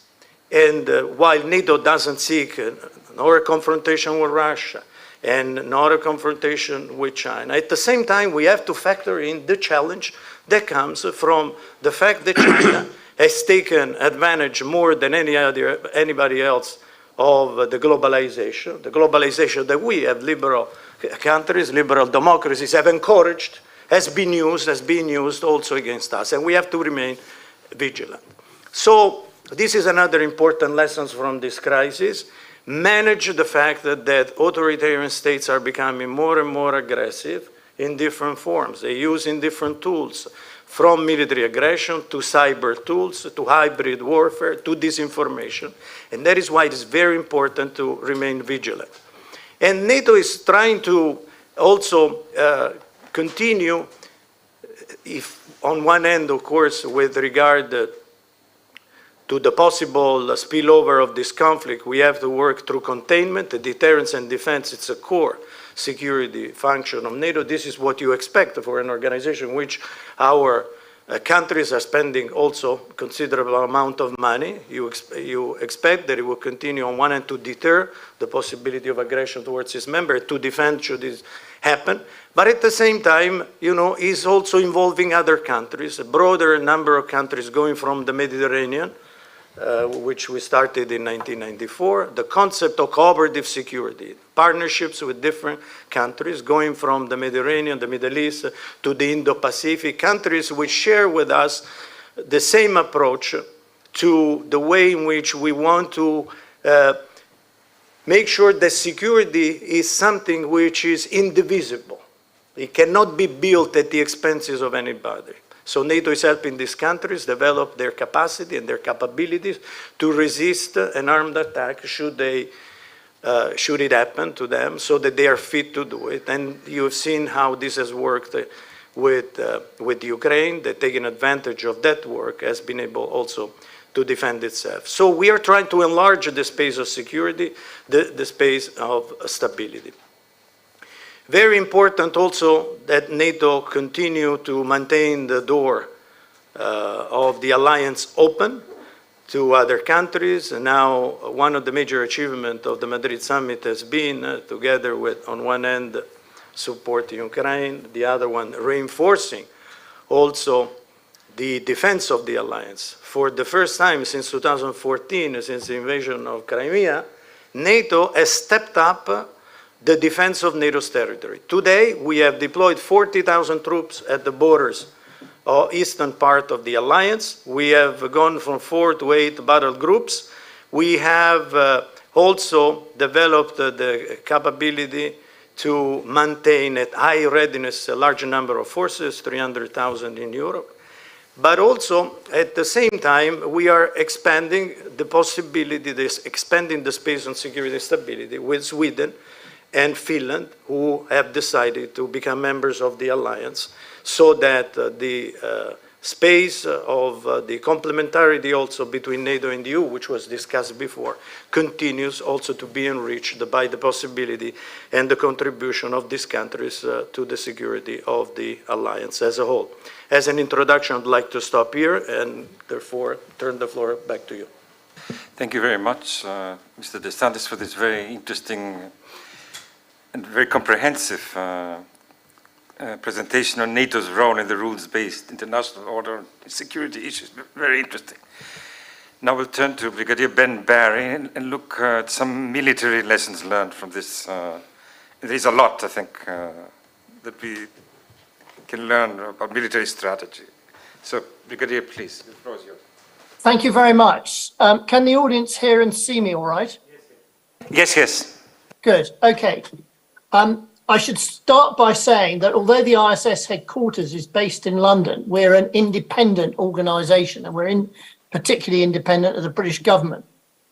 Now, I agree with the first speaker's remarks that Ukraine's democratic government has been better than Russia's autocracy.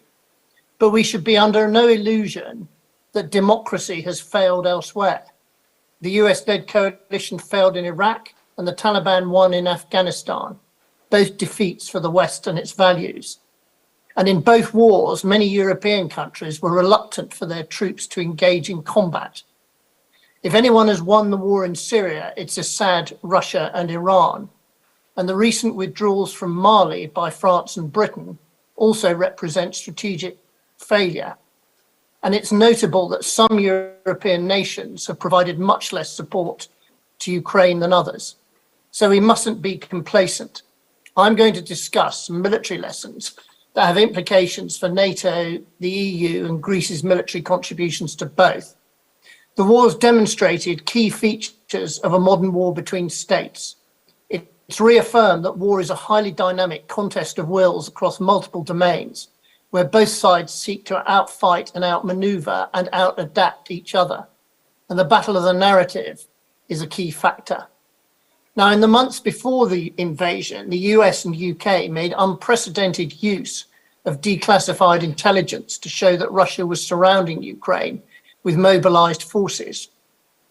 We should be under no illusions that these efforts failed to deter Russia from attacking. Maxar, a civilian satellite imagery company, published photos of Russian units deployed in Belarus and Western Russia. And Maxar has continued to publish such images ever since. So this shows us that civilian satellite observation companies are now strategic actors. There are also hard questions for those European countries, and indeed the European External Action Service, that appeared to ignore this intelligence. There are much harder questions, of course, for the Russian forces, which displayed over-optimism and lower standards of tactical competence, command, leadership, and logistics than the Ukrainian forces. And this is a hard reminder that the prime military capability is competence in combat, and high standards of leadership and training are essential to achieve this.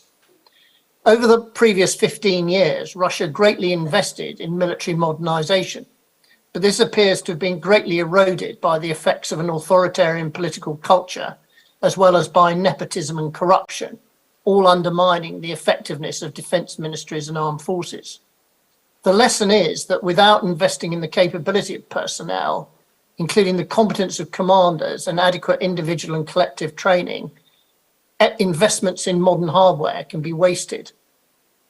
Another major contributor to the failure of the initial Russian attacks on Kiev and Kharkiv was Russia's inadequate coordination of its tanks, infantry, and artillery, whilst Ukrainian defenders proved much more skillful at coordinating their infantry's use of anti-tank weapons and strikes by mortars and artillery.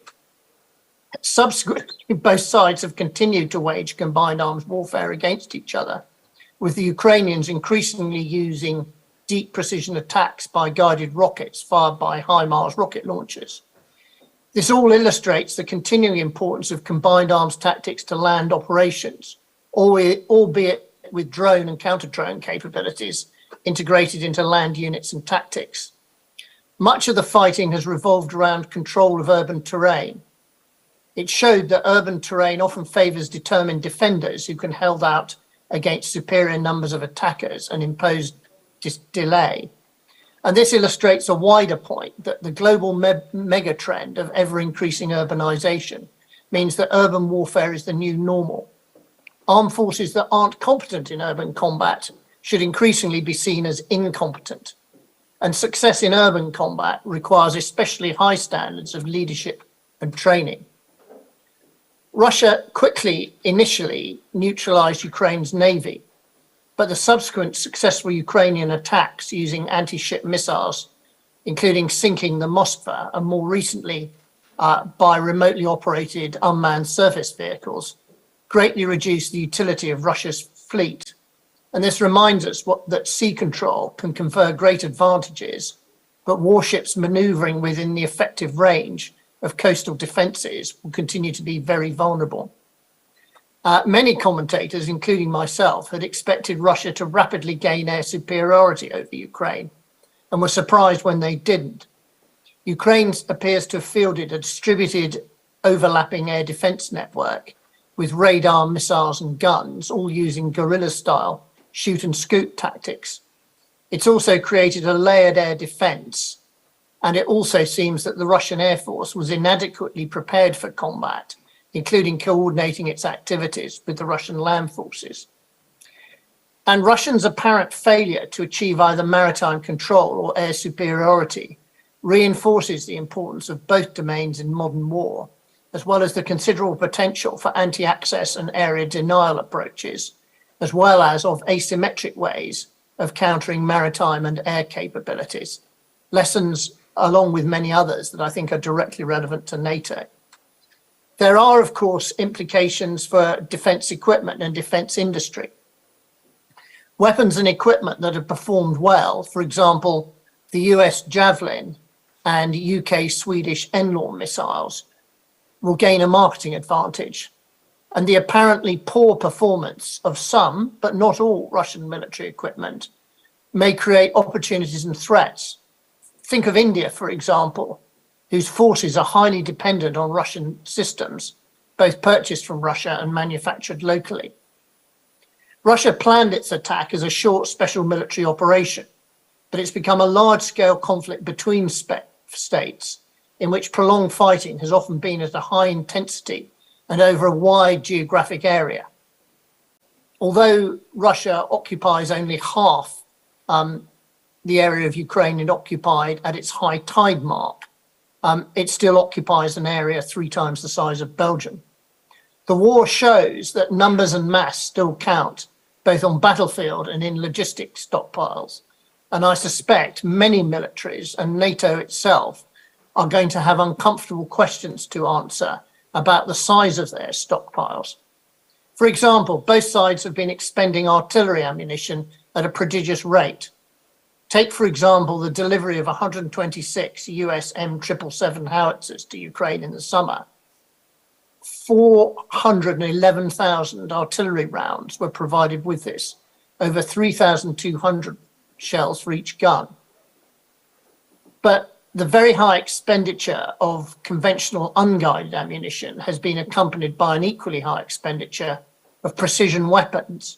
So a previous assumption that precision weapons were needed in lower numbers than unguided weapons because they were more accurate. Well, I'm not sure if that's still true, but clearly both unguided and precision ammunition have complementary roles.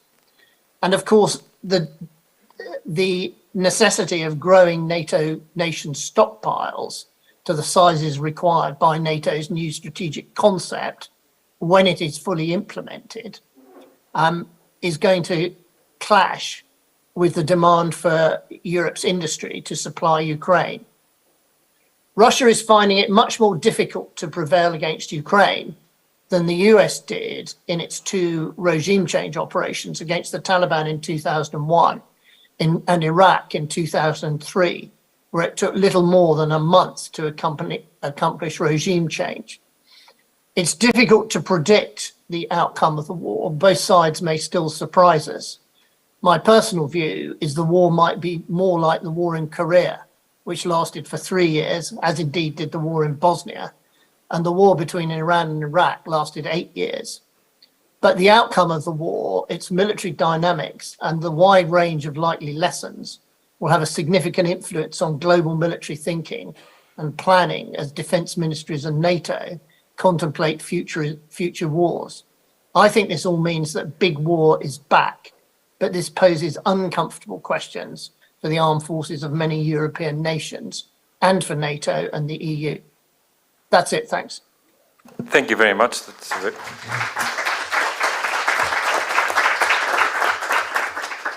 on very important military lessons learned that we need to take into account in our strategic planning, both as in member countries and as NATO as a whole. We'll go to the Greek National Security Advisor, Professor Thanos Dokos.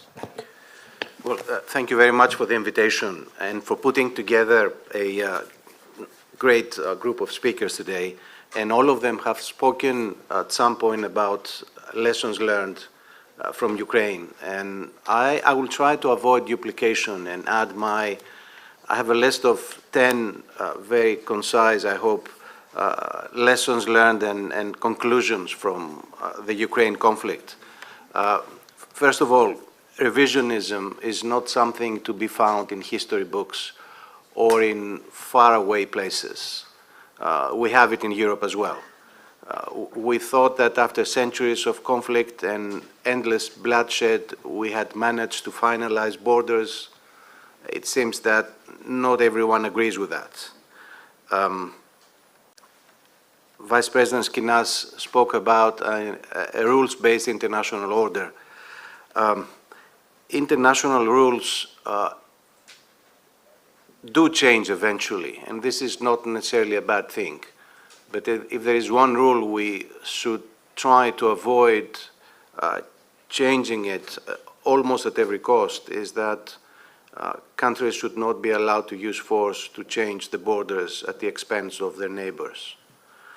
And Greece has taken a very strong position from the very beginning on this question, in the case of Ukraine, both as a matter of principle, but also for very practical reasons, which I don't think I need to explain. Conclusion number 2, use or public threats for the use of nuclear weapons have been an almost absolute taboo for many decades. Even if what Russia and President Putin have been doing over the past few months is only posturing, this is still an issue for concern. The taboo has been somewhat weakened, and this is important, I think. Now, point number 3, hard power matters. In Ukraine 2014, it has been a shock for the EU. We said that the message has been received and progress has been made, but obviously not enough. So now there's a consensus that soft power will continue to be the EU's main foreign policy and security tool, instrument, but it needs to be complemented with hard power.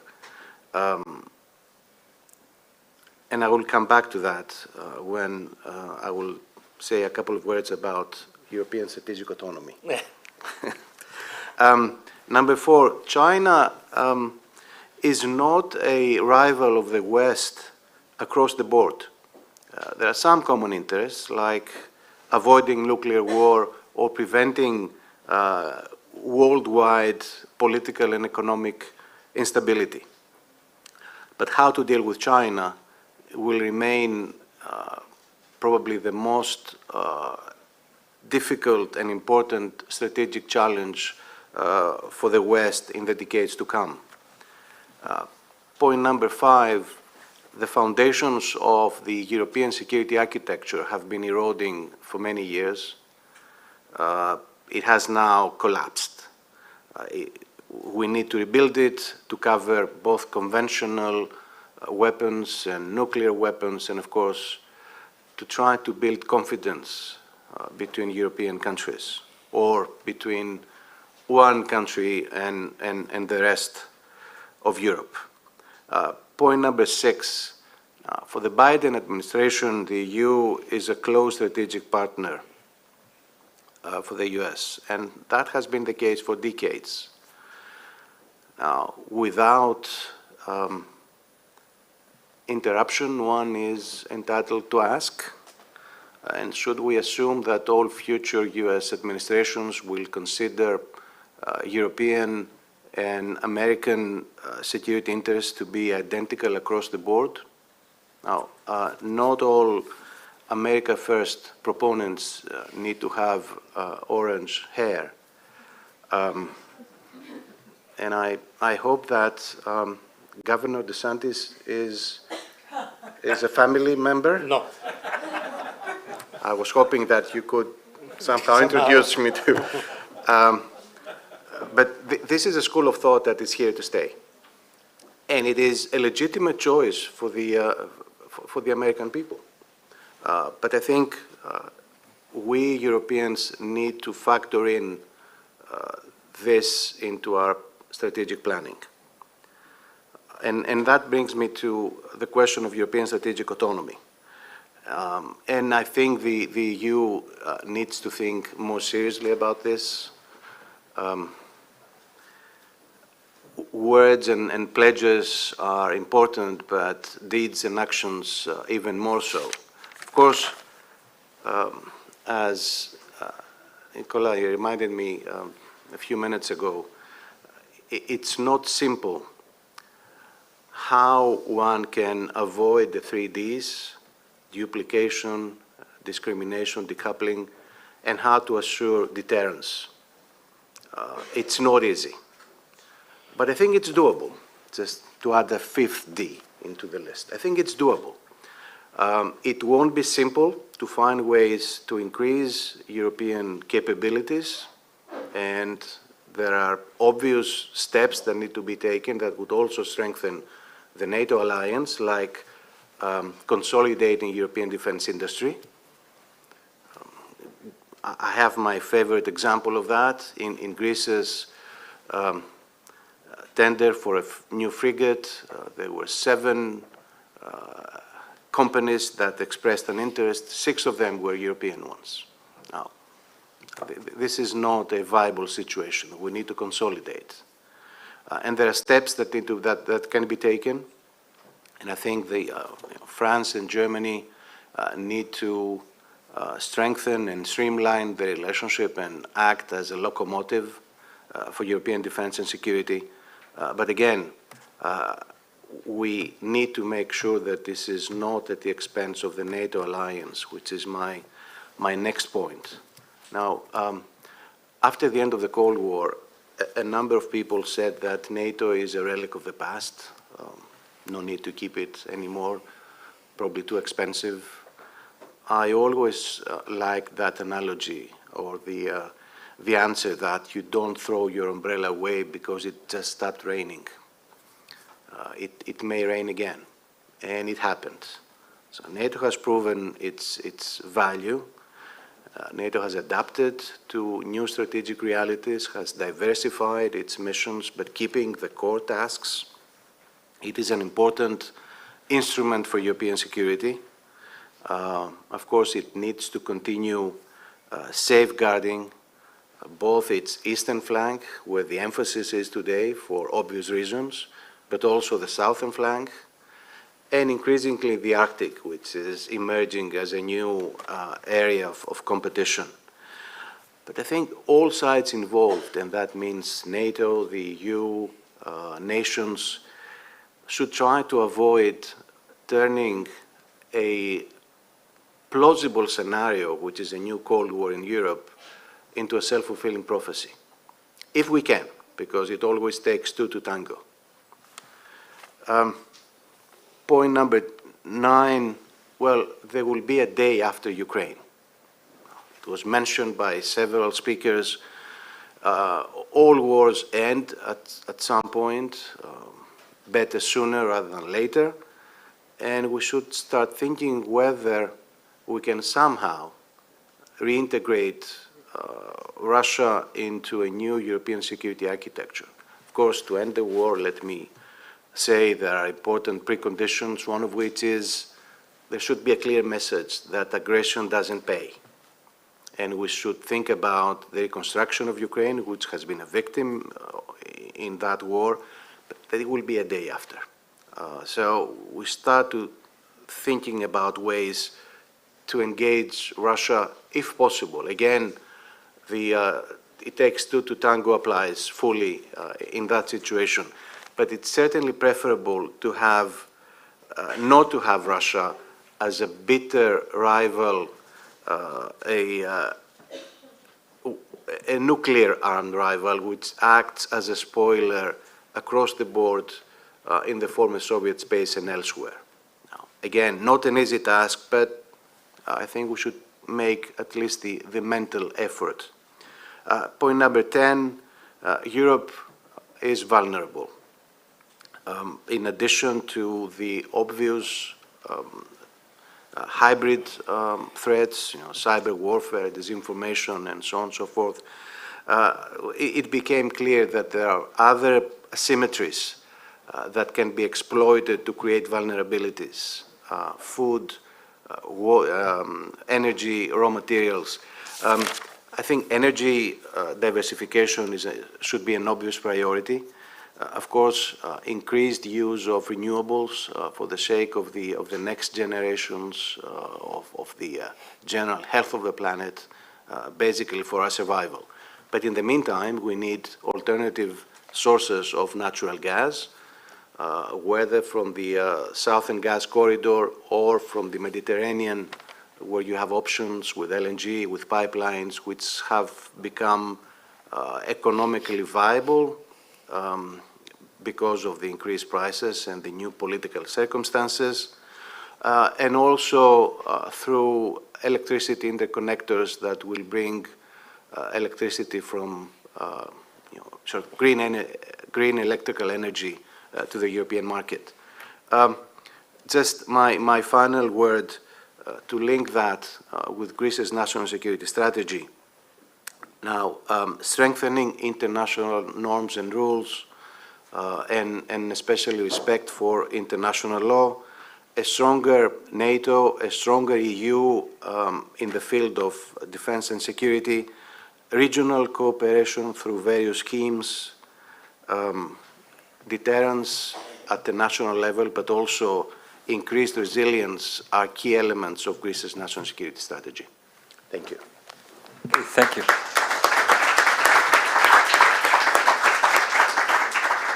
Thank you for this wide-ranging presentation on the issues involved. Now we have some time for questions. Yeah.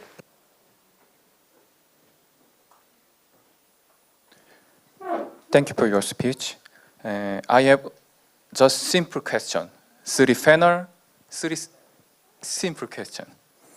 First, there is a view that NATO has stimulated Russia by expanding into Eastern Europe. Do you agree? Second, Iran will transfer drone technology to Russia, and drone will be produced in Russia. The pattern of war is expected to turn into a war of attrition. I mean, not battle of troop. What do you think Russia's exit strategy is? Last one. Do you think the war will end without changing Russian regime? Regime change means this one. Thank you very much.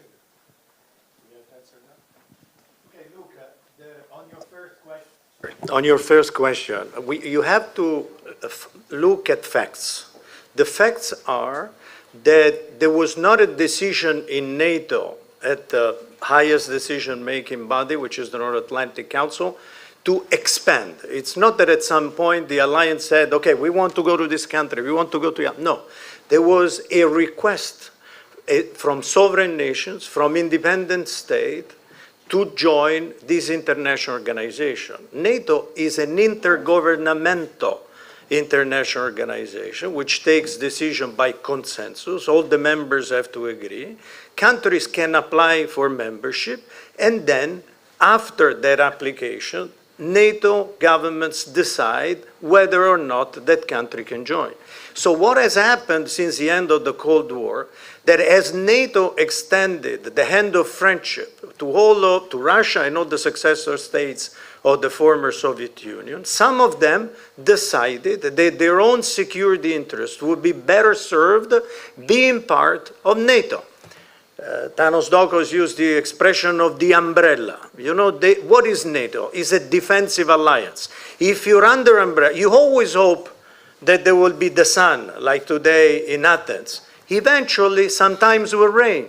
So you want to have an umbrella which is very well fit, so it can repair you in times, in occasions in which it's going to rain. This is what some countries wanted from NATO through applying. If you're inside, you're more secure.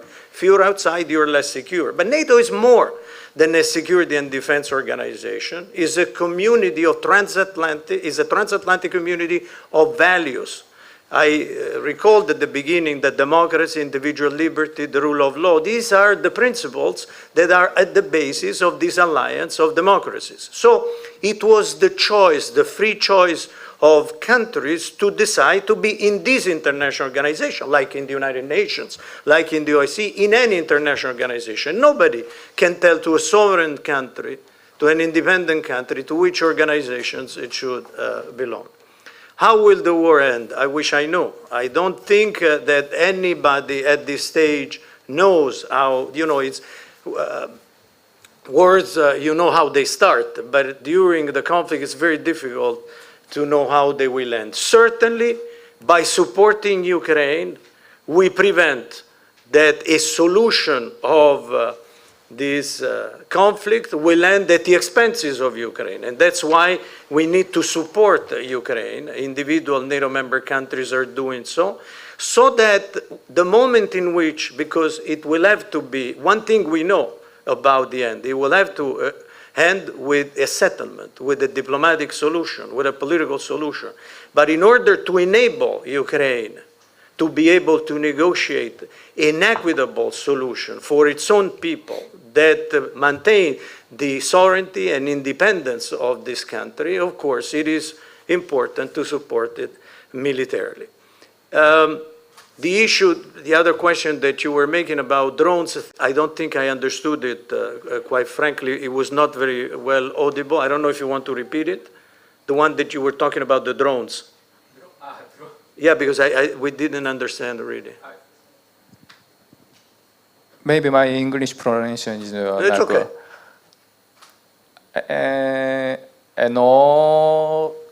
All'aggiunge to tema to polemo. I don't have the earpiece. Okay, we'll move. Iran will transfer drone technology to Russia. Yes. And drone will be produced in Russia. The pattern of war is expected to turn into the war of attrition. Well, in other words, you say that if this conflict will continue as a war of attrition, we hope. I certainly, again, it's difficult to predict, but I personally hope that this will not be the case. That at some point this conflict will end with a solution, which right now we cannot envisage. But they had to be. It cannot end. The solution cannot be a military one. It will have to be a negotiated one. It will have to have a political one in which both parties will find the incentive to come to the end of this conflict. More than this, it's very difficult. There's nothing more difficult to predict in the future, and I certainly cannot do that. Okay, other questions? I wonder if I might add a couple of observations. Please. The war has seen successful maneuver, and it's seen a lot of attrition. And on the battlefield, attrition and maneuver are complementary. They're as complementary as tackling and passing are in soccer. Both sides also have votes. They may choose to take the initiative. For example, it's entirely possible that Ukraine may choose to keep fighting over the winter. Quite clearly, Russia is making as best use it can of its mobilized conscripts and has earlier announced that it's building a new army corps, while Ukraine has made it clear that to mount a strategic counteroffensive, it needs to form an additional 10 armoured brigades equipped with modern Western equipment. Both sides also impose quite a high degree of operational security to conceal their intentions from the others and from the international media. So the course of the conflict over the next few months is quite difficult to predict. I wouldn't be surprised, though, if one option being considered in the Kremlin is unilaterally declaring a ceasefire, perhaps to coincide with Christmas and the New Year. It will give them breathing space. It might enable them to capture a bit of the moral high ground. And we must remember that much of the global South sees this war very differently from the way EU and NATO nations see it. But the most likely course of action is that there be a significant increase in fighting in the spring. Hope that helps. Okay, thank you very much. And Mr. Dokos. You asked an interesting question about regime change. Now, when the UN, the United Nations, were created back in 1945, there was the veto power for the permanent members. Now, that created, during the last 80 years almost, all kind of problems, because the UN Security Council has been almost always, landlocked because of the use of the veto. But the creators of the UN were experienced enough to know that it's risky to try to force a major power to accept a decision they don't like. Now, many years later, Henry Kissinger said, it's very risky to try to make a leader armed with nuclear weapons feel cornered and almost desperate. So a regime change would make a relationship with Russia easier, perhaps, but I don't think it should be a precondition for a diplomatic settlement. Are there other questions? Here in the back. Here, huh?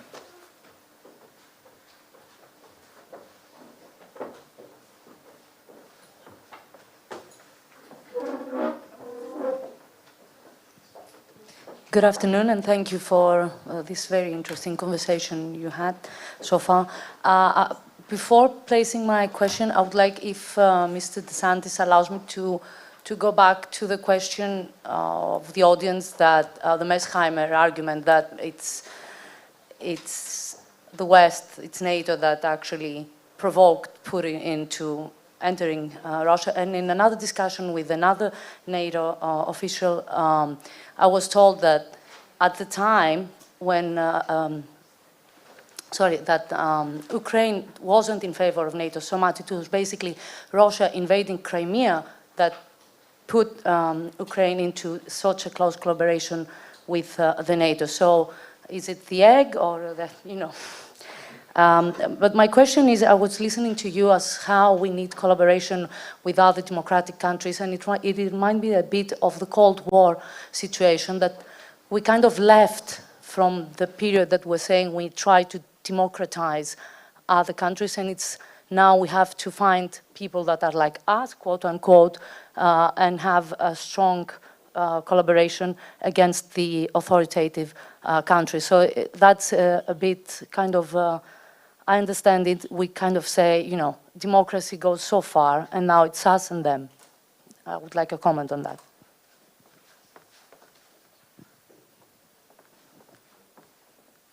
No, I think the idea of cooperative security is not to democratize countries, to look for countries that had to be democratized, but to share knowledge, to share experience and expertise. NATO's added value is, of course, in the security and defense field, and that is the expertise that we've been sharing with countries. And this began with this vision of the first strategic concept in November 1991. Then, in addition to having members, NATO could expand the circle of friends of countries that who were to share knowledge and an approach to security, which would be a multilateral and cooperative approach to security. That security would not be built at the expenses of anybody, but by sharing knowledge and understanding and expertise on two pillars: political dialogue to promote a better mutual understanding, and practical cooperation in the defense and security sector.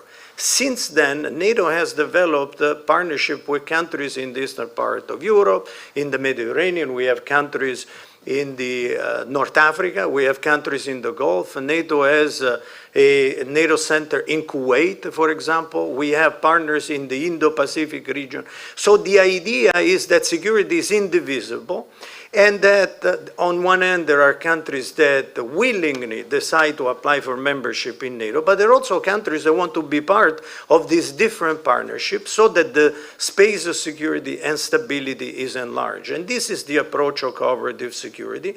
But cooperative security is not only extended to countries, it is extended also to cooperation with other international organizations, with the United Nations, with the OSCE, and with the EU. Before speakers have spoken about strategic autonomy. This is a term that I don't like very much because I think it gives an idea of separation. One of the lessons learned from since the establishment of NATO is, and again, indivisibility of security between the European democracies and the North American democracies, the United States and Canada. Now, the idea is not so much strategic, autonomy. The idea is complementarity. How to make sure that the transatlantic dimension, that the transatlantic alliance and the emerging of a European security and defense identity with its own structures does not duplicate existing structures, does not discriminate the member countries of NATO who are not members of the EU, and does not decouple transatlantic security.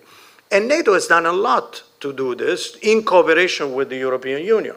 This complementarity is not a theory, it's something very concrete. Starting again in November 1991, NATO, if you read the strategic concept, said that the emerging of a European security and defense identity reflected into the strengthening of the European pillar within NATO would reinforce transatlantic solidarity and cohesion. Later, with the famous Berlin Plus agreement, we have made this concrete. NATO has given assured access to the European Union to use its military capabilities in times of crisis. Today, we have 74 areas of cooperation between NATO and the European Union in the defense and security sector in 7 priority areas. We're about to write the second EU-NATO strategic declaration, and the unprecedented cooperation that I would say that NATO has had and complementarity during the Ukrainian crisis is yet another example of this complementarity. On one end, the NATO member countries supporting militarily with capabilities Ukraine. On the other side, the essential sanctions that the European Union has put in place and has developed this synchronization, I would say, of action to manage the most threatening crisis, military crisis in Europe. Okay, before we conclude, I'd like to ask the other 2 speakers if they want to add something. Brigadier Barry. Yes. I'm slightly more skeptical about the effectiveness of the good guys, NATO, the EU, the US and its allies. It seems to me that a key lesson from Iraq and Afghanistan is that making strategy is very difficult, and it can only succeed when you properly align and combine all the arms of government, military, diplomatic, development, intelligence, and so on. The other thing about formulating national alliance strategy is you've got to learn from your defeats, and you've got to learn from the bad guys and their successes. To my knowledge, I've not seen a frank public piece of work by NATO explaining how it was defeated in Afghanistan. There are 2 of our opponents, autocracies, who it seems to me are better than us at this. One is China, who has combined the organs of state in a way that has given them great economic and political influence in a way that most Western countries don't. And the other is Iran. I mean, Iran won in Syria, and it's also won in terms of achieving considerable political influence in Iraq. And it certainly hasn't been defeated in Yemen or its efforts to disrupt the flow of ships through the Gulf of Oman or the Straits of Hormuz. One of the reasons is actually their National Security Council is very good at doing strategy. It has everybody round the table. And in the IRGC CODS force, it has a permanently constituted interagency organization that combines special forces, terrorism, military, diplomatic and development activities. We did a study in ISS that showed comprehensively how it had done this in Iraq, Lebanon, Syria, and Yemen. When I look at the government capabilities of NATO countries and European countries, I don't see any equivalent organizations or indeed acknowledgements of why it is Iran has been so successful. Sorry to puncture the balloon. Thank you very much. Very, very interesting comments. And Very briefly, complementarity between organizations like NATO and the EU is by far my preference and my plan A. Of course, prudent people know that plan A sometimes fail and you need always to have a plan B, just in case. Okay, well, thank you very much. It's now time for a break, coffee break, and we come back sharply at 6 o'clock. Thank you very much.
friends, please be seated.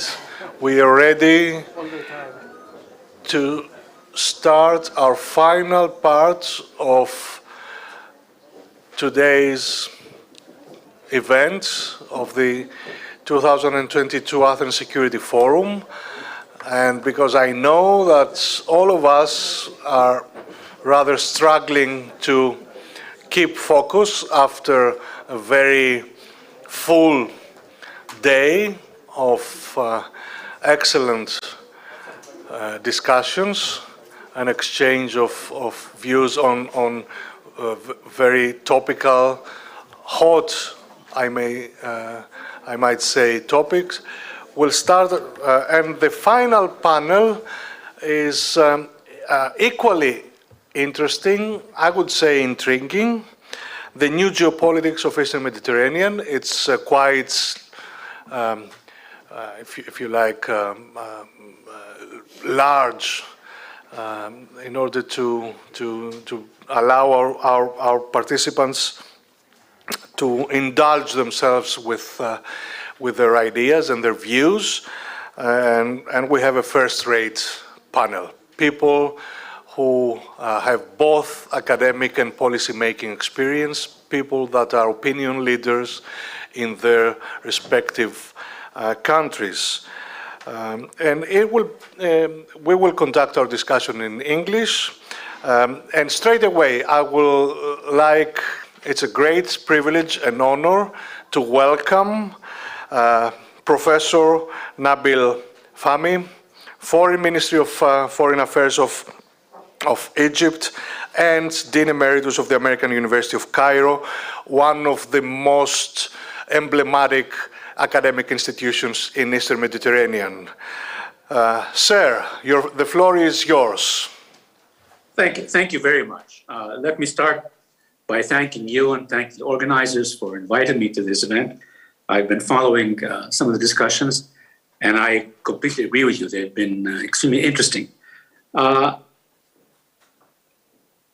I was a bit taken by the general topic, which was Ukraine, NATO, and Greece. But then, of course, this session on the Eastern Mediterranean, I said I was taken because having been in government for 35 years, I was always annoyed when foreigners told me what to do. And given Ukraine, NATO, and Greece, I just found myself to be none of the above and wasn't sure that it was appropriate for me. That being said, I've been careful in the past, except for the superpowers, because they've tended to take actions that affect our rights and responsibilities. And they've also tended to tell us what to do. So I try to reciprocate a bit to make it useful. I'm going to try to be straightforward, to the point, and focus on where I think I can add to this marvelous discussion. Let me, at the outset, say something, and I will repeat it as I go on later. I do not accept any justification. This is unequivocal for the occupation of territory by force. No exceptions, no justifications. I've said this back home here in Egypt, and I've said this with many of my friends, including, frankly, my Russian friends. Now, that being said, I look at the Ukraine issue, and I will jump into the East Mediterranean, as see it as the symptom of the problem rather than the problem itself. What I mean by here is the international order is going through a perfect storm. The two premises in the past were there were basically two poles and an line in the middle. And the two poles worked on the basis of a balance of power and spheres of influence. Now the balance of power shifted, and therefore the spheres of influence continued to be smaller and shorter, irrespective of whether this was happening upon the request of the nation states or happening power to a balance of interest. And let me add here back in 2014, the very beginning of the year, President Putin told me personally, I have been treated disrespectfully, and I will gain my respect. He did not say he was going to use force. And while I listened to him and I understood what his concern was, I didn't know what he was going to do. This was just before Crimea and so on. But again, it's a function of what the two poles were used to dealing with each other with.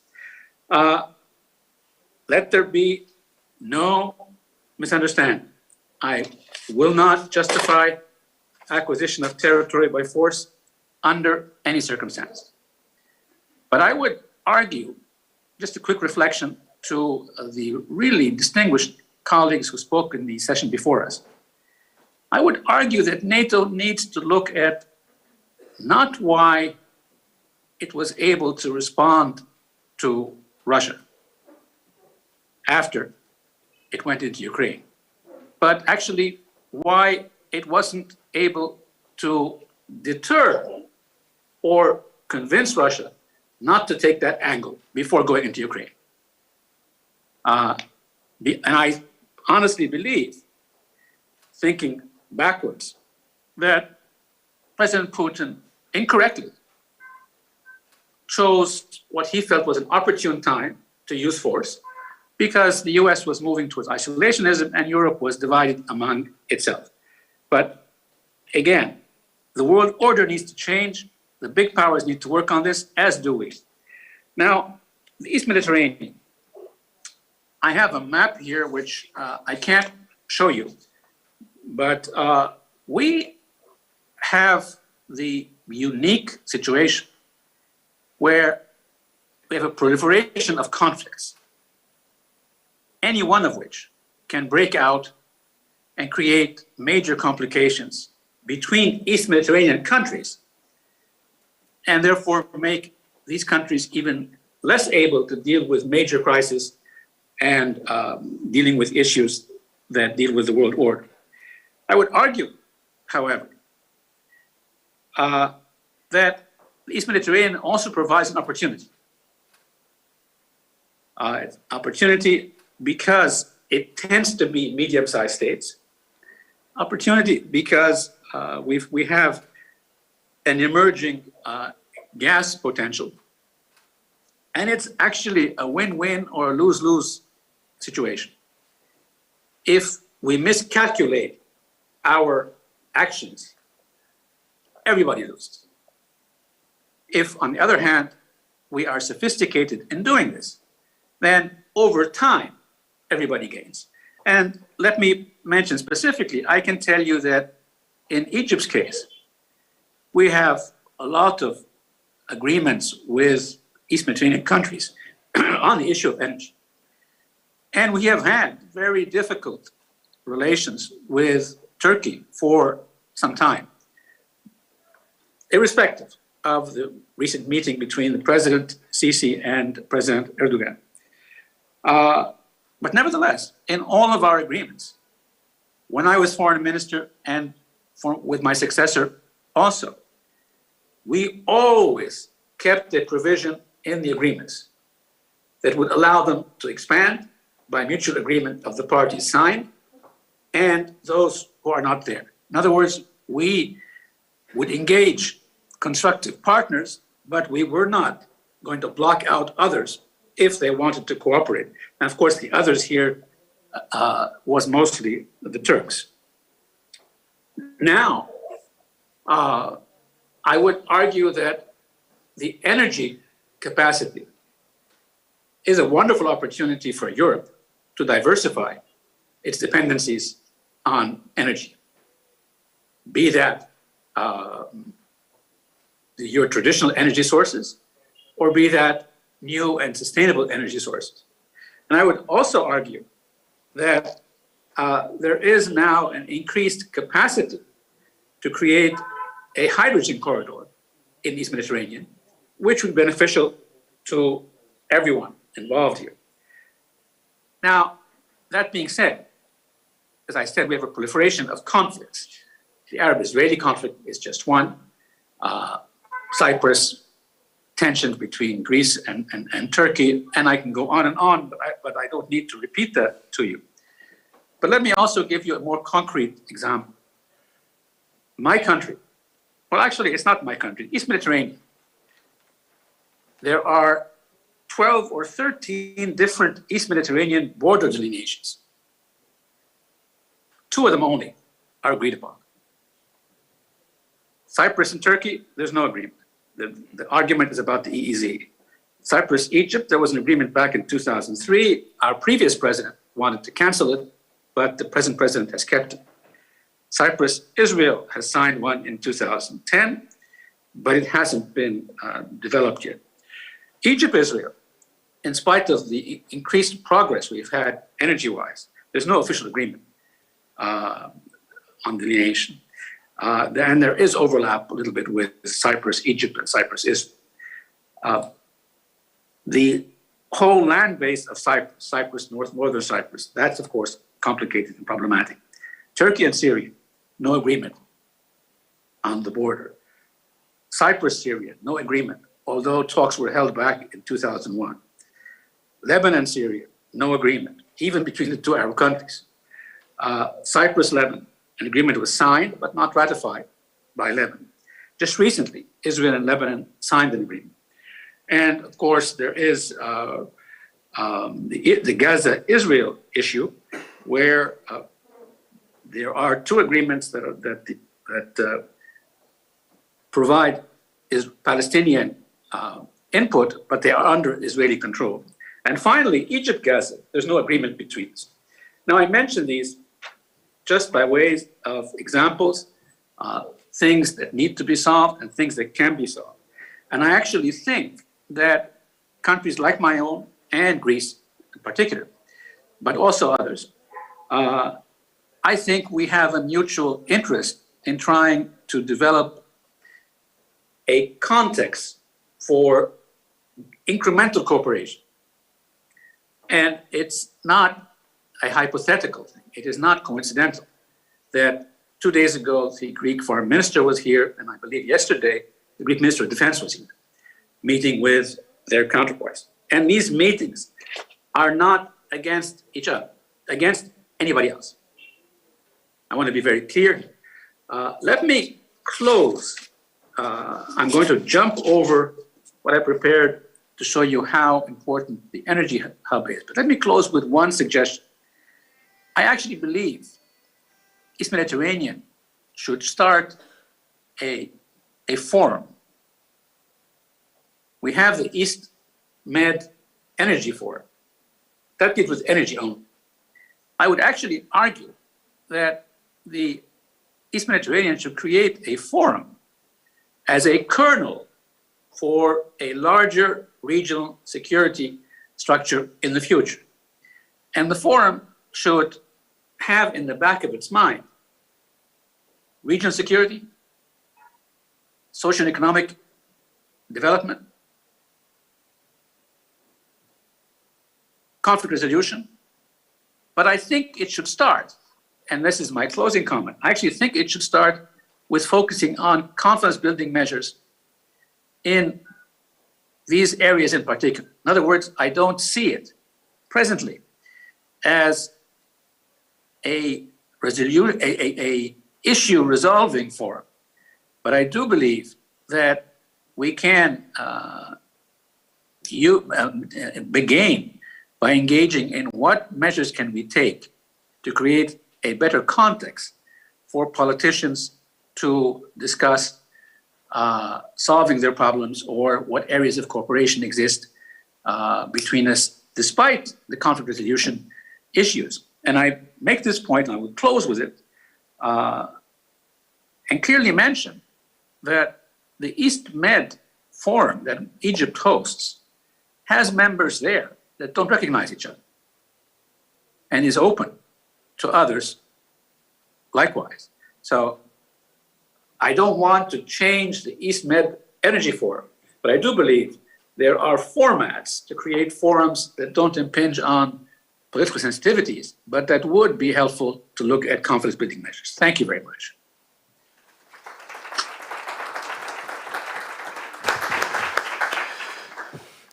Well, thank you very much for laying out the context of our discussion, the very, very focused and tour d'horizon of the region, and by bringing out all the issues that are at the forefront of our strategic attention today. I understand that you are pressed for time and you have to leave us. Or are you staying with us? I'll be with you for at least another half hour. Okay, thank you very much. Okay, let's move then to our next speaker, which is Mr. Ioannis Bournous, who is a Member of Parliament for the island of Lesbos, and he is the Deputy Head of Foreign Affairs for the main opposition party, Syriza. Floor is yours.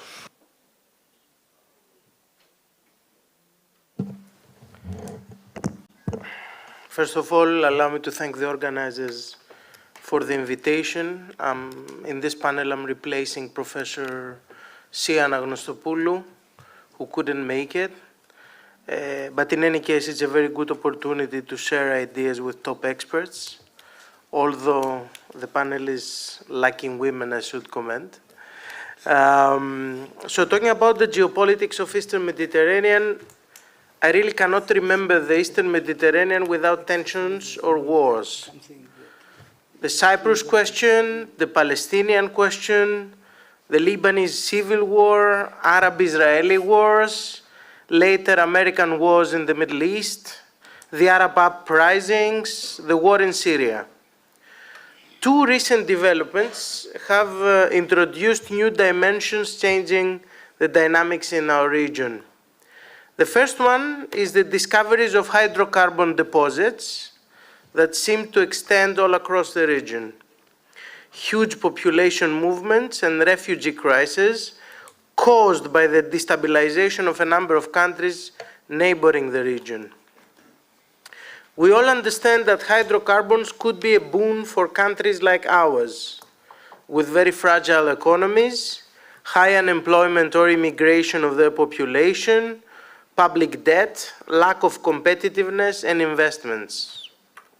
But we know that hydrocarbons are all too often a source of risks and tensions, as well as military conflicts. What is certain is that they are rearranging and redefining interests and concerns, the foreign and security policy of everyone. It is also certain that the region is affected by new destabilization in neighboring regions. The war in Ukraine, Putin's revisionism, the tensions in the Caucasus, the new balance that seems to be forming in the zone between Russia and the Middle East, as well as the new energy situation. Does anyone believe that the sanctions against Russia will be lifted soon? That the energy embargo on Russian hydrocarbons will end soon? 80% of Russian gas exports went to Europe. We do not yet know whether in the long run this market will be entirely lost to Russia or just a part of it. But it is rather certain that there's no return to the previous situation, where energy imports were seen as a means of building trust with Russia and bringing it closer to the political and economic structure of Europe. No major country in Europe will allow itself again to become dependent on Russian energy. Even with a full restoration of relations, prior history will influence decisions. That is how we move in a renewed interest in the hydrocarbons of the Eastern Mediterranean, an interest that I predict will be more permanent. In the Eastern Mediterranean, there are large countries and smaller countries. Countries with varied international influence, with militaries powerful or not so powerful.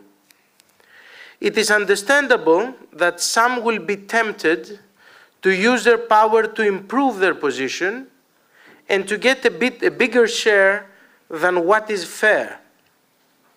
It is always possible for geopolitical rivalries to turn violent. But I think that everyone understands and we should agree that the war in Ukraine proves it, that the use of force is always a miscalculation with totally unpredictable consequences. We're fortunate to have tools in our hands: international law, the law of the sea, the International Court in The Hague. These can provide a fair solution to all regional disputes. After all, news of the Israel-Lebanon agreement was some of the best news in a long time. The EU and the US must play a constructive role, especially the European Union, that is and will be the main destination for both migration flows and regional hydrocarbons. Europe's prosperity and stability is connected to the prosperity and stability of our region. I think that the European Union's shift towards a policy of strategic autonomy will soon translate into a more active presence in the region and into constructive initiatives of cooperation and conflict resolution. An Eastern Mediterranean conference under the auspices of the European Union, with the participation of all countries in the region, could provide the solutions we want. The agenda should include the settlement of maritime zones, security, environmental externalities resulting from hydrocarbon extracting, and migration flows. On the latter, it is our obligation to work for a humane management of refugee flows that must involve the EU as a whole. Our countries are transit countries. The destination countries are in the prosperous Northern Europe. Greece, as a member of the European Union and a transit country, must fight for a European collective management of migration and asylum applications, with mandatory solidarity between member states and fair, proportional responsibility sharing. All our countries together must push for this. They cannot be punished for their geographical position or become vast refugee prisons at the borders of the European Union. In other words, and to sum up, we need to get along with each other first. Leaving domestic electoral agendas, revisionisms, constant threats and provocative rhetoric on the side, and start to think of ourselves as a geopolitical entity of global importance, built on cooperation and fairness. There is room for all, and there's a future of prosperity for all. Thank you very much.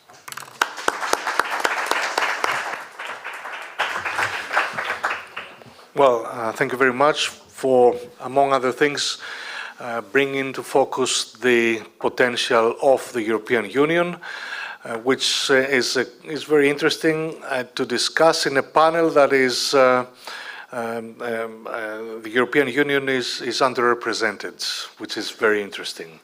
And also, thank you very much for pointing out the gender imbalance, not only of this panel, but of the conference as well. I take full responsibility, and I make a public pledge that next time will be as we should have been today. Anyway, let me now turn to Professor Ephraim Imbar, who is the president of the Jerusalem Institute for Strategy and Security in Israel, the institution, if you are interested in sound strategic analysis in Israel and beyond, the most prominent think tank in Israel. An old friend, a precious friend. Ephraim, the floor is yours. Thank you for inviting me here. It's always a pleasure to be back in Athens. I will make 6 remarks, short remarks. First of all, the East Mediterranean is becoming strategically more important. First of all, because of its energy resources that were mentioned already. Also, we should realize that the east-west land routes were blocked by the Ukrainian war, and the Mediterranean Sea is an alternative. Its choke points, the Bosphorus, become more important because the Russians need it, and if somebody wants to help the Ukrainians, it has to go through the Bosphorus, and also the Suez Canal, because it is the route for transportation of energy, not the only route, but it is an important route for transporting energy from the Gulf. And of course, this makes Egypt a more important country. And there is another issue which makes East Mediterranean important, and this is the I-2 or U2 and U2. This is Israel, India, United Arab Emirates, and the US. Not long ago, Secretary of State Blinken called Modi when he was in the Middle East and tried to establish this new alignment, which basically is an alternative to the Belt and Road initiative of the Chinese. And the Indians, of course, are interested because they are competing rival of China. In the Gulf, we have a great, large Indian diaspora, and the United Arab Emirates is, of course, interested in good relations with India as well as with Israel and the United States. Israel is at the center of this new alignment, which has been initiated and remains to be seen how it will develop. But the Indians want to get to the Mediterranean. It's quite clear. And India is a rising power and a rival of China, which makes it more important because of the United States is competing with China. My second remark is the East Mediterranean remains the historic border between Europe, the West, and the challengers from the East, what ancient Greeks called barbarians. Turkey, of course, challenges Greece in Aegean, in Cyprus, in Syria, they are in Libya. Iran is in Syria, in Lebanon via Hezbollah that basically took over the country, in Gaza where Hamas is ruling, and even in the Balkans, nearby, particularly in Kosovo and in Albania. Russia resists NATO westward expansion and has a naval and air base in Syria. And we'll see how this will work out in the new developing world. Number three, as a result of the Ukrainian war, we see a Russia-Iran-China alignment. It's not clear yet how this development will influence the East Mediterranean, particularly Syria, but it may well affect the balance of power in the Middle East. Will we see a nuclear Iran that can project easily power into the East Mediterranean, into the Balkans? Its missile range reaches all Eastern Europe, and they are developing even longer range missiles. Four, we cannot count on US being here. We heard today that this is a simplistic view. Yeah, but sometimes truths are very simple. The Americans are busy in Ukraine, are busy in other places, rightly so, trying to contain China. And I'm not sure that they will have a presence, a serious presence in the East Mediterranean. And even if they have a presence, we should always question their determination to act forcefully.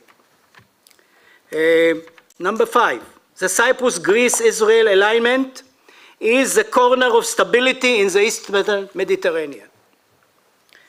We definitely need to try to bring in Egypt, a very important country on the littoral of the East Mediterranean, particularly since Egypt will become probably the address of the energy resources in East Mediterranean to be transferred into LNG and then go to Europe or anywhere in the world.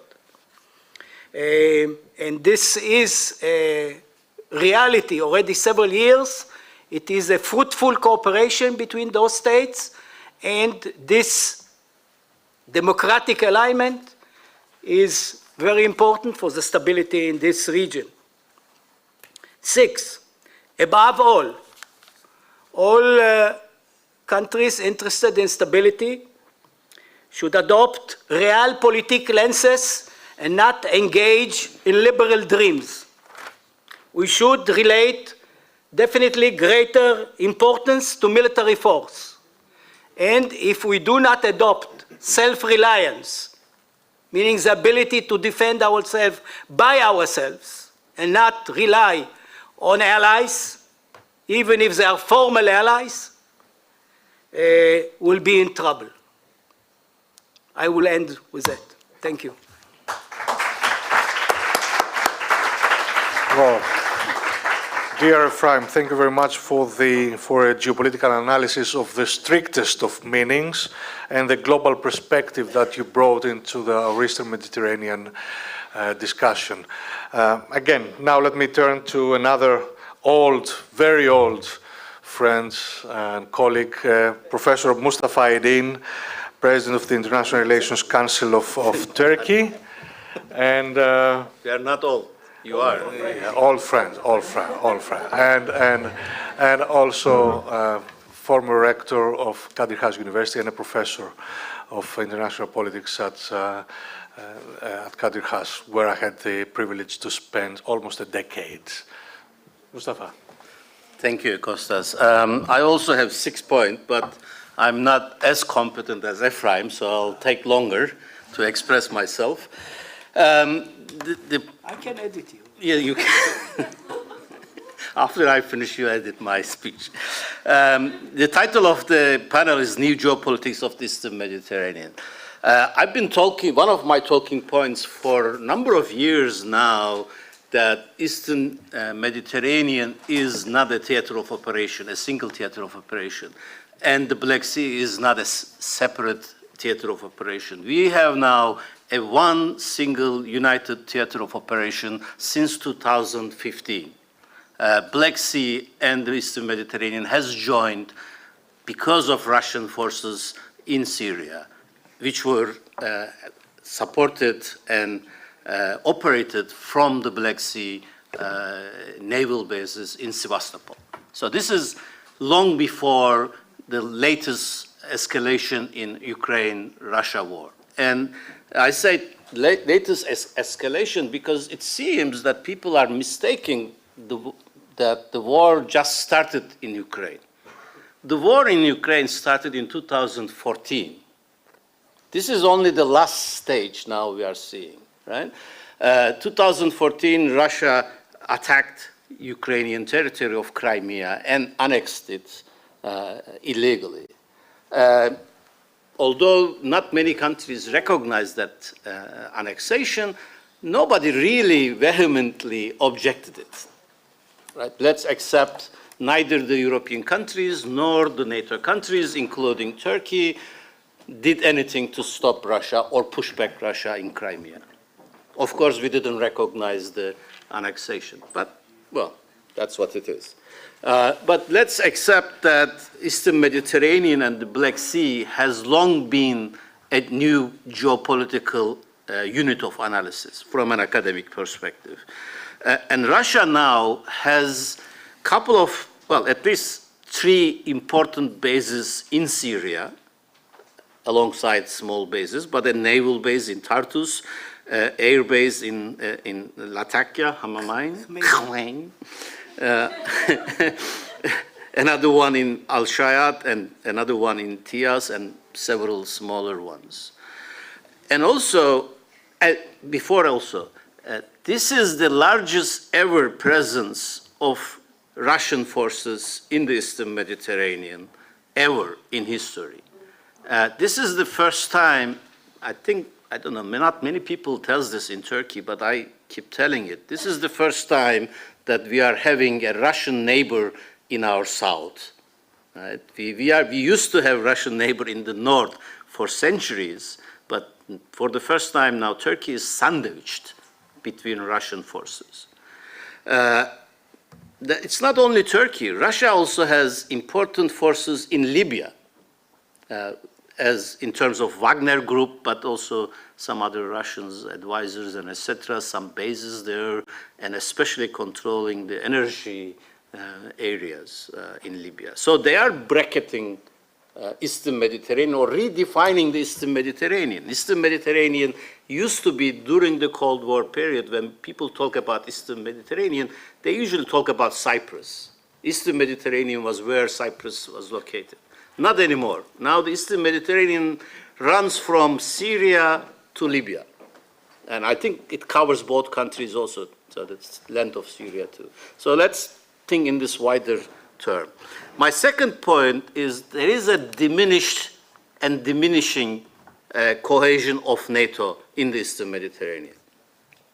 Only real problem in the Eastern Mediterranean during the good old days of the Cold War was Greek-Turkish competition and rivalry or conflict or whatever you like to call it. But it was kept under control by the looming American presence and American Sixth Fleet in the region. But Americans are not as much interested at the moment to broker Greece and Turkey. Germans are much more interested, but they are not as efficient as the Americans used to be. So this is, the cohesion of NATO in the Eastern Mediterranean is diminished not because of the Turkish-Greek rivalry, because we are used to it anyway, but now we have increasing rivalry between Turkey and France, another NATO country, not only in traditional Eastern Mediterranean, but in Libya, in Sahel as well, and in Syria. France are very unhappy about the Turkish position and activities in Syria as well, as much as going to say that NATO isn't brain dead because Turkish activities in Syria. Okay. So this is undermining NATO's ability to be more active in the Eastern Mediterranean. The third point is there has been, and I hope we are coming towards the end of it, but there has been emergence of regional axis of competition and rivalry in the region. My friend Ephraim described Greece-Cyprus-Israeli connection as a guarantee of stability in the region. Well, maybe from Israel, corner of stability. Well, from the Turkish perspective, obviously this is not it's a corner of instability, obviously. So it's a matter of perception, right? It depends on where you are looking. But obviously there has been this axis being created, and it was, again, this axis groups of countries, let's define them, let's not say axis, it's an ugly word. Let's say group of friends of countries, but they've been active, again, from Syria to Libya, and different issues, and not only the energy aspect. Although energy was the case, that brought a number of countries together in the ISMET Energy Forum, etc. But it's not only about energy, right? It's everything from Syria to Libya. Fourth, on top of all this, there has been bilateral disputes in the region. We are all familiar, we are in Greece, of course, I'm a Turkish citizen, so we are all familiar with Turkish-Greek dispute in the Aegean, used to be, but now in the Eastern Mediterranean, right? We get used to dealing with Turkish-Greek problems in the Aegean. And the two countries had tremendous experience to deal with that issue. We had moratoriums, we had different aspects, different various ways, methods of dealing with that. But now, it's spilling over into the Mediterranean and Eastern Mediterranean. That's more dangerous. And of course, the age-old problem of Cyprus. And it seems there was a moment in last 10 years, couple of moments actually, of possibility of solution. We found ourselves in number of cases, in number of times, at least twice, in very close to solution, and we lost those opportunities. Now the country, the sides are divided more than ever. The Turkish side, Turkish Cypriots and Turkey are pushing for a different direction that they never pushed before in Cyprus. So this is not that easy. Let's not ignore Cyprus. And I keep telling this whenever I talk about Greek-Turkish relations. One of the problems in Greek-Turkish rapprochement in the last 20 years was that we ignored Cyprus problem. We thought that we could leave Cyprus aside and go ahead with Turkish-Greek relations. That's not the case. Cyprus always come back and ruin the things. So that's there, it's still there. Turkish-Egyptian rivalry, the Ambassador Fahmy, I think, has left us, but we had talked this before with him in different mediums. It goes beyond energy issue, obviously.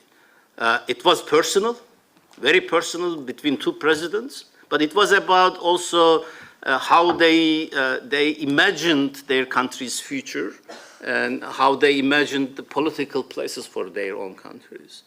But also it was more about the economic and influence from Syria to Libya again, right? Who would be more influential in Libya, who would be more influential in Syria, and of course in the Eastern Mediterranean. Fifth, there is an energy dimension and refugee dimension. We already heard this. These are new layers of competition and confrontation. People were very optimistic about the energy in the Eastern Mediterranean in the early days when the energy discoveries were. I was never, I think by nature I'm never optimistic, but I was never optimistic for the energy in the region founding the peace.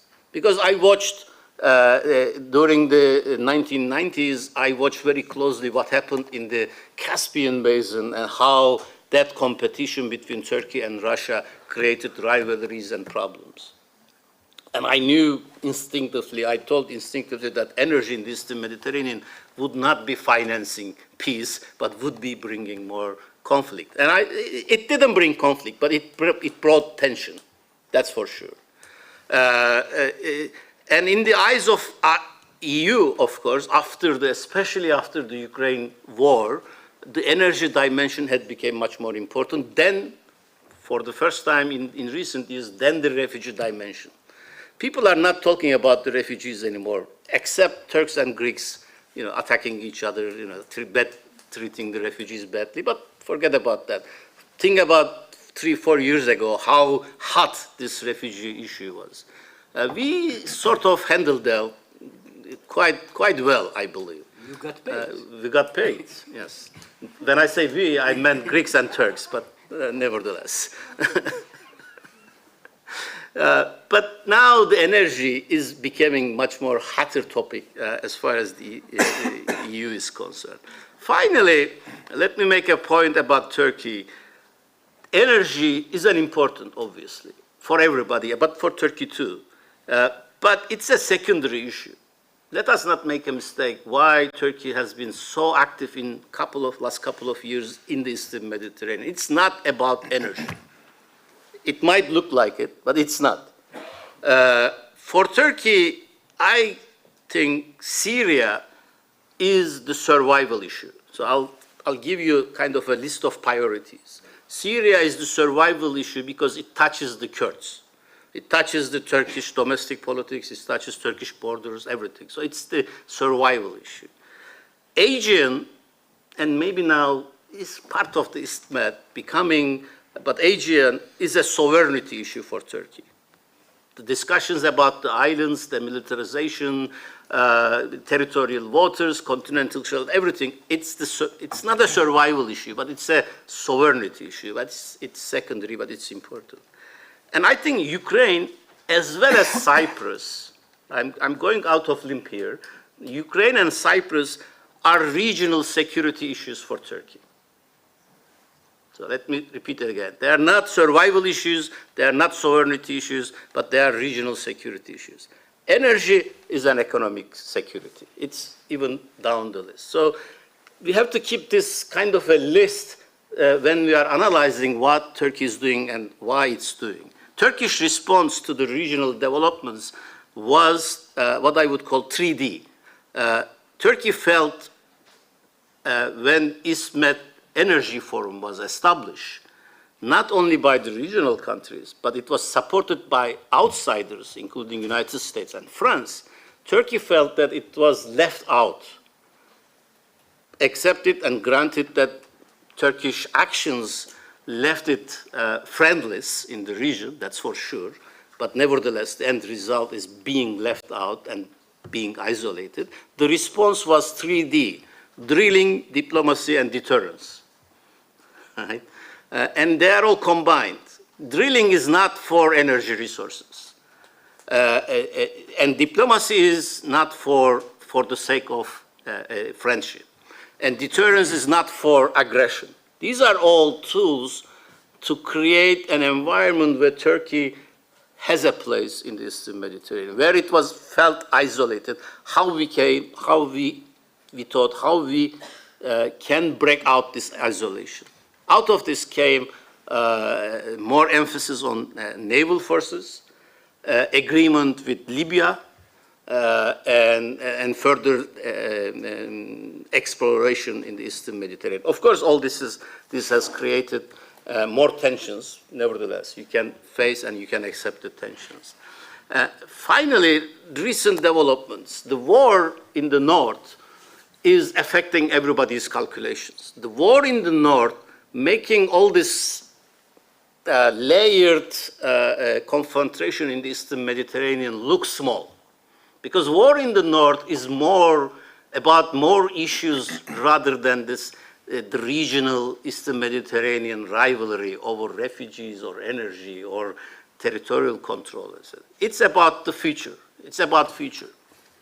So everybody is recalculating. And I think Turkey also is quietly has been doing recalculation of its foreign policy and of its security policies. And we have seen the results of this in last, I would say, 8 to 10 months. Turkey has been reaching out to United Arab Emirates, Saudi Arabia, Israel, now Egypt. When I was interviewed just before this panel, I said Greece will be the last because it's the old friend and it's old rival. And it will be the last because, unfortunately, this is the election year in Turkey, in Greece, and in Cyprus. That's once in a decade or once in 2 decades, and it came this year.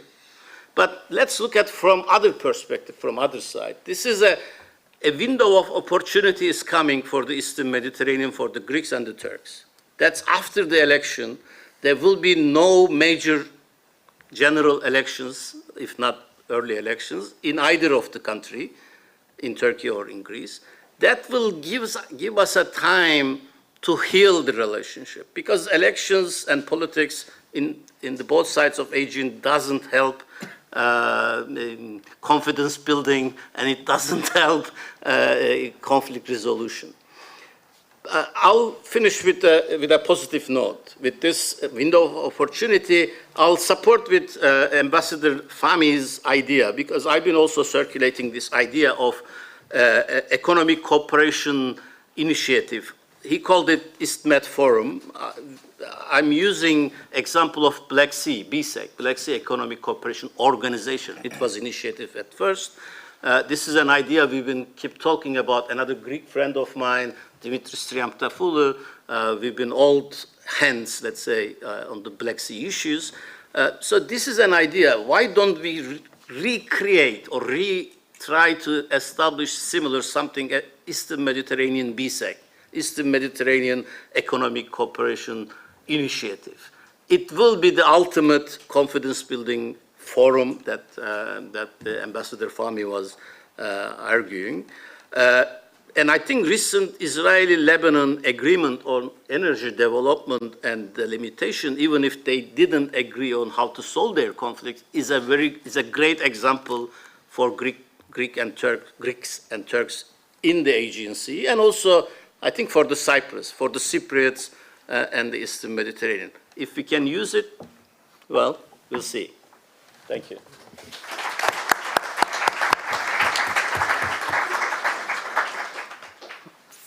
Thank you very much. And let's go quickly to another friend and colleague, Professor Manos Karagiannis, who is a reader in international security at the Department of Defense Studies, King's College London, but also a professor at the University of Macedonia in Thessaloniki, and also a regular lecturer, a fellow at the Royal United Services Institute, RUSI. So, Manos, please, let's wrap it up in a rather provocative way. Do I have 10 minutes? Okay. I hope you don't mind. I usually give my presentations in English, but I will take the opportunity to speak. Yes. Yes, if we have. Yes, if you don't mind. Yes, yes. Can I have a set of. Okay. Yes. Λοιπόν, σε 10 λεπτά θα προσπαθήσω να... So, in just 10 minutes, I will try to wrap it up and share with you my view. When Mrs.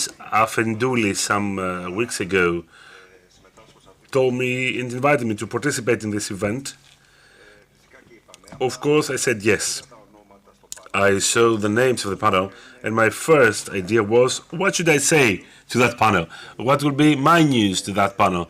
Because we have a former Minister of Foreign Affairs of Egypt, quite experienced person, and two colleagues, members of the academia, who are very experienced. And then I monitor them closely for many, many years. Since some years separate, I monitor them since I was a student. I know their views. The easiest thing for me would be to talk about the Greek-Turkish relationships, talk about energy, but these have been uttered many, many times. I will try to be innovative. In just 8 minutes, don't look at me like that. Kostas, I will be very brief. And let me skip the demand of geopolitics. Let me open a new debate, the debate on geoculture. This does not mean that I do not adopt the main principles of the realistic theory. If you know me personally, you know that I'm a hard fan of this view, but I wanted to impress you. Let us talk about geoculture. It's a notion that we don't use that much in international relationships. In Greece, nobody dares to touch upon culture and religion, but many times I wondered, why is there so much intensity? Why is there so big hatred in the Middle East and Southeastern Mediterranean? This is the reality. The reality is that this is a very difficult area. We have fragmented or destroyed states, Libya, Syria. We have a failed state, which is Lebanon. We also have wars, of course, in the area or close to the area, like Yemen. Of course, we also have a continuous militarization of the area. As we speak, there is a race of maritime weaponry and equipment. So things are really bad. There are not many good news to talk about on Southeastern Mediterranean. I would be naive to come here to you and tell you that Southeastern Mediterranean, when it comes to energy, can become a North Sea, where the Dutch collaborate with the Brits, the people in Denmark collaborate with their neighboring countries. We cannot have that in Southeastern Mediterranean. So I will not go into that. Let me touch upon geoculture.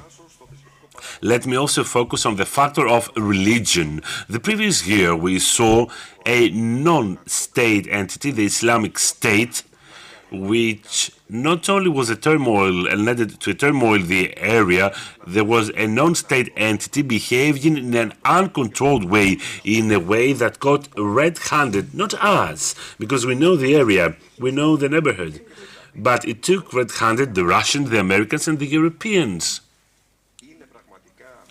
I wonder, is it accurate to say that religion has been instrumentalized in Southeastern Mediterranean and in the Middle East. We must not fool ourselves and say that clashes or the different tensions are not related to religion. I believe that we are towards another direction due to political correctness, and we don't want to speak about religion, which is false. What is the cruel reality?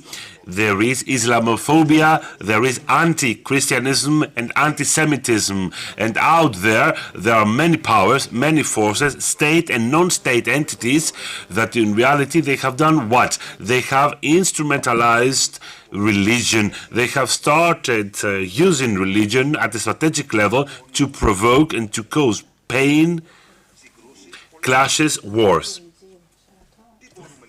So what can we do? We can use religion, that is, the religious factor, in a positive way. And there are countries and forces that can make it happen, starting from Egypt. I will not start from Greece. I will start from Egypt. Egypt is a country that is considered to be a pillar in the region, the most important Muslim country, and Arab, both Arab and Muslim. It's not Indonesia with the biggest population. I'm talking about Egypt, historically, culturally, in terms of education. Egypt may play such a role if it wishes to. You will never listen to myself talking about democracy. I will not talk about human rights either. I will talk about religious cooperation, dialogue, and mutual understanding. Egypt is such a country. If it wishes so, a country that has a big Christian minority, it might play such a role. Israel might also play that role. Israel is a country which has many different Jewish communities, not only one Jewish community, there are many Jewish communities. It's not just the Ashkenazi and Sephardites that we all know. This is about something else. There are the Orthodox, the other forms of Jews, there are Christians, there are Muslims that have been included in the Israeli society. I'm not talking about Gaza, I'm talking about 20% of Israel, mainly northern Israel, that are Muslim Israeli people. There is the secular part. Now, Cyprus may play this role as well. But Cyprus, when you go to both parts of Cyprus, and I'm saying so because I served in Cyprus, I am not a guy who is naive. I served my military service there. Not everything is peaceful, I know, but you see in Cyprus that there are churches, you see the synagogues, you see the mosques, you see the Alavites tradition there. And of course there is Greece. Greece can also play that role. It is a Christian country, but it is a country with a very important Muslim community, very important for the Balkan region. There is an increasing number of Muslims, of migrants who become citizens. We see them participating in demonstrations. They can participate in the Greek society. Apart from our monasteries, apart from our churches, we have many Ottoman mosques, which are monuments. So we must look at things in a bit different way. You know why? Because there's no other choice. There is no other choice for us. I will never tell you that Greece should never have a navy. I will never tell you that everything is rosy or peaceful out there. But there are big forces that overcome Greece and Turkey. The only thing that they want is what? They want everything to be dismantled. And let me give you another final point. Let us forget about ISIS. Let us forget about what's going on in Libya. The biggest enemy of all of us is climate crisis. So I was looking in the airplane because I just came to Greece. Well, I was paying attention to the following. What will happen in our region? My children will experience that in 30 years' time. How our region will look like in 30 years' time, our region could not be inhabited. It could not be inhabited any longer. When temperature will be 45 to 50 degrees Celsius, when precipitation will decrease by half, when the sea level will have risen so so much so that cities like Beirut will be flooded, then our problems with the Turks that might seem very important today, and I'm deeply concerned about it, of course I'm concerned, but then in the future this might seem not so important. It might not seem so important, this problem. So let me end with a proposal. Let me end with a suggestion. Religion might be used not just for reasons of destabilization and clash, but also for a positive reason. In 2015, there was the summit in Paris. Nobody, or almost nobody, paid attention to the following, that 154 religious leaders voted for a resolution, many coming from the Middle East. We had the Patriarch of Jerusalem and the Archbishop of Cyprus. They demanded from political leaders in the name of Christ Yahweh Allah to do something to fight against climate crisis. The Greek government, even if I don't agree with Mr. Kotsias, I'm saying so publicly, just to be frank with you, I don't play games today. In 2015, there was an international summit that took place in Athens on peaceful coexistence. I disagree with Mr. Kotsias, broadly speaking, but this was a brilliant proposal and a brilliant initiative back then. Greece could play this role, not contrary to anybody else, but in cooperation with everybody else. So, religion and the Abraham agreements demonstrate exactly that. At the end of the day, we don't have so many things that set us apart. Geopolitics, okay. Energy interest, we know, no doubt about it. But I'm telling you, and this is the end, in 30 years' time, all that might sound weird and tragic. We must see what unites us. What unites us, in my view, is not money. It's not cooperation just for the pipelines, because by definition somebody will be excluded. In this game called exploitation of hydrocarbons, there can be no win-win situation. I cannot tell you now that there will be a pipeline that this will cross Cyprus to solve the problem in Cyprus. No, we cannot do it. But what we can do is to have a parallel discussion, a parallel dialogue at the level of churches, at the level of civil societies, like Mr. Kotsias wanted to. And then let us discuss in the midterm or in the long run.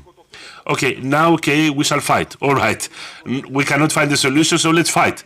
But what can we do in 20 years' time, in 30 years' time? And let me repeat, this can be done with the proper use of dialogue in terms of culture and religion. Let us go from geopolitics to geoculture. Thank you. Well,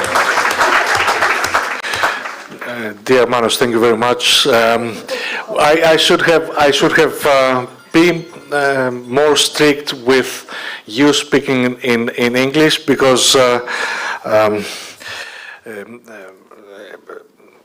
Professor Fahmy could not follow your submission. But anyway, I'm tempted very much to let you know that Manos Karagiannis holds 2 PhDs. The second one is on religion and theology from King's College. So he is an expert. Okay, he's not just someone who advocates. Okay, well, now. Good. The floor is yours. Let's get 2 or 3 questions. We have 15 minutes before the conclusion of our event today. I can see 2 hands. Please. Thank you. Νομίζω την πρώτη ερώτηση πρέπει να την κάνω στα ελληνικά, γιατί δεν ξέρω πώς να την εκφράσω στα αγγλικά. Address the first question in Greek. I'd rather address it in Greek. And my question is addressed to Mr. Karagiannis. I will be very brief. Do you believe that the intervention of the church, of the religious authorities would blur the distinction between state and church. Μισό λεπτό να ακούσουμε και την άλλη ερώτηση.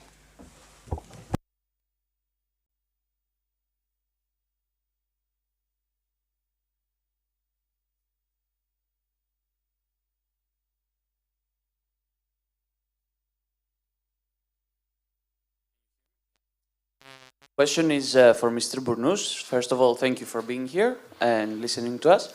My question has to do about some votes that were cast yesterday in the European Parliament regarding both the Turkish-Libyan memorandum and Russia being characterized as a sponsor state, terror sponsor state, sorry.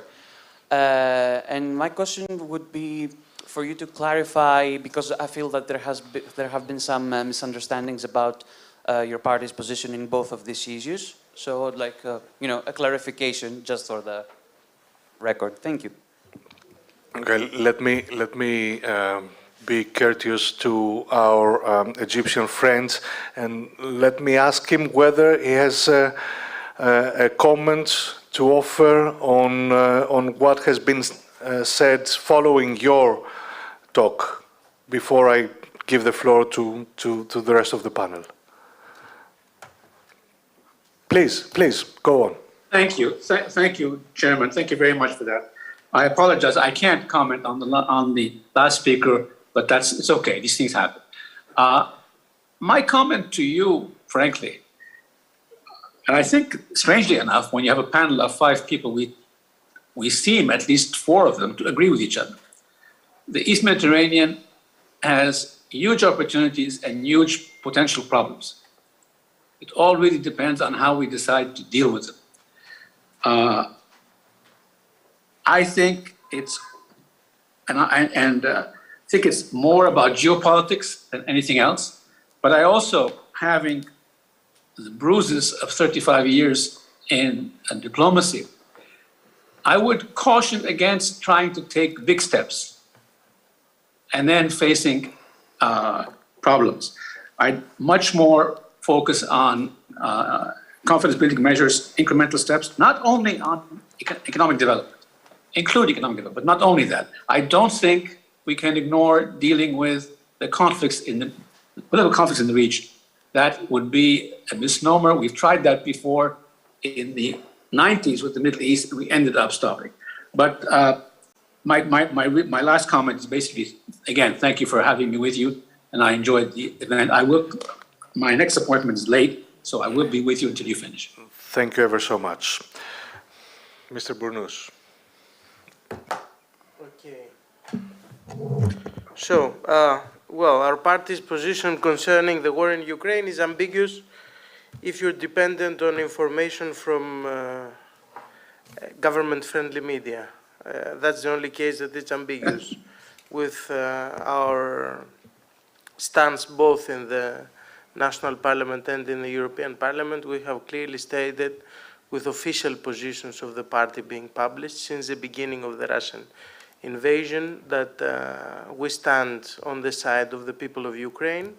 We supported the handling, the immediate acceptance of refugee flows from Ukraine and management by the European states. Greece is among them, and there has been a very just management of Ukrainian refugees in full comparison with the EU policy in 2015-2016 that let our country alone. We clearly condemned Russian imperialism and revisionism of the Putin regime in order to justify this invasion. We supported the immediate sending of humanitarian aid. We have a different perspective than the current ruling party in Greece concerning the engagement of Greece on sending military equipment to Ukraine, but that's another long discussion. Concerning your very concrete question about the role of Russia, our position, I repeat, is crystal clear. We fully condemn the Russian invasion, and we demand the immediate withdrawal of Russian troops in order to find then some kind of resolution of the conflict, which in my opinion, is quite difficult right now. It seems that we're moving towards a frozen conflict model. I see this as the most viable scenario for the next period, but even this is debatable. And concerning the second question, again, our position is crystal clear, and I think that this is a position of all the political forces in the Hellenic Parliament.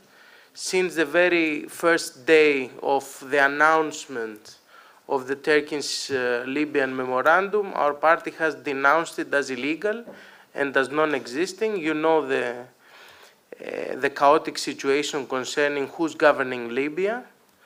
And in this sense, we have denounced it numerous times, both in the national parliament and the European Parliament. So I think there's no ambiguous stance here.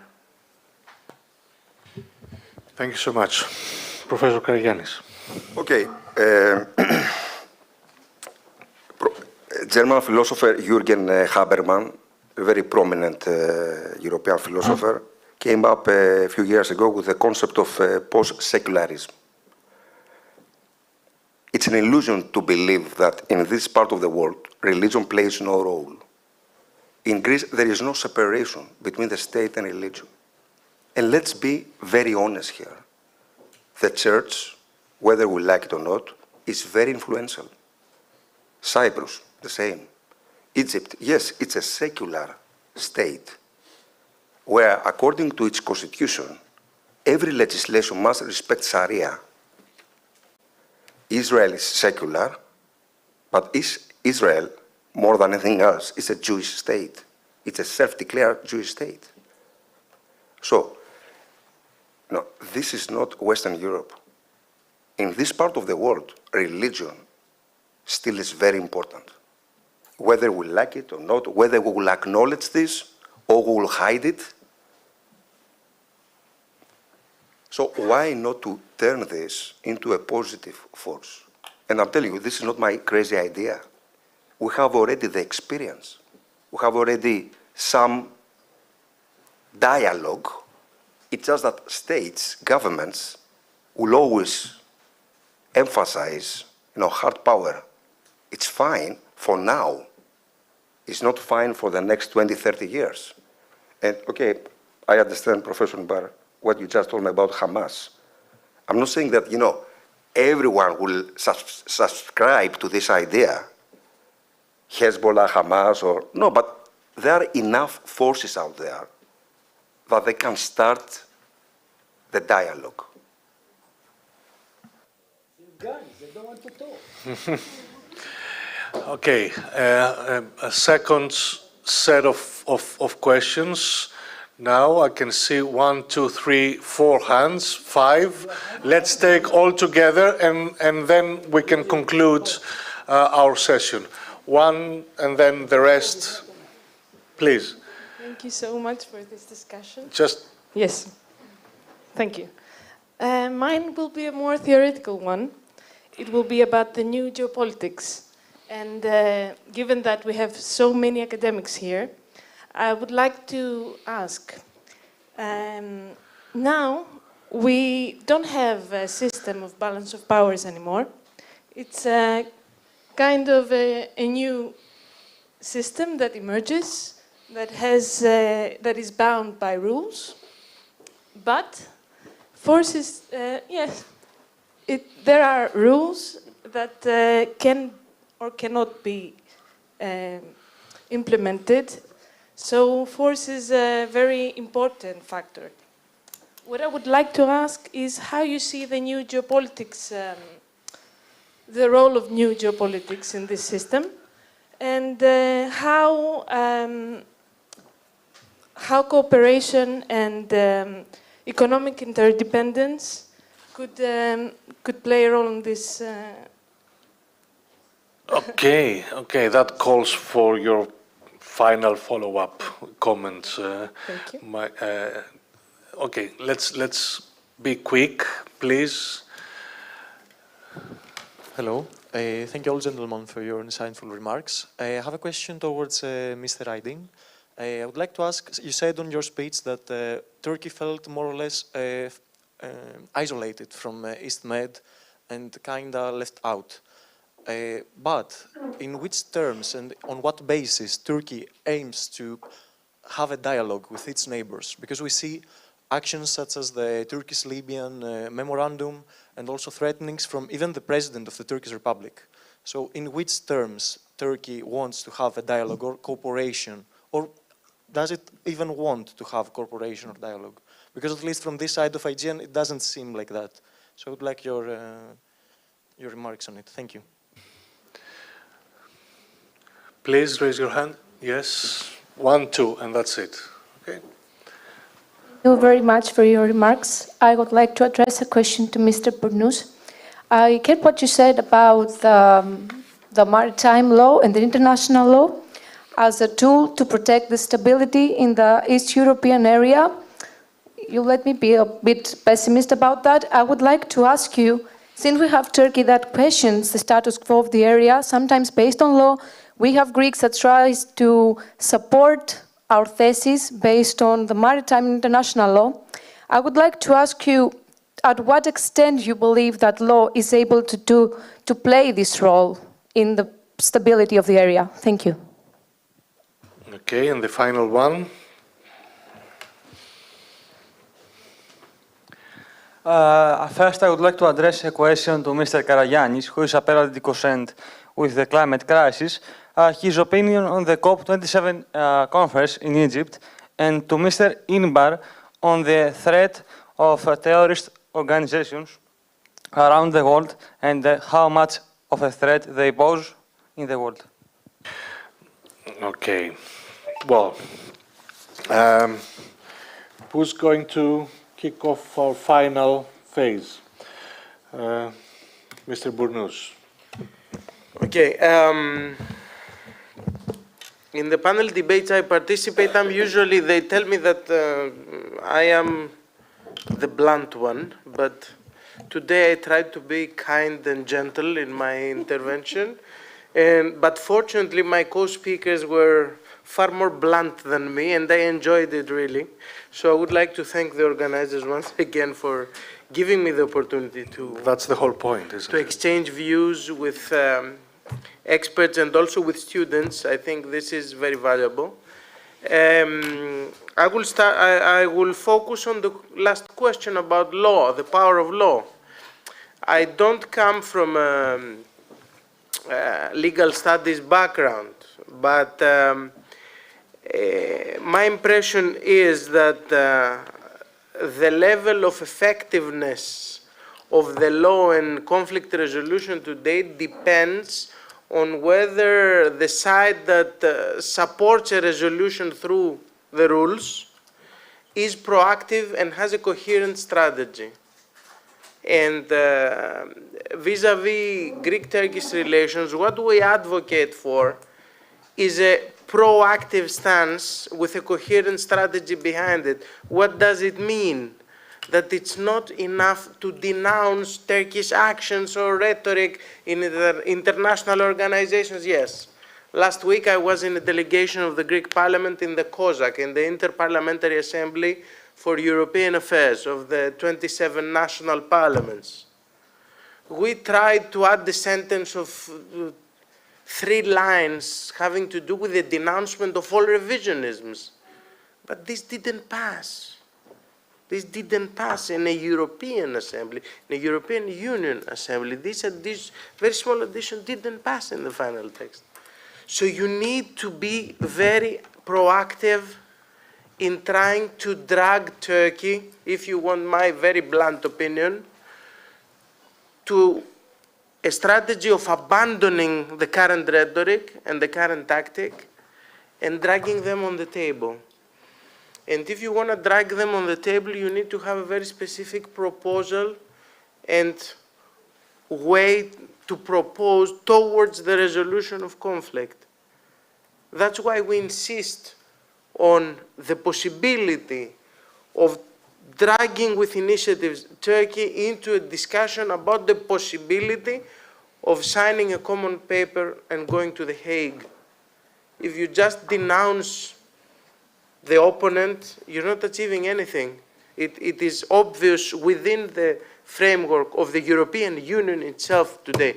You need to have a coherent strategy pointing somewhere. That's why we're talking about going together to The Hague for the continental shelf and the exclusive economic zones issue. And that's why we're also advocating in favor, as I mentioned in my presentation, of an Eastern Mediterranean conference, which will not include only the exclusive economic zones, but it will also include the whole parts of the agenda that make our life harder. The difficult points, the hot potatoes must be put on the table. So, when we're addressing to the European Union about the Greek-Turkish problems, which are at the same time Euro-Turkish problems, we are demanding the European leadership to be strict and play according to the rules when Turkey is violating this or that. But at the same time, with being strict and asking for possibility of sanctions or a very strict denouncement, etc., you need to have a proactive agenda of keeping the door of dialogue open in order to try at least to bring things in a better position. And I still hold the hope that was reaffirmed by Professor Aydin's speech, that maybe this window of opportunity maybe can become visible after the triple elections next year. Thank you. Thank you very much. Ephraim, Professor Imbar. I think that the nature of the international system has not changed. It remains so because a simple reason. We don't have international police. There is no international sovereign that can impose the international laws. International laws are a mere recommendation. And if a state doesn't want to accept it, doesn't accept it. That's it. And uses force. Even the UN accepts use of force for self-defense. And self-defense can be explained in many ways. So that's the reality. Don't fool yourself about going to this court or the other court. Sometimes you have to fight for what is important to you. About the question about terrorism, terrorism, in my view, is a minor threat, is a secondary threat. Terrorism, we should remember, is a weapon of the weak. The strong don't use terror. The strong use tanks, airplanes, which terrorists don't have. If there will be nuclear terrorism, maybe it's a different issue. But generally, terrorism is a secondary strategic threat for any country. At my institute, I do not encourage any one of my researchers to do work on terrorism. We deal with the most important issue. And I want to make a remark. It's the whole day I heard your moral indignation at what the Russians have done in Ukraine, and which I found quite intriguing, because I sense and I see a lack of consistency. The Russians grabbed pieces of Georgia. What did the West do? Nothing. When they grabbed Ukraine, what did the West do? Crimea, yes. What did they do? Nothing. So what is the learning curve of a leader like Putin?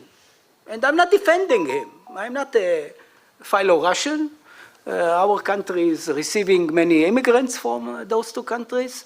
We have tried to have a good relations with Putin because he's our neighbor, not only your neighbor. So we have to be careful. And nobody talks about the lack of caution on part of the Ukrainian leadership. You have such a big bear next to you. You should be careful. When you go into a zoo, if you put your hand into the tiger's place, you may lose your hand. Listen, Russia is not the priests, let's say, Pace Vobisco. Let's face it, Russia is a different animal.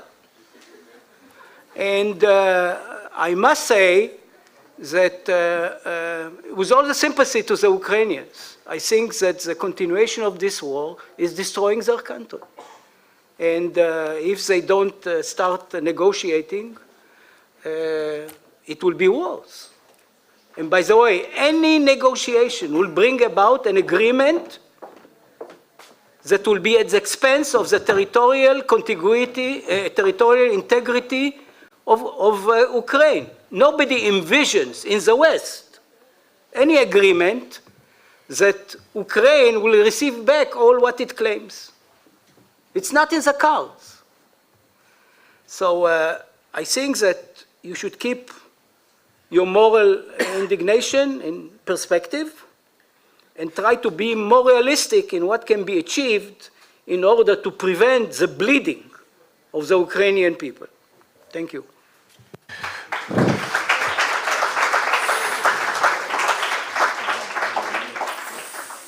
Thank you, Ephraim. And Mustafa.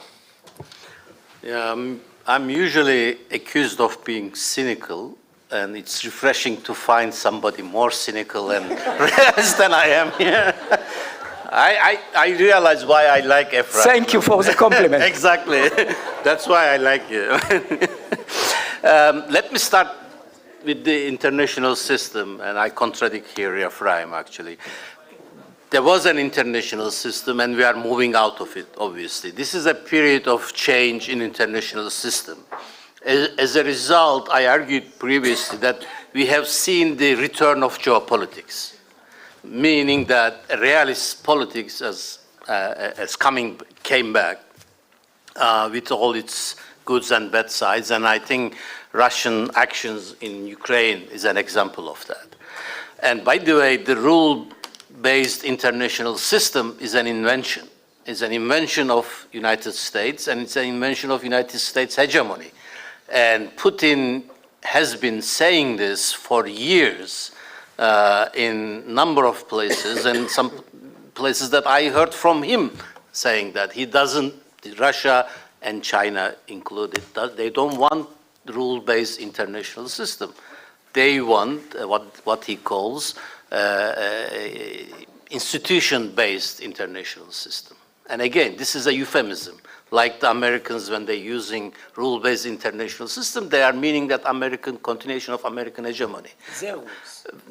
When Russia is using institution-based international system, they mean 1945, because that's the place when they were at their highest at their power. You know, one of the 5 powers in the United Nations Security Council. That's what they want to continue. So both countries want their own national interests to continue. The lesser countries like ours, smaller ones, we have to get by because the international system at the moment is not certain. And it induces the countries, for example, Turkey also. Let me connect that to Turkey to the second question. From the perspective of the Turkish leaders in recent years, they have seen an opportunity in this system-changing environment. They saw an opportunity for Turkey to be more influential in its neighborhood, right? And they tried to implement that. Whether they were successful or not, I leave it to your determination. But on what base and terms Turkey wants to have a dialogue? Well, it's obviously, it's based, I hope, it's based on reality and realism, and I hope it's based on mutual interest with the countries that Turkey hasn't have a dialogue. With some countries, I'm sure it will go ahead. With some others, it won't, obviously. But nobody forces anybody either to conflict with each other or have a dialogue with each other. It's how the countries and the leaders read the international environment. I think Turkish leaders have seen the signs on the wall that they need to have a dialogue with its neighbors. The sign on the wall was saying that we are isolated and we have to get out of this isolation. Remember, it's 10 years ago, in, let's say, 2011, 2012, or 2013, there was a moment when Turkey was having very close relationship with everybody around the neighborhood, right? We were being a go-between between Israelis and Syrians, between different Palestinian groups, between Iran and the West. And see how successful it was. Well, maybe or maybe not. It was. I think it was. I think it was. I think it was until it wasn't. The realities is important. You have to be in tandem with the realities of international politics. Otherwise, you get punished. And finally, let me say something again controversial. But don't listen to your politicians. The current company excluded here, obviously. Mr. Burnous has been tremendously exemplary today. But, take a grain of salt. I have been critical of politicians, very critical of politicians, both in Turkey and Greece. The last time I was here, about 10 days ago, I think, I'm a co-coordinator of Greek-Turkish Forum. And in that number of meetings we had, I'm not going to say who we met and what we talked, but I got a confirmation that I suspected, I knew from other resources, that Turkey and Greece came to signing a deal, not solution of the problems, but signing a deal very close in 2003-04 and 2010, twice, very close signing. So that means that actually, was ready to sign. That's what I've been told by the Greeks. Right? So that means that actually the solution is there. Right? Politicians, diplomats, negotiators, they know the solution. They are not signing it because of political reasons on both countries. I'm not assigning blame, who didn't sign and what etc. But I assign the blame to politicians on both sides. The solution is there, everybody knows it, and I know it. And don't trust the politicians when they say that they want to solve these problems going to the international court. Politicians do not trust international court, neither Greek nor Turkish politicians. I'll just leave you with the point that Greece, when it was signing UNCLOS, had three reservations. Those three reservations is about three problems that Greece has with Turkey in the Aegean. So we cannot go to the international court for territorial waters. We cannot go to the court for the demilitarization issue. Right? We cannot go to the court for airspace issue, because Greece has reservations. You cannot take these issues to the international court. For Greece, you can take it only continental shelf. Well, that's the easiest problem to solve. If we can solve territorial waters, the continental shelf will continue to it. It's very easy. But don't think that law would solve all your problems. In order to go to the international court, the two countries have to sit down and agree on the terms and sign a memorandum of understanding how they are going to go to the courts and which laws are going to apply. If the two countries agree on this, well, the solution is already there. There is nothing left. The politicians will go to the court to assign the blame to the court for concessions, because there has to be a concession for the solution. And nobody wants to have a concession, either in Turkey or in Greece, because concession is a bad word in Turkish and Greek politics. Okay. Well, Manos. It crossed my mind to switch my answer and address Greek-Turkish relations, but I will not do it. Okay, about Don't worry, I'll do it. Yeah, the COP27 conference. Okay, So the timing was really bad due to the war in Ukraine, okay?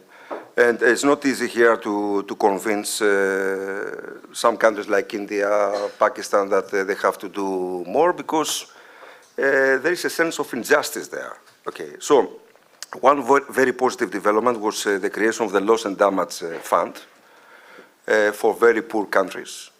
Okay, so wealthy countries have committed themselves to support this transition period.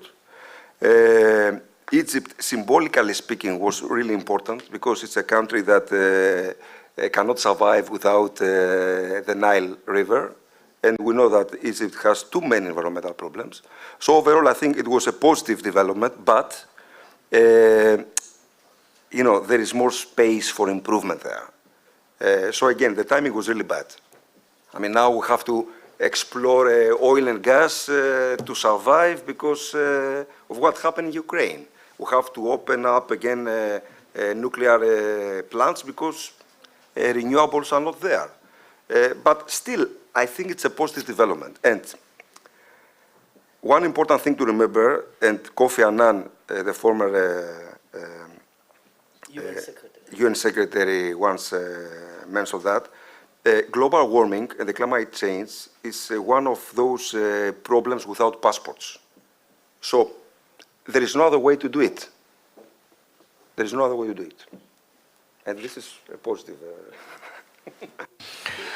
Well, thank you so much, Manus. And that brings us to my concluding remarks for the whole thing. Remember, I kept telling members of the audience that this would be the most entertaining panel, and I was right. So it's good that you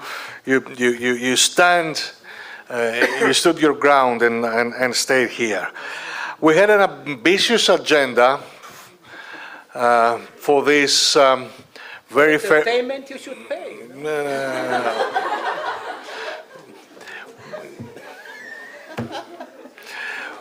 Yeah. Okay. Well, as I said, when we were designing that event with Inoa Fenduli, who has been instrumental, and she is the first to thank part of the ED's team, but thank you very much, Ino. We thought that the agenda would be ambitious, but life proved that our guests repeatedly hit the bullseye with their comments and their talks and their presentations. So we are extremely happy that this thing was a success. Let me just say that what is the major point of the major conclusion, at least in my understanding, and the implication for the transatlantic community, for NATO and for the EU, is that we have a much larger region in geopolitical terms to deal with. Gone are the days of where we could compartmentalize and we could deal with the Gulf independent of the rest of the Middle East, or we could deal with Northern Africa, or we could deal with the traditional Arab-Israeli conflict and then the Aegean. I think what we have is the geopolitical unification of a region that begins at Maghreb and goes to Afghanistan, and from Ukraine and Caucasus to the Horn of Africa. And this is not because we see it that way, but it's because of strategies that actors have been implementing. So, for example, Egypt's geopolitical gaze spans the region.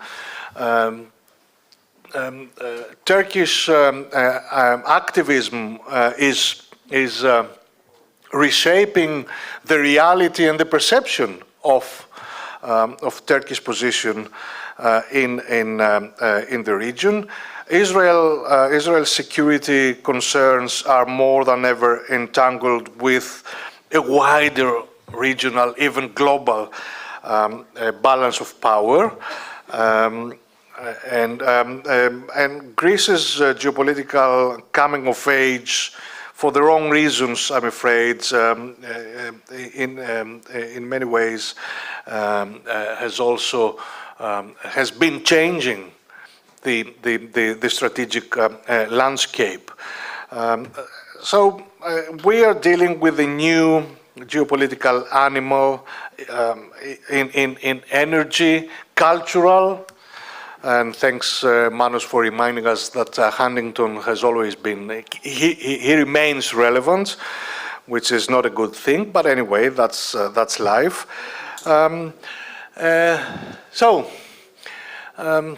Thank you very much. Let me thank the IDIS, the Institute for International Relations team, our volunteers, our staff,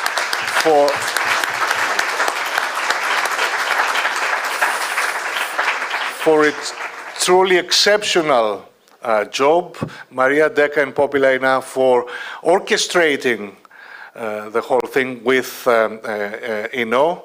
Let me thank the Department of Defense for letting us have a small contingent of uniformed officers. Happy to be, let's hope next time the whole school of national defense. And of course, let me remind everybody and express my gratitude to our supporters. NATO, Public Diplomacy Division, very generous. The Konrad Adenauer Stiftung for picking up the bill for this event, which is of course the European Parliament and the Martin Center for also supporting us, and of course the Harriman Institute at Columbia University, and the municipality of Athens, the city of Athens, and the mayor Kostas Bakoyannis for also being very supportive and provide us with the visibility that we need. We are planning a rich menu of events for the next year or so, and we also looking forward to welcome you all next year in the 2023 Athens Security Forum. Please stay tuned. Thank you very much.